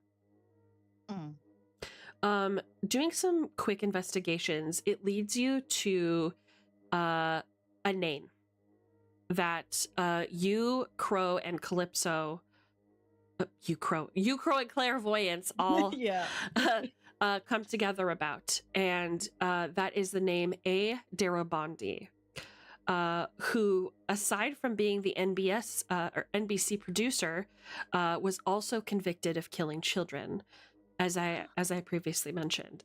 So you go through the city records. You are specifically looking at things like art and architecture, because you discover that he, from their evidence that they pull up, that there was an original building permit for the McAllister building, belonging as a private residence to somebody named Henry M. Lundeen. it was built in like the McAllister building was a classic brownstone style. It was built by a Darabandi. There was an addendum to the permit on the 2nd of March in 1953 that showed that the Lundin house, which again previously was the McAllister, or was going to eventually be the McAllister building, shows that the house was being refitted as an apartment building, and that would become the McAllister building. There's nothing amiss in the records, but the architect is listed as A. Darabandi. It is spelled incorrectly, but you believe it's the same individual. Researching Darabandi at the New York Public Library gives you several books about him and his alleged crimes. There's a book called The Devil's Craftsman by a Cavett Monahan from 1952. There is one called A Darkness in the Corners by Elizabeth Ortiz in 1957. There's one called Architecture, Genius, and Mental Illness by Dr. Peter Johansson in 1961. During his early career, Darabandi was called the Picasso of architecture. He designed very strange, misshapen constructions that he called thought buildings between 1905 and 1921 in Chicago. He would have what he liked to call a religious revelation, and sometimes what people would call a drug experience, then moved to New York in 1921. He took up residence in an unnamed Midtown hotel, then erected 9 buildings during his stay in New York that are all still standing. They are pretty mundane, aside from, some small obsessive looking flourishes, but after the artist Darabandi's disappearance in 1950, it was suspected that he had drowned at least 5 children beginning in 1947. The books even speculate he may be responsible for many more.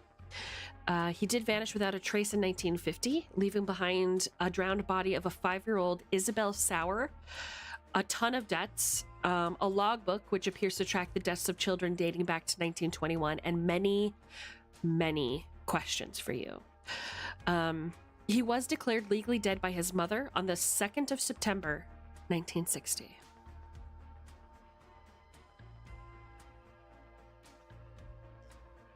Wait, hold on. Sorry, I was trying to figure out the timeline that you just said when he went I missing. will send it. Well, actually, it's in evidence. Yeah, but I will just copy paste for ya, just this part so that you guys can look at it.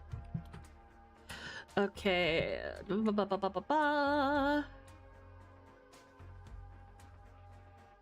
gonna space it out so it's not so thick of a read.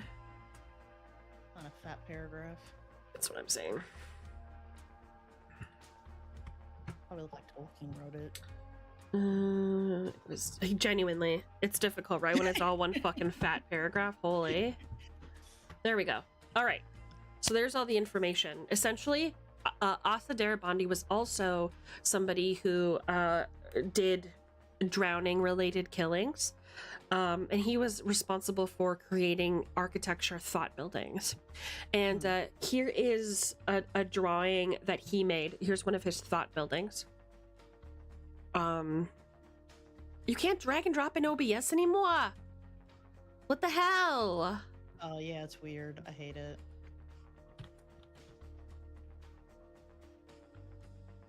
Makes me so angry. You don't even know. Hold on a minute. It's like they hate streamers now. Genuinely. It's like, we know that you use this for streaming. Consider I hate your guts. Thanks a lot. Okay, not you. Where's the damn thought building, my brothers in Christ? Oh, is it me? Okay, hold on. I like that it's called a thought building. It's not just like For thoughts only, right? yeah, like it's not, hey, this is a beautiful architectural building. It's thoughts. Thoughts and thoughts alone. Oh boy, is it big. Holy. The ice cream? That looks like a Carvel swirl. Oh, there it is. Okay. This was one of his drawing samples. Oh, it's a sample. I was about to say, it's like if that's an actual building, what kind of money is he running with to be able to build that?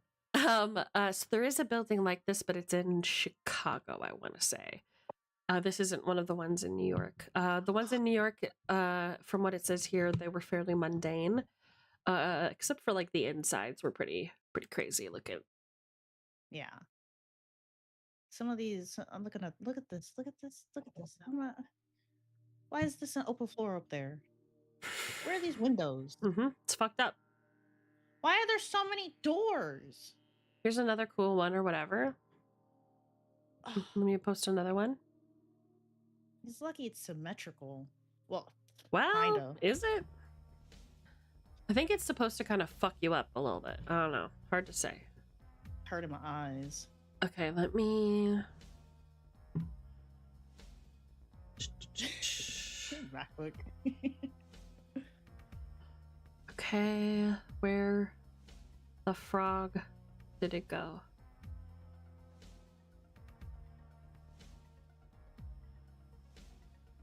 Okay, it's in a possible landscapes.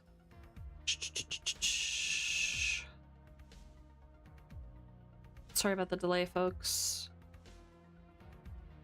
I'm writing that down. I didn't know it was Control F for fit to screen. Here we go. Oh, Control F is fit to screen. Holy. Yeah. Ooh. Got some knowledge going on in chat. Got some fat K's in this chat for real. Here's an interior that he designed as well. What is that? This looks like something I would scribble in the middle of middle school. I don't like this. Yeah, it's fucked up. So those are his thought buildings that he created. It doesn't make me think.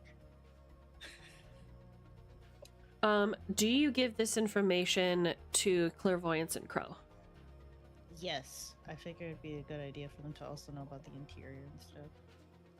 Plus, it's weird. I need to share with somebody. I can't just know about weird-looking buildings alone. Okay, Clairvoyance and Crow, you guys get a phone call from Calypso. Wait. Oh. I can fax this to them, though, right? Sure, you can do that if you like. Okay. If He you'd doesn't rather wanna do talk that. to us. Well, I could still talk to them, but like I just want to fax them so they can see what I'm seeing. Okay, period. Mm-hmm. So while you guys are Also, wait. investigating the... Oh, yep. Well, I'm just curious, did she call while we were out of the office, or was this before we left? Yeah, you know what? We don't have cell phones yet, do we? So, yeah, she would have called your office. Do you leave a message then, Calypso? Yeah, I leave a message. Excellent. Okay. I leave a message. Go ahead and leave a message after the beep. Beep! Hey Claire, I found this wonderful little thing. It's not really wonderful.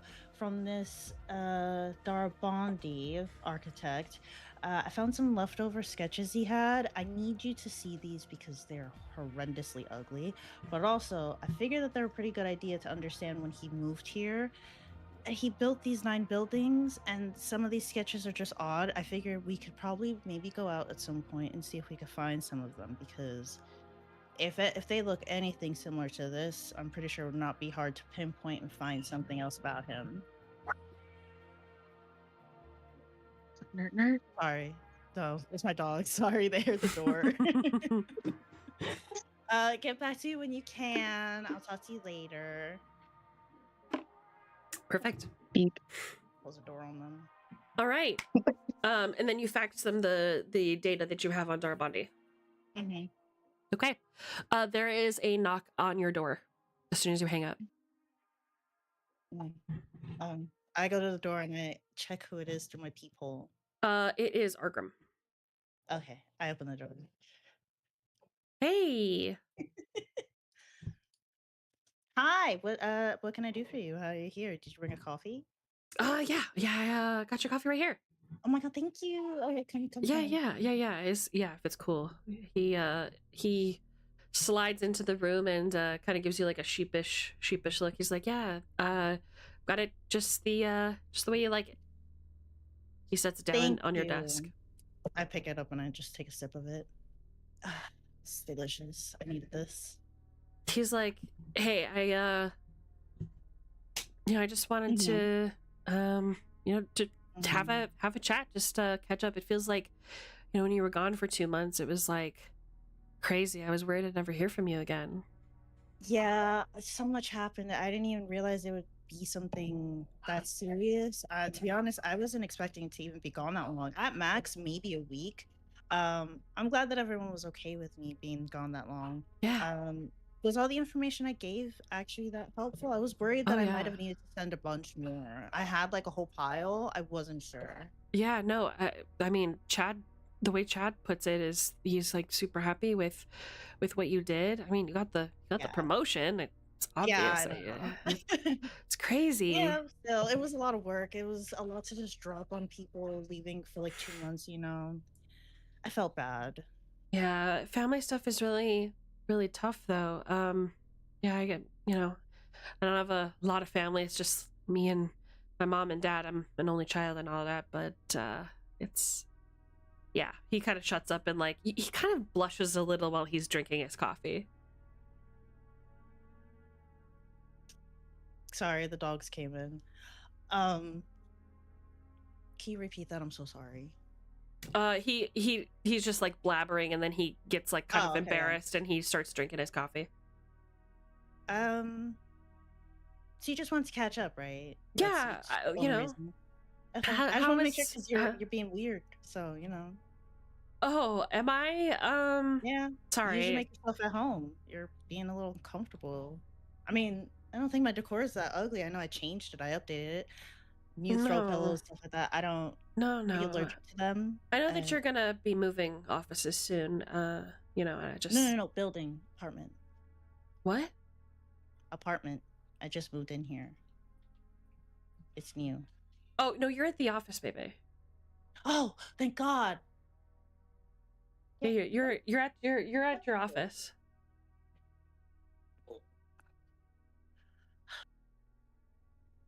Okay, sorry, Pepper's here. That's okay. Yeah, so you're moving to a bigger office soon because with your promotion that you just got, you'll be aren't you moving everything coming over. With me? Different department. So you and I won't be working together anymore like this. So Oh, I like doing projects with you. Yeah, I thought you would have moved with me. Yeah, I really like doing projects with you too. What are you doing? Stop it. I was curious, and he like scratches the back of his head. He's like, since we won't be like working together anymore or whatever, maybe we could see a movie sometime or something like that. What movie? Yeah, whatever movie you wanted to. I take you out for dinner or whatever. Or so movie dinner or movie... Absolutely. Look, What I think that I've always thought that you were a very attractive person, and when you were my boss, I really just didn't think about it. But now that you're promoted and we're gonna be in separate offices, I just when you were gone for 2 months, it hit me harder than I expected.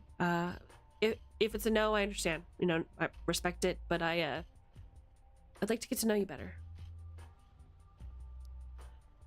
Oh, I wasn't expecting that, to be honest, when you walked in here. Can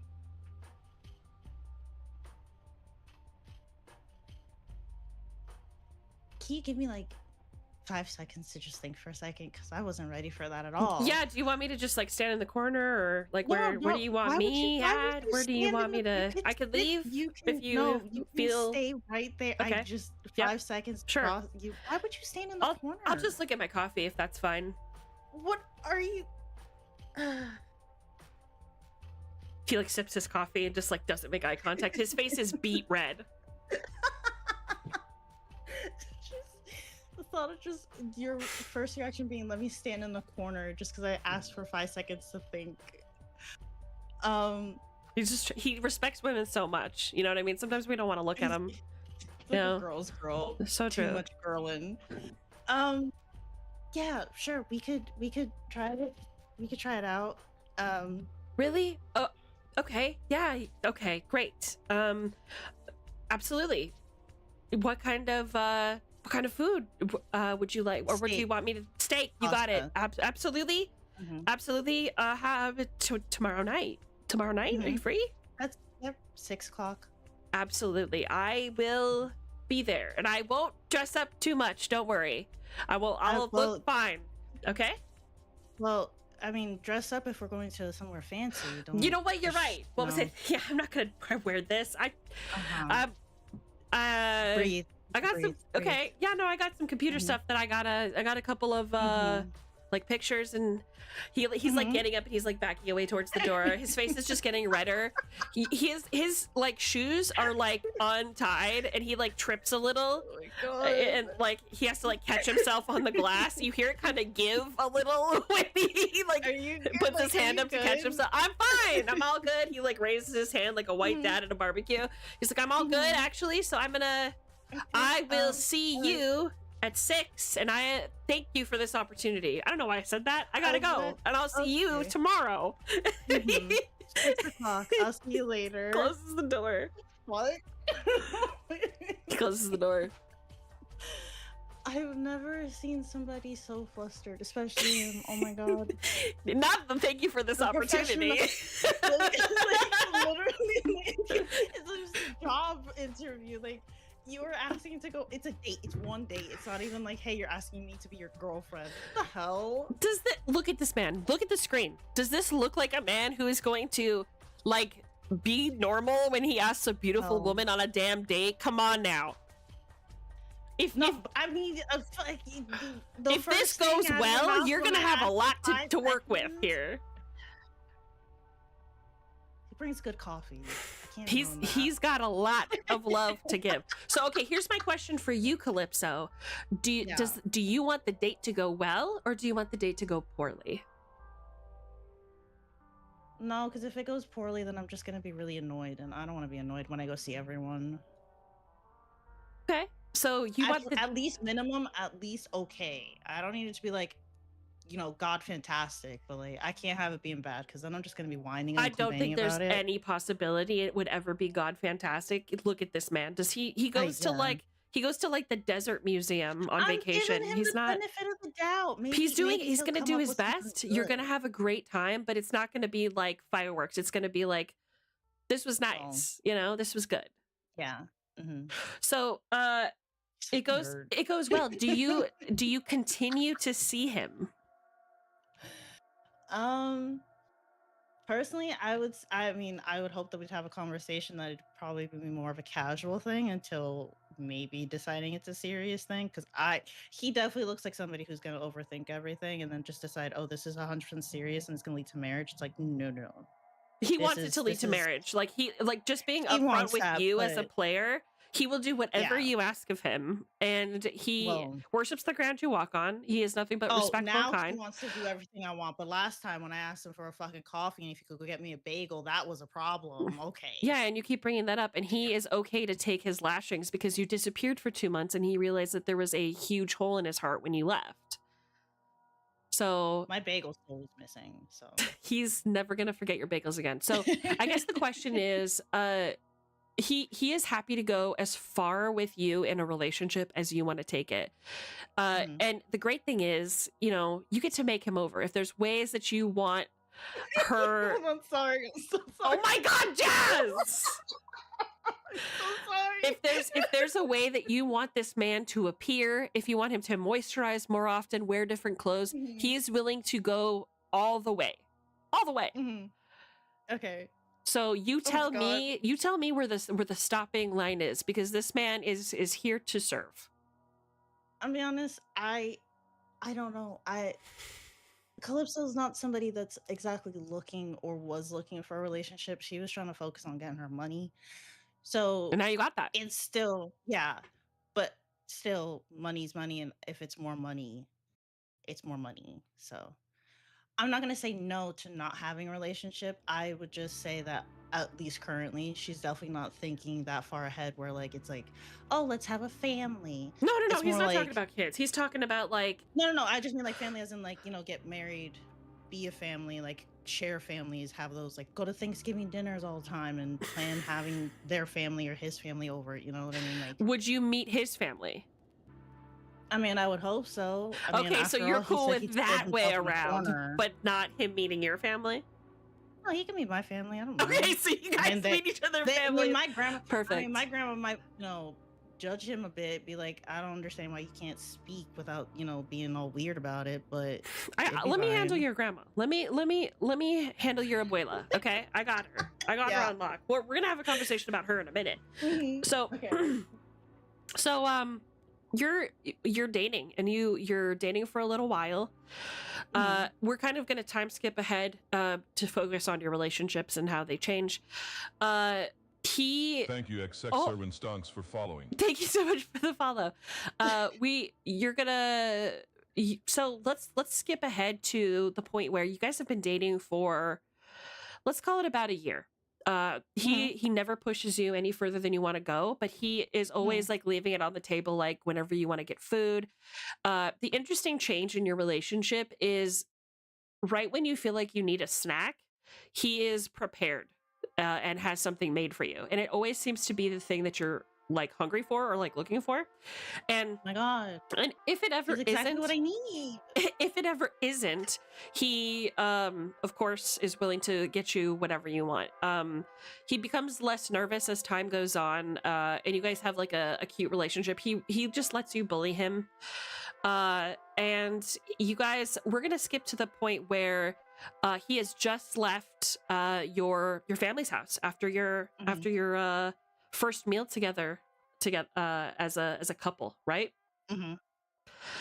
Like a family, like introduce, or like just another like Introduce. family dinner. He just okay. Introductory dinner. So it's Okay. it's your nana, it's your mom. Mhm. Please remind me. I'm so sorry if I forgot this. Do you have both your parents, or is it just your grandmother I that would are say I still have alive? both my parents. I just not. The reason I didn't put them down as bones is because like for Mercury, she's not very close to her parents, but she's very close to her grandma and her sister still. Fair enough. Okay, so everybody's like cleaning up, and he actually helps like pick things up, and he your mom ropes him into doing the dishes while she and your grandmother yell at each other loudly in Spanish from across the whole house. The music is bumping in the house. It smells like rich spices and seasoning. It just like it's a good feeling. I know.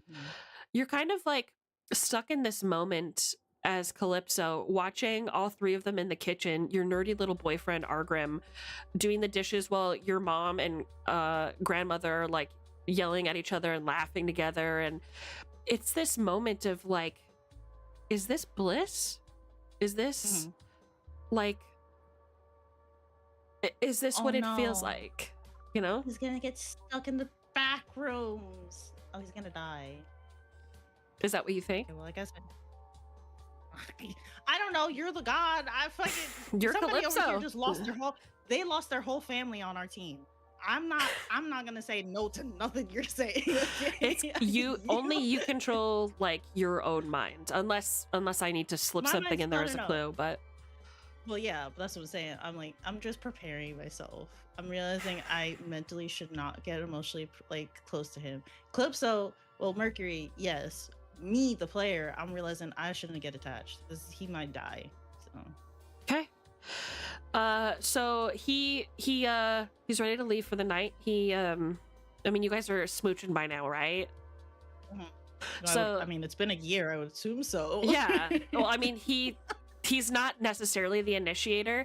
So here's the thing. He's the initiator when you start teasing him. He's one of those people who's like, I'm not gonna, pressure you to kiss me or whatever. And then you're like, why you don't want to kiss me? Like, what's wrong with you? Like, what, you don't think I'm worth kissing? And he's like, okay, fine. And he fucking smooches you. You know what I mean? Kind of thing. Yeah. So like, You gotta bully him into being romantic. it's not just romantic. You have to bully him into having the confidence to make the first look at this man. Do you know what I mean? His parents told him that he was smart, not pretty. Do you know what I mean? So like, yeah, that's stuff that you guys like uncovered together, is that he never really had a beautiful woman in his life who ever looked at him the way that you look at him. So he was very shy, but he he treats you very well, and he just smooches you on the head and squeezes your hand and takes off in his car for the night. And it's just you, your mother, and your... He's perfect! Leave him alone! I can do whatever I like. And it's just the three of you women in the house, and your mother's like, I'm gonna go lay down. So she walks up the stairs, and it's just you and your grandmother, who's still at the dinner table. She's kind of like flipping through her flip phone, because this is the age that we're in at this point for her. And she goes, he's a nice boy. Right? Don't you think so? I really enjoyed my time with him. I like him. So he's the one that you mentioned cracked your door when he asked you out for the first time, right? Oh yeah, he wanted to stand in the corner. After I told him Amazing. to give me 5 seconds to think about it. Yeah. The longer you keep men in that mental state, the better off you'll be. Remember, don't forget that I taught you that. Yeah, no, keep him small. It'll be better. Yeah. She says, she starts speaking to you in Spanish, and she says, I want to talk to you. About. I see something, and I don't like what I see. What are you specifically talking about? The relationship, or are you talking about in general? Like what? Sit what down. Are you? Sit down. Okay, I'll sit down. You pull out a chair. You have a seat next to her, and she pushes her glasses up from the tip of her nose. She's in her like abuela outfit, which is essentially like a She's wearing very a bata. yes, right. It's like yeah. It's like dress Yeah. for pockets. Yeah. yes. And they all I have the want same my pattern. own. Beautiful. Oh. And she folds her phone, and she pushes it to the side, and she goes, when you came back 2 months ago, I noticed it. And we've been so proud of you, the things that you've been doing. You know, your mom never got to where you're at. And when I was your age, we struggled. When you came back... Well, if it weren't for you guys, I wouldn't be here. So I know. But listen to an old woman ramble for a minute. yeah. I'm worried. I'm worried about you. There's something that you don't talk about with us. Yeah. What has corrupted you, my love? I wouldn't say it corrupted me. That's kind of. I say corrupted because there's something Yeah, inside yeah, you, you're, around of course you. you are, because you're gonna sit here and think it's brujeria, and I'm not gonna sit here and deal with that. Like it's not that serious. It just stuff happened. I don't feel comfortable talking about it. I appreciate that you're worried about me. You want to ask me about it, but genuinely, I'm fine. I've dealt with some of the emotions over it. I'm still dealing with it. It's it's a process, but I'm fine. I'm okay. Let's do a reading. She in her little pocket on her little dress, she pulls out a deck of tarot cards. They are like these utterly black with like gold filigree tarot cards that she's always had. I don't do the tarot. They don't like me. Tarot cards don't like me. Don't She just gives you go a get look the like St. Mary candle. We'll pray over that. she gives you a look like you are not about to question me, young lady. I'm probably gonna get the tower upside down, or I'm gonna have to deal with the death card, and you're gonna tell me, oh my god, look, this is, I told you, and I'm gonna be like, I don't know. She's giving you that look, you know what I mean? And then she just keeps dealing the cards. I'm gonna get 7 of swords, something, it's gonna be great, fantastic. She gets the Hanged Man. Of course she does. She gets the Sun. Oh. And she gets another card that you don't recognize. Wait, which ones are upside down or not? None of them are upside down. That's not always good. She goes... What's angry? No. She looks at the card and she nods, and she goes, "What do you think?" I think I'm very upset that these cards are still judging me. What do you think? That they're judging me. I don't have time for them. I'm not talking to them. You could talk to them. I'm not talking to them. You see the wrinkles under her eyes, and like the bags that they've created over years and years of weaning children and working, doing any odd job she could to keep food on her table, have like settled on her face in this moment, and her eyes almost look glassy, and she goes,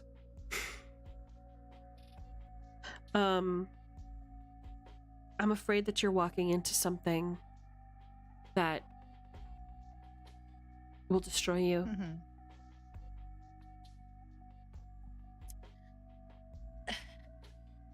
And you know this Is it isn't for about me? him. No, you can't.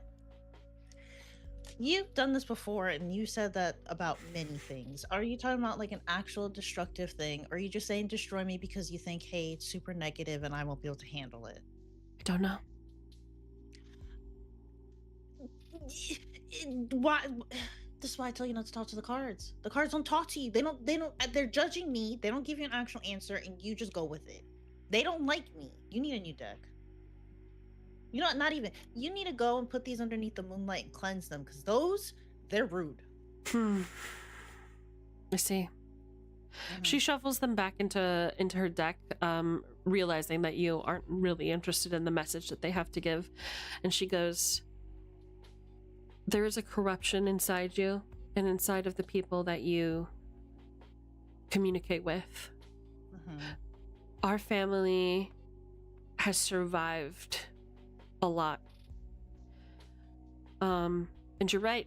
I've done a lot of readings. I've done a lot of readings for us, our family. But I've done a lot of readings before that too. You could say that this deck of cards has always been in our family. You've never seen me without it. And like you, I never saw my grandmother without it. There may be only one way to escape. And she slides the deck towards you. And she says, this is the door. What does that mean? I don't know. I just... if you paid attention to my reading, maybe we would know, but... you can literally pull out those same cards. You'd still figure it out. You already know which cards they were.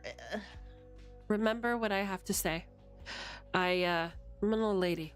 My time isn't forever. I don't have a lot of time left. Stop talking like that. You're staying here. You're not leaving. Who's gonna make me my favorite foods if you're gone? Your mother. Or you. When you have your own house and you're going to give us some grandkids, you're going to be doing all that stuff for yourself, so I'm not worried about it. But you're not leaving. You're not dying. Stop talking about dying. Take it seriously. I'll drag you from the underworld if I have to. Take it I'm being so serious right seriously. now. Not talk about you dying right now, because I will kill you and then bring you back. Don't even. Did you just tell me you were going to kill me, young lady? If you're going to sit I'm here going and to act get like your you're mother just gonna down here. dead, She'll take off go her ahead. chancla. I'll tell her the same thing. She's not to leave either. She wants to walk out this house sometimes and not tell me where she's leaving. She knows the rules. She tells me where she's going and what time she's coming home. You have the same ones. Don't talk about dying. It's not happening. You tend to blather when you're scared. Well, just you're talking about dying, so take, as long as I understand that you take what I have to say seriously, and you remember what I have told you. You and I don't have to fight. I don't want to fight anymore. My time is coming. And that's what this means. She flips the top card over on the deck and shows it to you. It's the card that you don't recognize. It's a very strange card. Again, these cards are utterly black, and they're made out of this like really, really strange material. It's paper, but it doesn't feel, it feels like really high quality paper. Yeah. And the image on the front is just it looks like something peeking out of the darkness. Not eyes, not a face, but a shape that is a different color than the rest of the black card. It's something that you can't really make out. And she goes, "This tells me everything that I need to know. And I know that it is your time to hold these cards, not your mother. These are for you. So hold on to them. And when you think that corruption is coming, when you think that corruption is going to take you over, you need to have these on you, and you need to be careful. Dark things are coming." Are you seriously trying to just drop this off on me? I have to.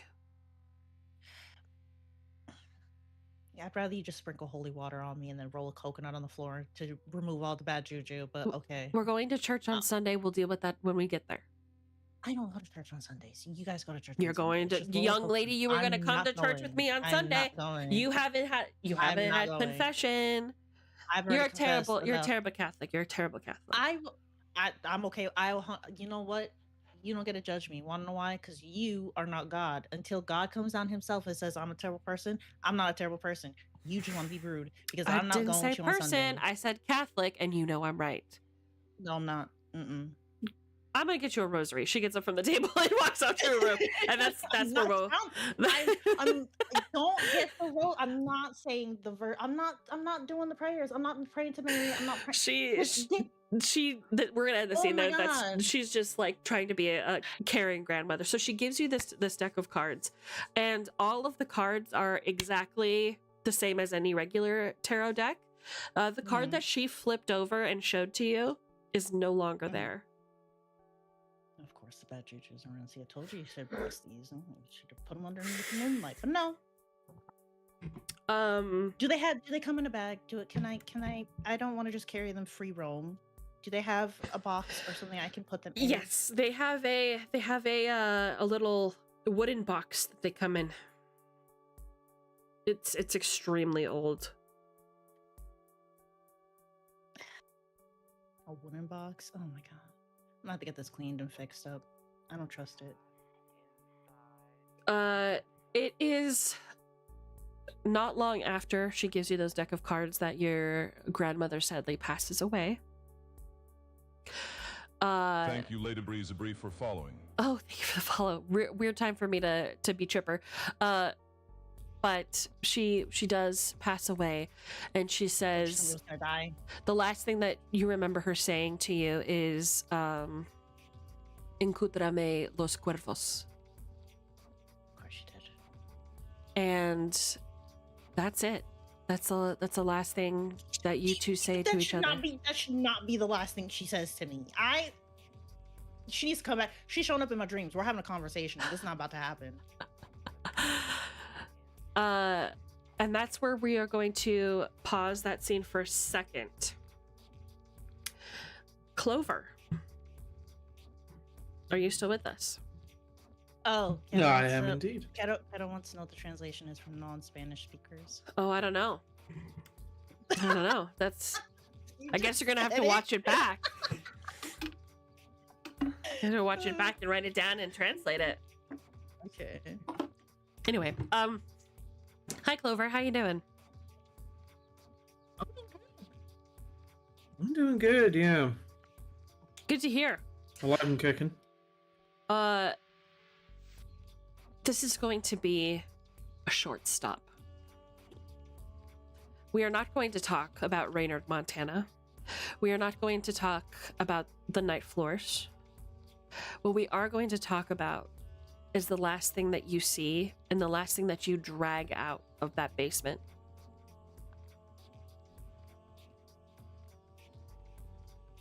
And then everybody will get the letter.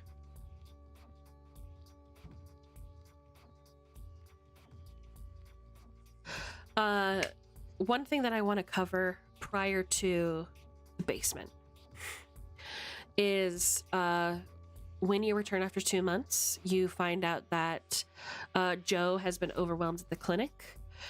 Joanne, affectionately, you called her Joe. She's your coworker.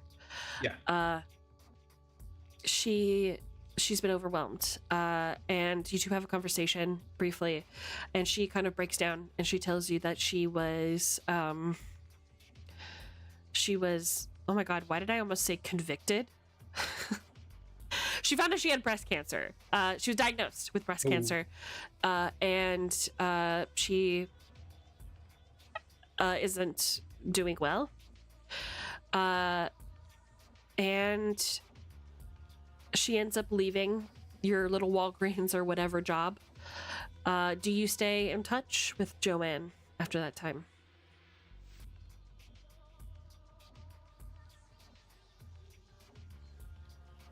I think he would stay in touch, but it would be very minimal. It would be, he'd be visiting, bringing flowers to the hospital kind of thing. But as her condition, well, I mean, presuming she doesn't make it through it, as her condition worsens, and he would understand that it's a point where, family is more important than friends, so he'll probably lose a little bit of contact. But it would definitely drift off. His contact would definitely Okay. wane. Go ahead and cross her off your bonds list. Yep. Okay. Oh, should I do that too for mine? Yes, for your grandmother. Cross her off your bonds list. So let's talk about the basement. You remember the gunshots, you remember the strange sights, the familiar ones from the night floors that you had seen before. You are in the dark. You are being led by someone in a gas mask out of the fire of this place. You knew that coming to the basement would be potentially a dead end for you, maybe for all of you, everyone that joined you on your little mission. But you didn't expect it to end up quite like this. And if you didn't have your little guide, you don't know what would happen. It's that moment, as you're stumbling through the darkness of this night world, that you're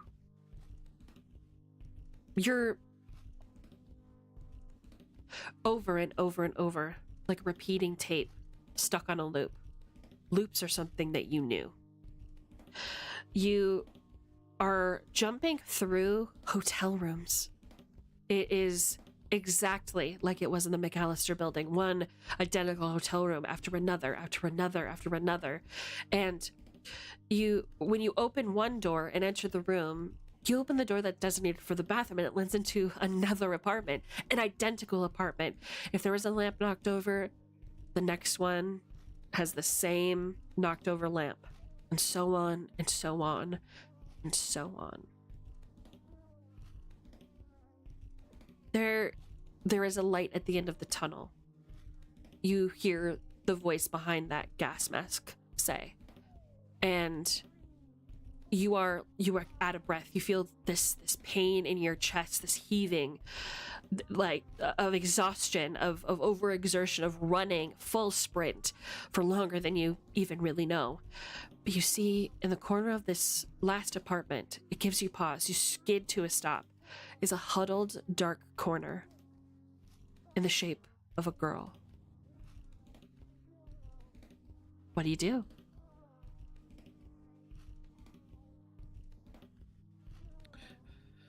I enter. I approach the girl.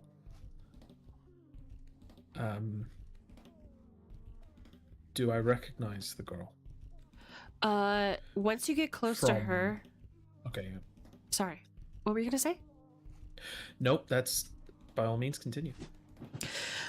You approach the girl, and do you say anything to her?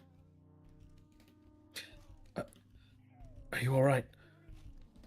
She looks up at you scared. She's clutching a camcorder in her hands. And she goes, I just want to see my dad. Can you take me out of here? Your dad? Yeah. Yeah, I can... Can I can go try. with you? I can try to take you out of here. Okay? Okay, Hey. he's like half crouched. Like, okay, just take my hand, follow me. We'll get out of here. Okay? She puts her camcorder in her little Sesame Street Elmo backpack, and she takes your hand. You're in your military outfit, right? Yeah. Okay. She takes your hand, and the eyes behind the gas mask just watch you, saying nothing. And then when you're ready to leave, you continue running. You feel like she's falling behind. She's not able to go as fast as you, but he is pushing and pushing and pushing. Do you pick her up or put her on your back or anything like that? Yeah, I think I'll pick her up. I'll seeing that she's struggling, I'll kneel down and tell her, okay, come on, just climb on my back. I've got you, okay? I've got you. Okay. And she climbs on your back and holds on tight. She kind of like has to like hold on the best that she can because you're already wearing a backpack full of stuff, weapons, ammunition, etc. And she wraps her arms around you. She's holding on tight. I'm gonna make a roll and see how well she hangs on really quick.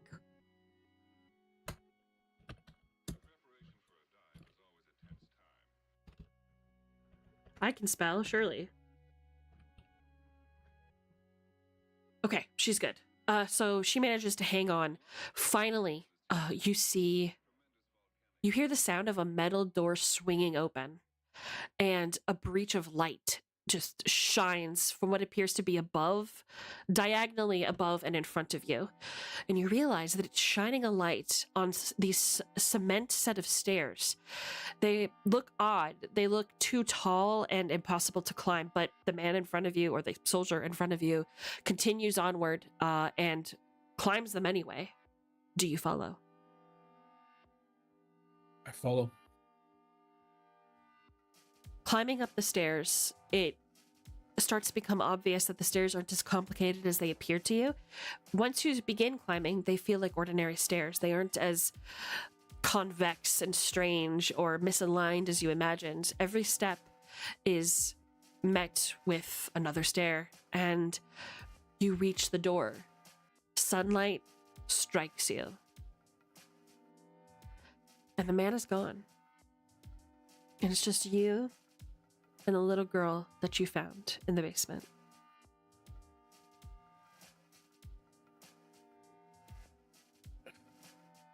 You're standing. Sorry, I should elaborate.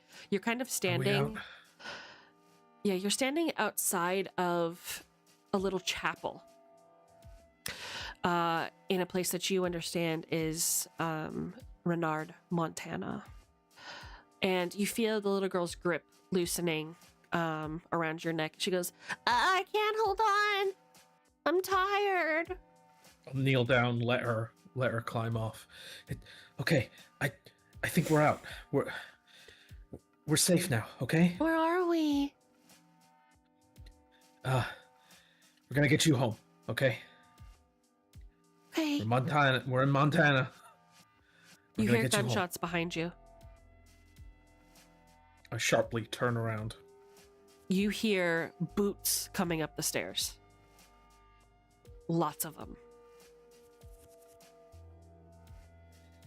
All right, you, okay, just you go over there, all right? Run in that direction. My car's through the woods just She runs. next to the road. Yeah, she runs. As soon as you say run, she's like looking behind you, but her eyes are so sallow and wide. Looks like she's been awake for days, and she runs. She runs as far and as fast as her little skinny legs will carry her, and she just runs. The sound of gunfire and this marching of those boots is the last thing that you remember before a flashbang goes off, completely blinding you. And you fall to the ground. You feel the sharp pain of what you imagine as bullets ripping through your skin. Maybe? Is that real? Is that what happens here? Is this the end? You don't really know.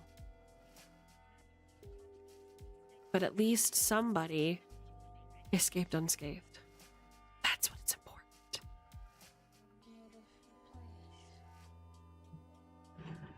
And now we're gonna pause there for a second. And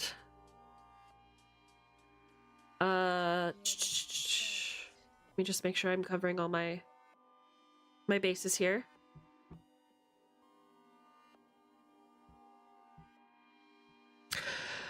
Crow, let's talk for a second.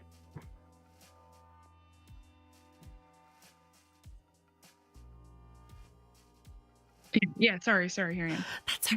That's okay. You and clairvoyance don't find really a lot in the office. We're going back in time just a little bit here, back to your investigation. But there is still the rest of the the manor, if you will, to explore. So where are you guys going next? I'm following her. She knows this place more than I do. I Okay. guess I'll check out his bedroom. His bedroom? Bedroom it is. Yeah. You notice that in his bedroom, all of his clothes are exactly where they should be. Clean, pressed, dry cleaned. You see his judicial uniform laying out on his bed as if he's ready to wear it the next day. His shoes are meticulously shined and aligned at the foot of the bed, where he usually keeps them. The bed is made. It smells crisp in here. The sallow smell of tense air and body odor doesn't linger in this room. It's almost as if nobody's slept in here in weeks at least. Something's very wrong. You don't mean he doesn't sleep at his desk all the time like you? No, it's like he didn't. How do I put this? It's like he was getting ready and then something just stopped or something happened. This isn't right. But his car's here. It's gotta be here. He's not in his study. He's not in his room. The living room is untouched, although there's a weird smell. Maybe. Can we pinpoint where the smell's coming from? Absolutely. Do you have alertness? I believe. I think you do. So, yes, I have 80. Excellent. I'm a bloodhound of a person. You sure are. You can absolutely follow the smell. So following your nose, much like your good friend Honest Abe, you're navigating the house and kind of like sniffing around. Where is that smell of like BO coming from? It's from a person. Like BO doesn't linger around when there's a corpse. It smells like a corpse if there's a corpse. So you know that someone is probably here and they're alive. And if they're not here right now, they were in either the last few minutes or the last few hours. And that will help you track down where this person could be, Edwin. You're sniffing around and that aroma is coming hot from the basement. Oh man. I'm just like thinking to myself because like I don't want to worry her, but because I've been around a dead body before, other than the Delta Green incident, but something that never left my mind. Okay. So you guys are exploring the basement then, I'm assuming, or? Yeah, let's check out down here. Does he go down in the basement often? I mean, you probably wouldn't know. We kept records of stuff down there before, or storage. I don't know why he would be down here. Maybe. Wait, the new hobby. Maybe. I mean, it was a bunch of empty space, and I mean, guest rooms and whatnot. Sure. What is that? What is that tone for? Nothing. I don't know. But be honest with me. I don't know, okay? I have a bad feeling. Well, my brother is a smart person, so there's no way he would do anything so silly as to take up art as a hobby. That was probably some code word for I'm onto something, or someone broke in. I'm gonna like go down the basement while she's Spiraling? coping. Okay. Yeah. I'll put my hand on my gun just in case. Hey, don't leave without me. As you descend the stairs, you are hearing the sound of light tapping, like the sound of a metal pick against a small stone. As you descend the stairs, you're starting to realize that it's not a small sound, it's a very loud sound, but it's coming from very far away. You shine a light down this basement because it's dark. There's nothing in it. And that's when you see that this entire basement has been destroyed and caved out, as if Edwin or someone had begun some sort of mining excursion. But it's not just a mining excursion. There aren't just boulders and stones laying about. It isn't a mess. It is a structure. It is a purposeful piece of art. High, round arches, infinitely curving and arched, and strange swirls and formations that you've never conceived of before. And on the ground is scattered millions, maybe, of papers just everywhere, scattered in front of the opening to this cave system. And they all look like this. Or this. Oh. New hobby is architecture, huh? What the? What? Huh? Why would he do this? Over Is he on the... and over and over and over. Edwin? Are you down here? This isn't funny anymore. The tapping continues. Hear that? Edwin? I start running towards it. I want to get there before she does. Hey. You run as fast as you can. The tapping becomes a banging, becomes a crushing of boulders under a pick. And finally, you reach its epicenter. A huddled, starving mass of a person wearing nothing but underwear is carving these immaculate underground structures. And Crow, you only recognize them from the pictures that were littered on the floor, but Claire, by the time you reach the area where Edwin is standing, you recognize these rooms. You traveled these halls the night before you entered the night floors, where you were carrying the candle and you were standing in front of the ballroom before the doors closed in your face and you woke up. It's the same room. Edwin has a feral look on his face as he spins towards the two of you. Edwin? I have to continue the work. What the hell is happening? Edwin, put it must down. Go on. Edwin? It has to go What do you further. mean? What work? What are you talking about? Just a few Where more. did you get this note? But what are you talking about? He lunges for Crow specifically, and is like using all of his strength to choke you and drag you to the ground, like pin you to the ground.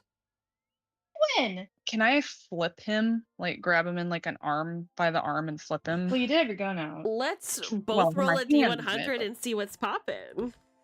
And And don't forget, you have a -20 bonus because of your injury. does it matter of which arm I'm using? Oh, I don't think you can beat that. Oh fuck. I just rolled a 2, by the way. Oh, no. Let me go. Come on, crit Yeah, I success. don't- You got this. I don't think How much time do I we have left, appreciate- by the way, Agent Code? 4 minutes. Fuck. Okay. Oh, I'll wrap this I up as quick appreciate as I the can. enthusiasm. Damn, 41. You guys can keep going, and I can watch the VOD like last time. Oh, I want to hear your reaction when we find Greta. Okay. we'll Okay. speedrun. I'm gonna skip ahead a little bit just so that Code can hear the good stuff. So Mm. you're wrestling. He actually chokes the life out of, like, he gets like the pressure points on the side of your neck to the point where you start to black out and are flailing wildly because the strength in your arm is failing. Clairvoyance. Do you help him? Well, you think I would let that happen? Huh? You think I would let that happen? I'm asking you. You can take out your fucking taser and get this man off of him if you want. I'm gonna kick him in the fucking head. Hell yeah! You kick him in the fucking head. Edwin goes rolling as blood begins to spill out of his temple, and the roar and insane, sad noises that he makes when he is thrown off of Crow are going to stay with you the rest of your life.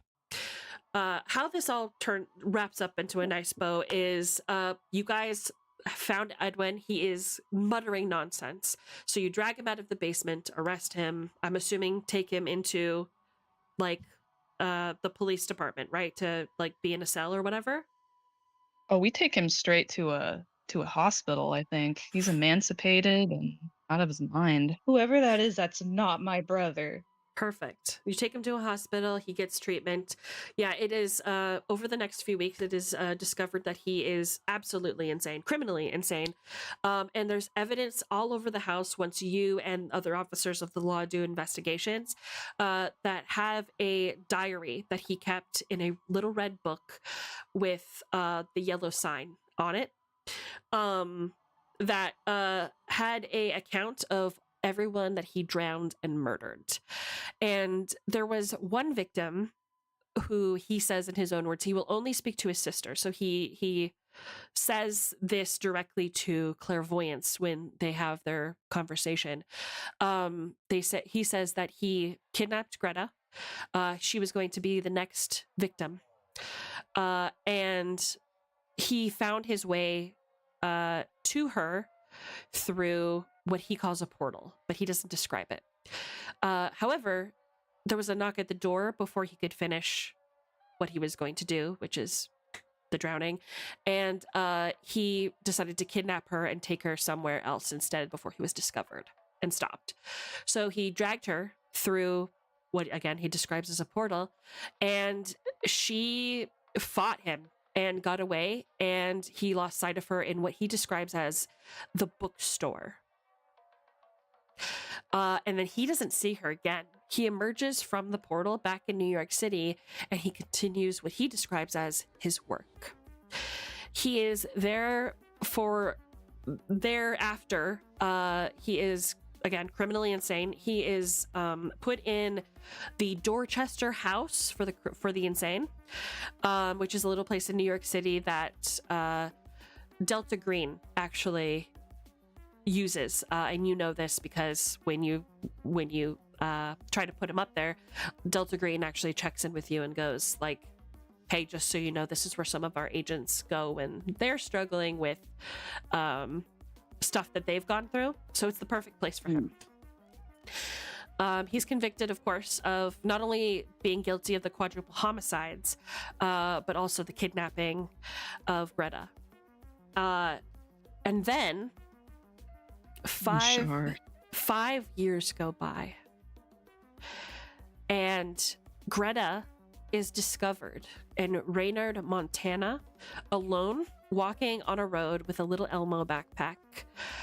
And it is Clairvoyance and Crow who get the call from Giradonda first.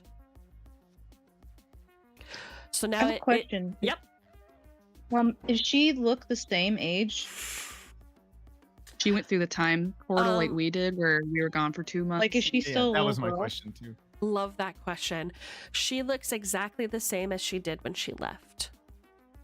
But I 5 got a years free have 5 passed. years on her life. Yeah. At what cost? Nope. Also, I would have not let Clairvoyance be alone after that. No. I imagine not. I think I basically became her roommate after that. Oh god damn it, we're married now, aren't we? Period! A lot. Finally!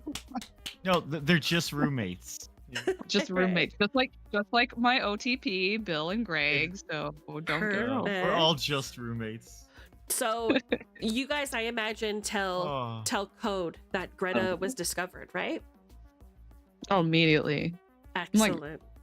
run into the car. Well, I'll hold on. with our shitty new cell phones that are blocks. Yeah, genuinely. So wait, do we have Greta in our arms or do we just have the news? We got the call. We're on you the got way. the call. You got the call from Graham Giradanda. So you, Agent Code, any charges against you are dropped. Anita asks you on a date. Do you take her up on it? No. Okay, no problem. I politely let her down. Oh, that's too Her bad. law. She'll be married next week. No worries. So she is found, and you don't get your hands on Greta to hug her and tell her how much you love her immediately. She has to go through the system. She had to be questioned thoroughly about what she experienced and what happened. They say that she was discovered with a camcorder, and using your resources with Delta Green, you discover that Delta Green confiscated that camcorder. Yeah, so it takes over the course of 20 years, the following happens. Clairvoyance and Crow are deputized officially with the FBI, which means you're not on their payroll, but you are considered, for all intents and purposes, part of their crew, and you have their resources, and people will go out of their way to help you with investigations. Yay, free cheat code. Yes. Now, Crow, you have terrible nightmares about navigating the night floors, following the Newfoundland Honest Abe. And like, that's kind of what happens to you in the meanwhile. Like, it's a reoccurring nightmare of being in the night floors. Oh, great. More nightmares. Greta ends up growing up to be a formidable woman in her own right. She is incredibly sharp and very good at dealing with hostile situations. Again, she's really interested in psychology. She gets a job as a psych at a hospital. She's really attached to her independence, so she doesn't talk a lot about her job with you, Agent Code. She just wants that to be left at work because it's a very stressful thing for her. But she feels like her experiences that she had when she was 9 years old can help other people deal with that. Okay. Can I ask how long it felt to her that she was in there? Because we lost 2 months, and how long did it feel like we were in there? Night. Yeah, it felt like one night. Like that? She says that she doesn't know. She just said it felt like a lot of days when you read up on her psych analysis report. She excelled in school. She did really great. And your lives, for all intents and purposes, after you find Greta, your lives go relatively back to normal. Everything seems like it's going well. And then one day, 20 years later, everybody in this call, everybody part of the C cell of Delta Green receives a letter in the mail. And the letter says, pardon. I promise this is the last thing and they'll let you go, I promise.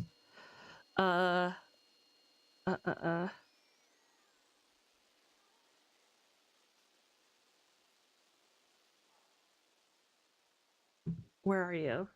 Where are you? I'm so sorry.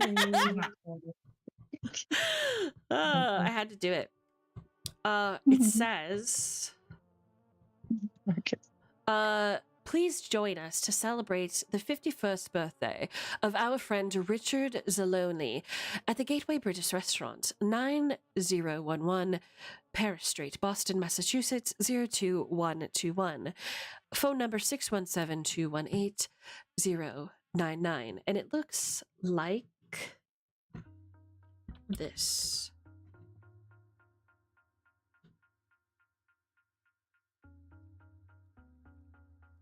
Come on, man. You gotta let me post it. Hold on a minute. I have to wear a suit. I'm not interested. I'm gonna say who? Yeah, I don't know. It's in evidence. I will post it on screen here as well. Oh.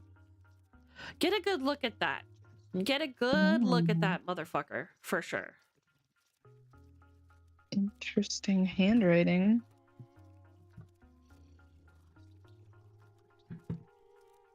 Do I recognize that? The handwriting is different than the one on the envelope, if that's what you are asking. I'm sorry, I'm gonna post it really quick for chat. And as you can see, in the top center of this invitation is a green triangle. Ah, shit. I gotta go. Oh, we gotta dress up. Damn it, I need to get a suit. Now, here's the interesting part, folks. First, the interesting part is I need to fucking post this. I'm running out of time. I'm panicking. Ah! I'm sorry. It's okay. It's okay. Calm down. Okay. Here's, oh my gosh. Control F. It worked! Okay. So, does anybody else see anything interesting about this invitation? The initials off to the side is like an LB.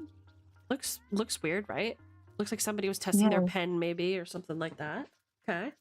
Ooh, weird handwriting. We don't recognize the name, do we? Nobody knows a Richard Zaloni. Does anybody know Polish? No. Nope. No. American. Painful. I'm going to assume in the year 2015, you guys have decided to create a group chat, right? Essentially. And the way that the CIA does it, some agents do it, is this. They will create an email address, and all parties will have the password to that email address. They create a draft email, send it to no one, but they will communicate to each other that way. All they have to do is use whatever internet connection they have, sign in, and read the messages there inside that draft email, or create a new email address for that. Or not email address, a new email for that. And that's the way that they let their partners in the field know that they have signs of life. So that is something that Delta Green would have taught you as a good way to communicate with your party if you're ever separated for long periods of time. You guys have decided to meet up at a location. Code. You have had your daughter back for 20 years. How are you feeling? Do you want to continue the investigation? Honestly, yes. I think with her having gone through the same thing that I have, we would both have this feeling of we want to stop other people from going through it. Okay. And she works on the psychological side. Outside of it, I'm in Delta Green. So Okay. That's very chivalrous of you and very gallant. I appreciate that. Clairvoyance and Crow, do you still have interest in continuing with these characters and continuing your mission with Delta Green? Of course, Yes. it's personal.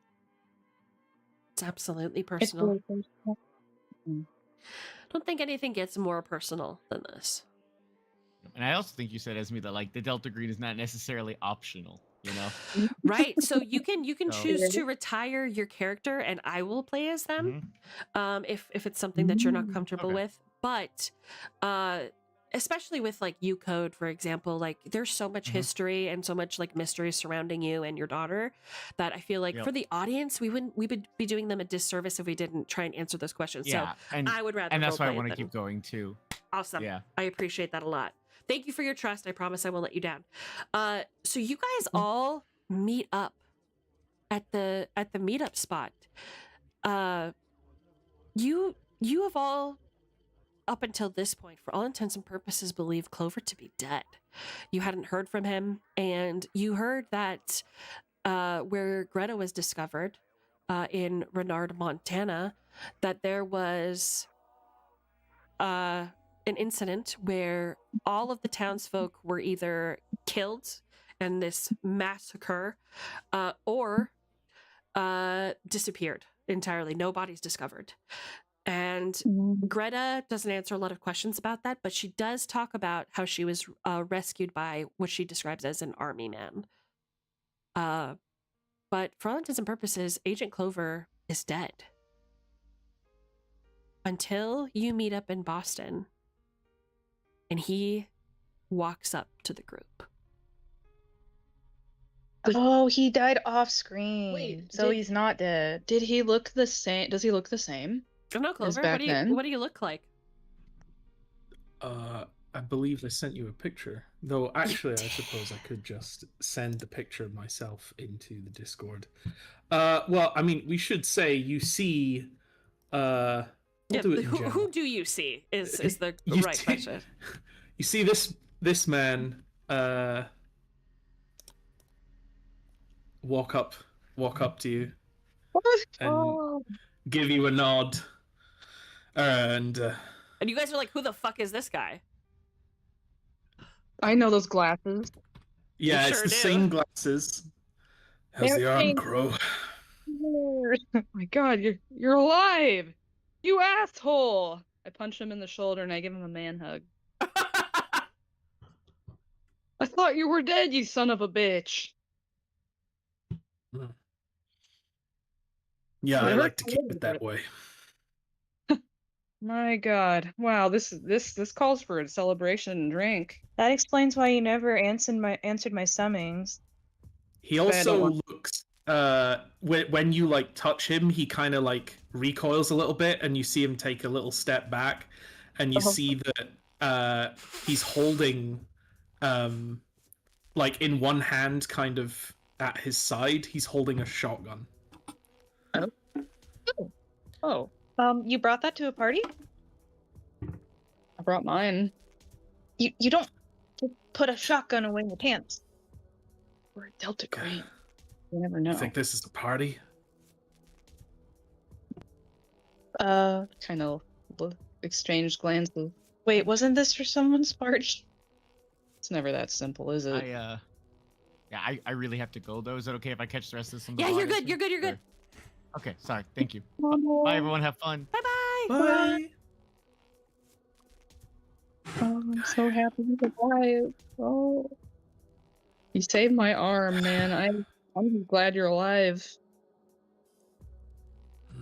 That makes one of yous. Hmm. You still with you still with them? You still Yep. with the old green bastards? Yeah, can never get out of it. I'm assuming you are too, if you're here. Or maybe you're not, considering you're armed. What do they tell you? A whole lot of nothing, really. Yeah, usual, not much. Summoned for some kind of party. Can we show him the What? letter? He has a copy of the letter. In fact, he knows more about that letter than you do. Oh, You, Okay. Were any of you there? And I keep forgetting the name of the town. What was the name of the town? Renard. The Renard. Yeah. Any of you there? Renard. You mean that what happened in Montana? Yeah. No, we weren't there at all. We heard about it. we got the call from one of our cop friends Graham. to pick up Code's daughter. Yeah, what happened? Wait, were you there? He kind of lightens up a little bit, or like his tense posture kind of eases up, and he looks down and adjusts his glasses, and then he gives Crow the like slap on the shoulder, and like just like Crow gave him. It's good to see you, though. Good to see you again. Glad you're all safe and sound. Is this man code for I have information I'm not going to tell you, we're just gonna slap it out and be happy? Oh, it says how we say hello. Am I missing something? Did something happen in Montana? Why is everything good now?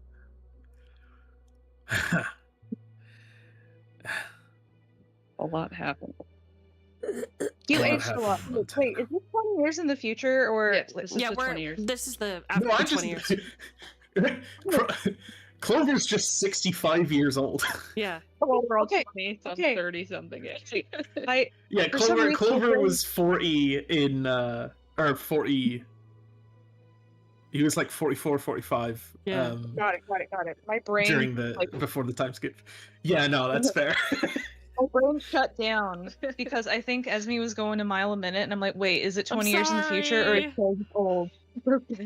Fine. No, we got the letter 20 years ago. Gotcha. Okay, got it. Okay. I'm just glad he's alive. So, Oh. you all here for this shit? And he holds up the letter. Yeah, whatever this shit is. Here we go again. I mean, I hope they have answers of some kind. Oh, never. There's never answers. Man, I wish they would have told us you were alive or something. The bastards left us hanging for 20 fucking years. Yeah.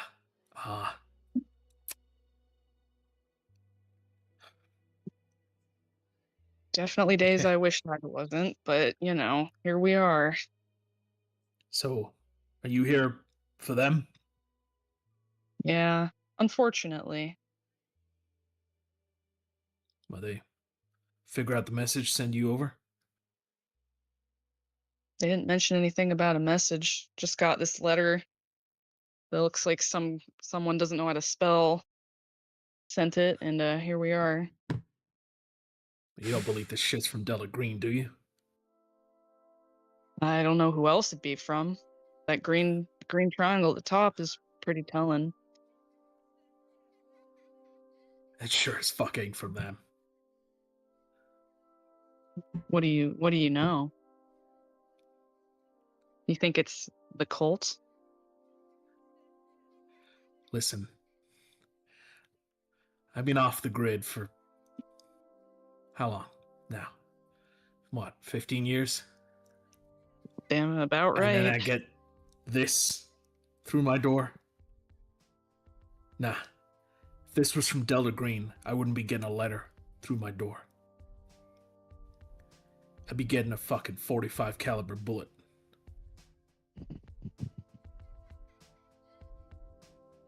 You put it And he that kind of way. mumbles beneath his breath, like, who the fuck do you think fired at me? Huh? No way. I'm at a loss of words for that. Like out of character. Like Crow probably doesn't know what to say. So So you ain't here to clean house? Huh? no, you're a friend. I wouldn't do that. I'm trying to get to the bottom of this stupid symbol still after all these years. That goddamn symbol. It's my dream.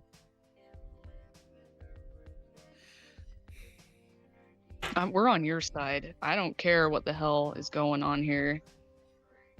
Well, if you don't think it's Delta Green, then I would like to know who you think it is. Who else would it be? Spit it out. I'm The- autistic. The cult. Okay, so from a to pull out as out of character and talk to the GM.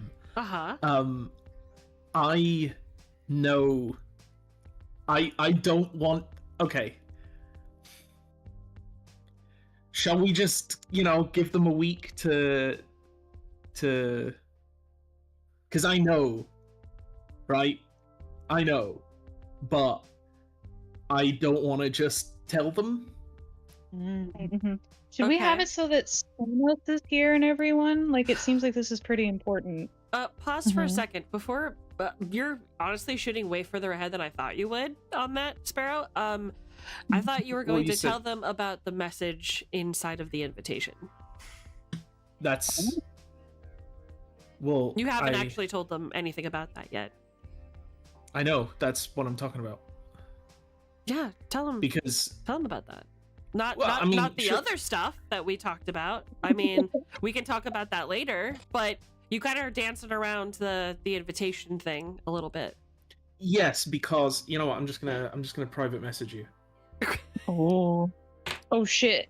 He's in the know. They've been chatting behind the scenes. Oh, Honest Abe's outside. I mean, Tank. Abe. Let me go get Tank. Yeah, in the ring. I see. Ooh. Okay, I see. I understand what you're saying now. Yeah, you know what? Let's give them a week to look at it. We can forget what just happened. That's fine, but Either Yeah, chat. I didn't realize. Either chat will Sorry. completely forget and not like care to solve it, or the players could just look at this and go, "Yep, that's an invitation," and move on. Or they could figure it out, which would be interesting. So I think that's where we should end session for today. That's perfect. yeah. But we know he's alive. Yeah, I wanted to give you an opportunity to like say hi or something. So Yeah. I wanted you to say You- something because the whole session it's Yeah, been like you're- I climbed the stairs and that's all you've had to do. So I feel bad. Yeah. No, that's fair. I'm cool. It's just you let me keep talking, and I'm like, how much? So that's where we will cut it for today. You will see us next Sunday. But before we get there, how did everybody feel about today's session? Oh, I loved it. I love role playing Thank you. sessions. Me too. I love Swamos struggle busting. Getting Madge. That's right, kids. Almost as When happening, when you love. think somebody's a cop and they're asking you questions, what do? You shut the Shut fuck the up fuck and up you and- call your lawyer. And then you date your lawyer, gosh darn it. Well, she No, he tried turned- to, he but turned he's that shit emotionally down. unavailable. He turned that Yeah. shit down so fast. She Yeah. would have rocked his world before dinner was even over too. So I don't know, his loss. Was anybody expecting Agent Calypso to be like married to Argrim, Oh, basically? Like, were they? happy for Like, were they though? Like, is it official? You met the No, family? they haven't got married yet, but he desperately wants to marry this woman for sure. Praying for it in his dreams too. Oh yeah, and he'll be open about that too. She's gorgeous, so Yeah, because I was gonna say I didn't get no wedding invitation. not yet. You guys will get the wedding invitation if there is one. Oh, so you're Okay. open to it? Oh shit! Same with No, there's ours. no prenup. I want my money to say my money. Oh, Dude, yeah, we that's wouldn't have a understandable. wedding. We would go to the The courthouse. courthouse. True. So true. Fighting on the way out too. I want a divorce. Yeah, Bitch, this is obviously. for leverage. Obviously, there's a couple of questions that are going unanswered, and they will, as usual, remain unanswered for now, until you get there. So, I'm really glad everybody had a good time. I know that this was a super. I did a lot of talking. I'm so sorry. I'm so sorry about that. You're the DM. You're supposed to do all the talking. No, it's not supposed to be about me. It's supposed to be about you guys. So I really appreciate you guys hanging in there and let me just pontificate what happens. And I'm really sorry I got rushed to the end. I really just wanted Code to be here for moments like his daughter returning and Clover turning up for the letter. So Yeah.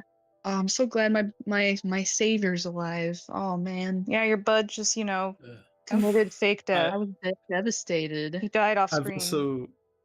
I've also decided that I am going to bring the dog with me. So, like, I guess behind them in the car park there is a like Ford like flatbed pickup truck with a hanging out of the window. There's a German Shepherd. Oh, Oh. are they friendly? for now, Well, he's he's friendly to me. Okay. Okay, he's like Ruru then. Gotcha. Okay, cool. He's a working He's, dog. He's a retired police dog. He's a working Oh. dog, so he's a I say sick him and then he attacks kind of dog. Hmm. That could never be a Newfie. No, I say sick 'em and they go jump on him and lick their face off. You say sick him and he throws up on them. Covered in drool. Yeah. Oh, but he'll attack the cat without you asking him to. We're working on it. Oh, stinker. He's big. He doesn't know what that is. Bubba, you hear that? She's calling you a stinker. Ooh. Nice tool. He's all wet. You know, That's his fault. I'm glad you guys had a great time. We're gonna go ahead and call it here. Thank you. But first, Clairvoyance and Crow, where can the children find you? Oh, go to http bullshit twitch.tv/Esme Silverthorn to find more goodness. And I am always there, so if you want to find me. All right. Our channel is Velociraptor Twins. Thank Rawr. on Twitch. Yeah, if you want the boring answer. But literally I am in a stream every single time. So if you want to find me, I'm there. And when do you guys stream weekly? We're supposed to stream on Mondays, but since we're hosting Thanksgiving, that's not happening this week, teehee. Until my job is not training hell, we probably won't be doing Mondays for a bit. But we are gonna stream on. I hope to stream Thursday night, like after Thanksgiving dinner is done, so we can do a new Jackbox community game night and Oh, just babes, chill with I will everybody. be there. Are you kidding me? I hope it won't be too late. It will be late for you though. I don't give a fuck. I'm gonna be there. Is this a joke? Was that a joke? No, I'm coming. Are you saying I'm not We're gonna invited? get the. Yeah, you're invited. Everyone's invited. We're getting the new one. Apparently, there's like a D&D party kind of trivia game. What? Okay, I'm there. Like it's not like actually D&D, but it's like you play a fancy party characters. and like it's a trivia game of some sort. And That's so important to me. I'm excited. Yeah. It is. It's very important. It's important. And then we do Friday nights is variety usually. Saturday is monster games, and Sunday is collab days like today or retro games. Pog. Sure. Wonderful. You can find Agent Code, twitch.tv/Swamos. He is the only mudkip worth knowing. IMO. He is wonderful. I don't remember what days he streams, but I know he does Mega Man Mondays. So you will see him tomorrow for sure. Bebe, where can the children find you? I'm not sure if I'm streaming tomorrow because I don't know what game I'm supposed to be playing. Anything, whatever you want. I'm gonna be there. No, it's not anything. It's for indie games, and I don't know what indie game I'm gonna play. I haven't decided. I have like 3, but I haven't decided which one yet. So My husband is a nerd and almost broke my door asking me out on a date, and then said thank you for this opportunity and offered to hide in the corner so that you could respond himself. to him asking you out on a date. Blair Witch in the corner. He was gonna just stare at the corner with his coffee until you released him from his sentence. Very serious about it too. I believe that he would have done it too. Yeah, this man will do anything for you. He loves the shit out of you, man. Oh. That's adorable. Mazel tov. Kato's like, love him. I'm glad you approve. Okay. And Sparrow, where can the children find you? Next week on twitch.tv/Esme Silverthorn playing Delta Green. Exactly. I thought you were gonna say you can't and then hang up. Yeah. You won't. Okay, let's see if there's anybody to stream snipe. RQ. Ooh, is Hey, Belle? Lucas. Is Belle? Belle was live earlier. Is Belle He's not live? live anymore. No! No. Cleor! Well, I guess that's it, isn't it? Damn it. Tiefling Melissa's live, but she's sleeping. Yeah, she's I'm sleeping. not gonna get into Melissa when she's asleep, so no problem. We'll just call it here. Thank you all so much for joining me. I will see you tomorrow. I will be streaming tomorrow. I love you so much. I mean it.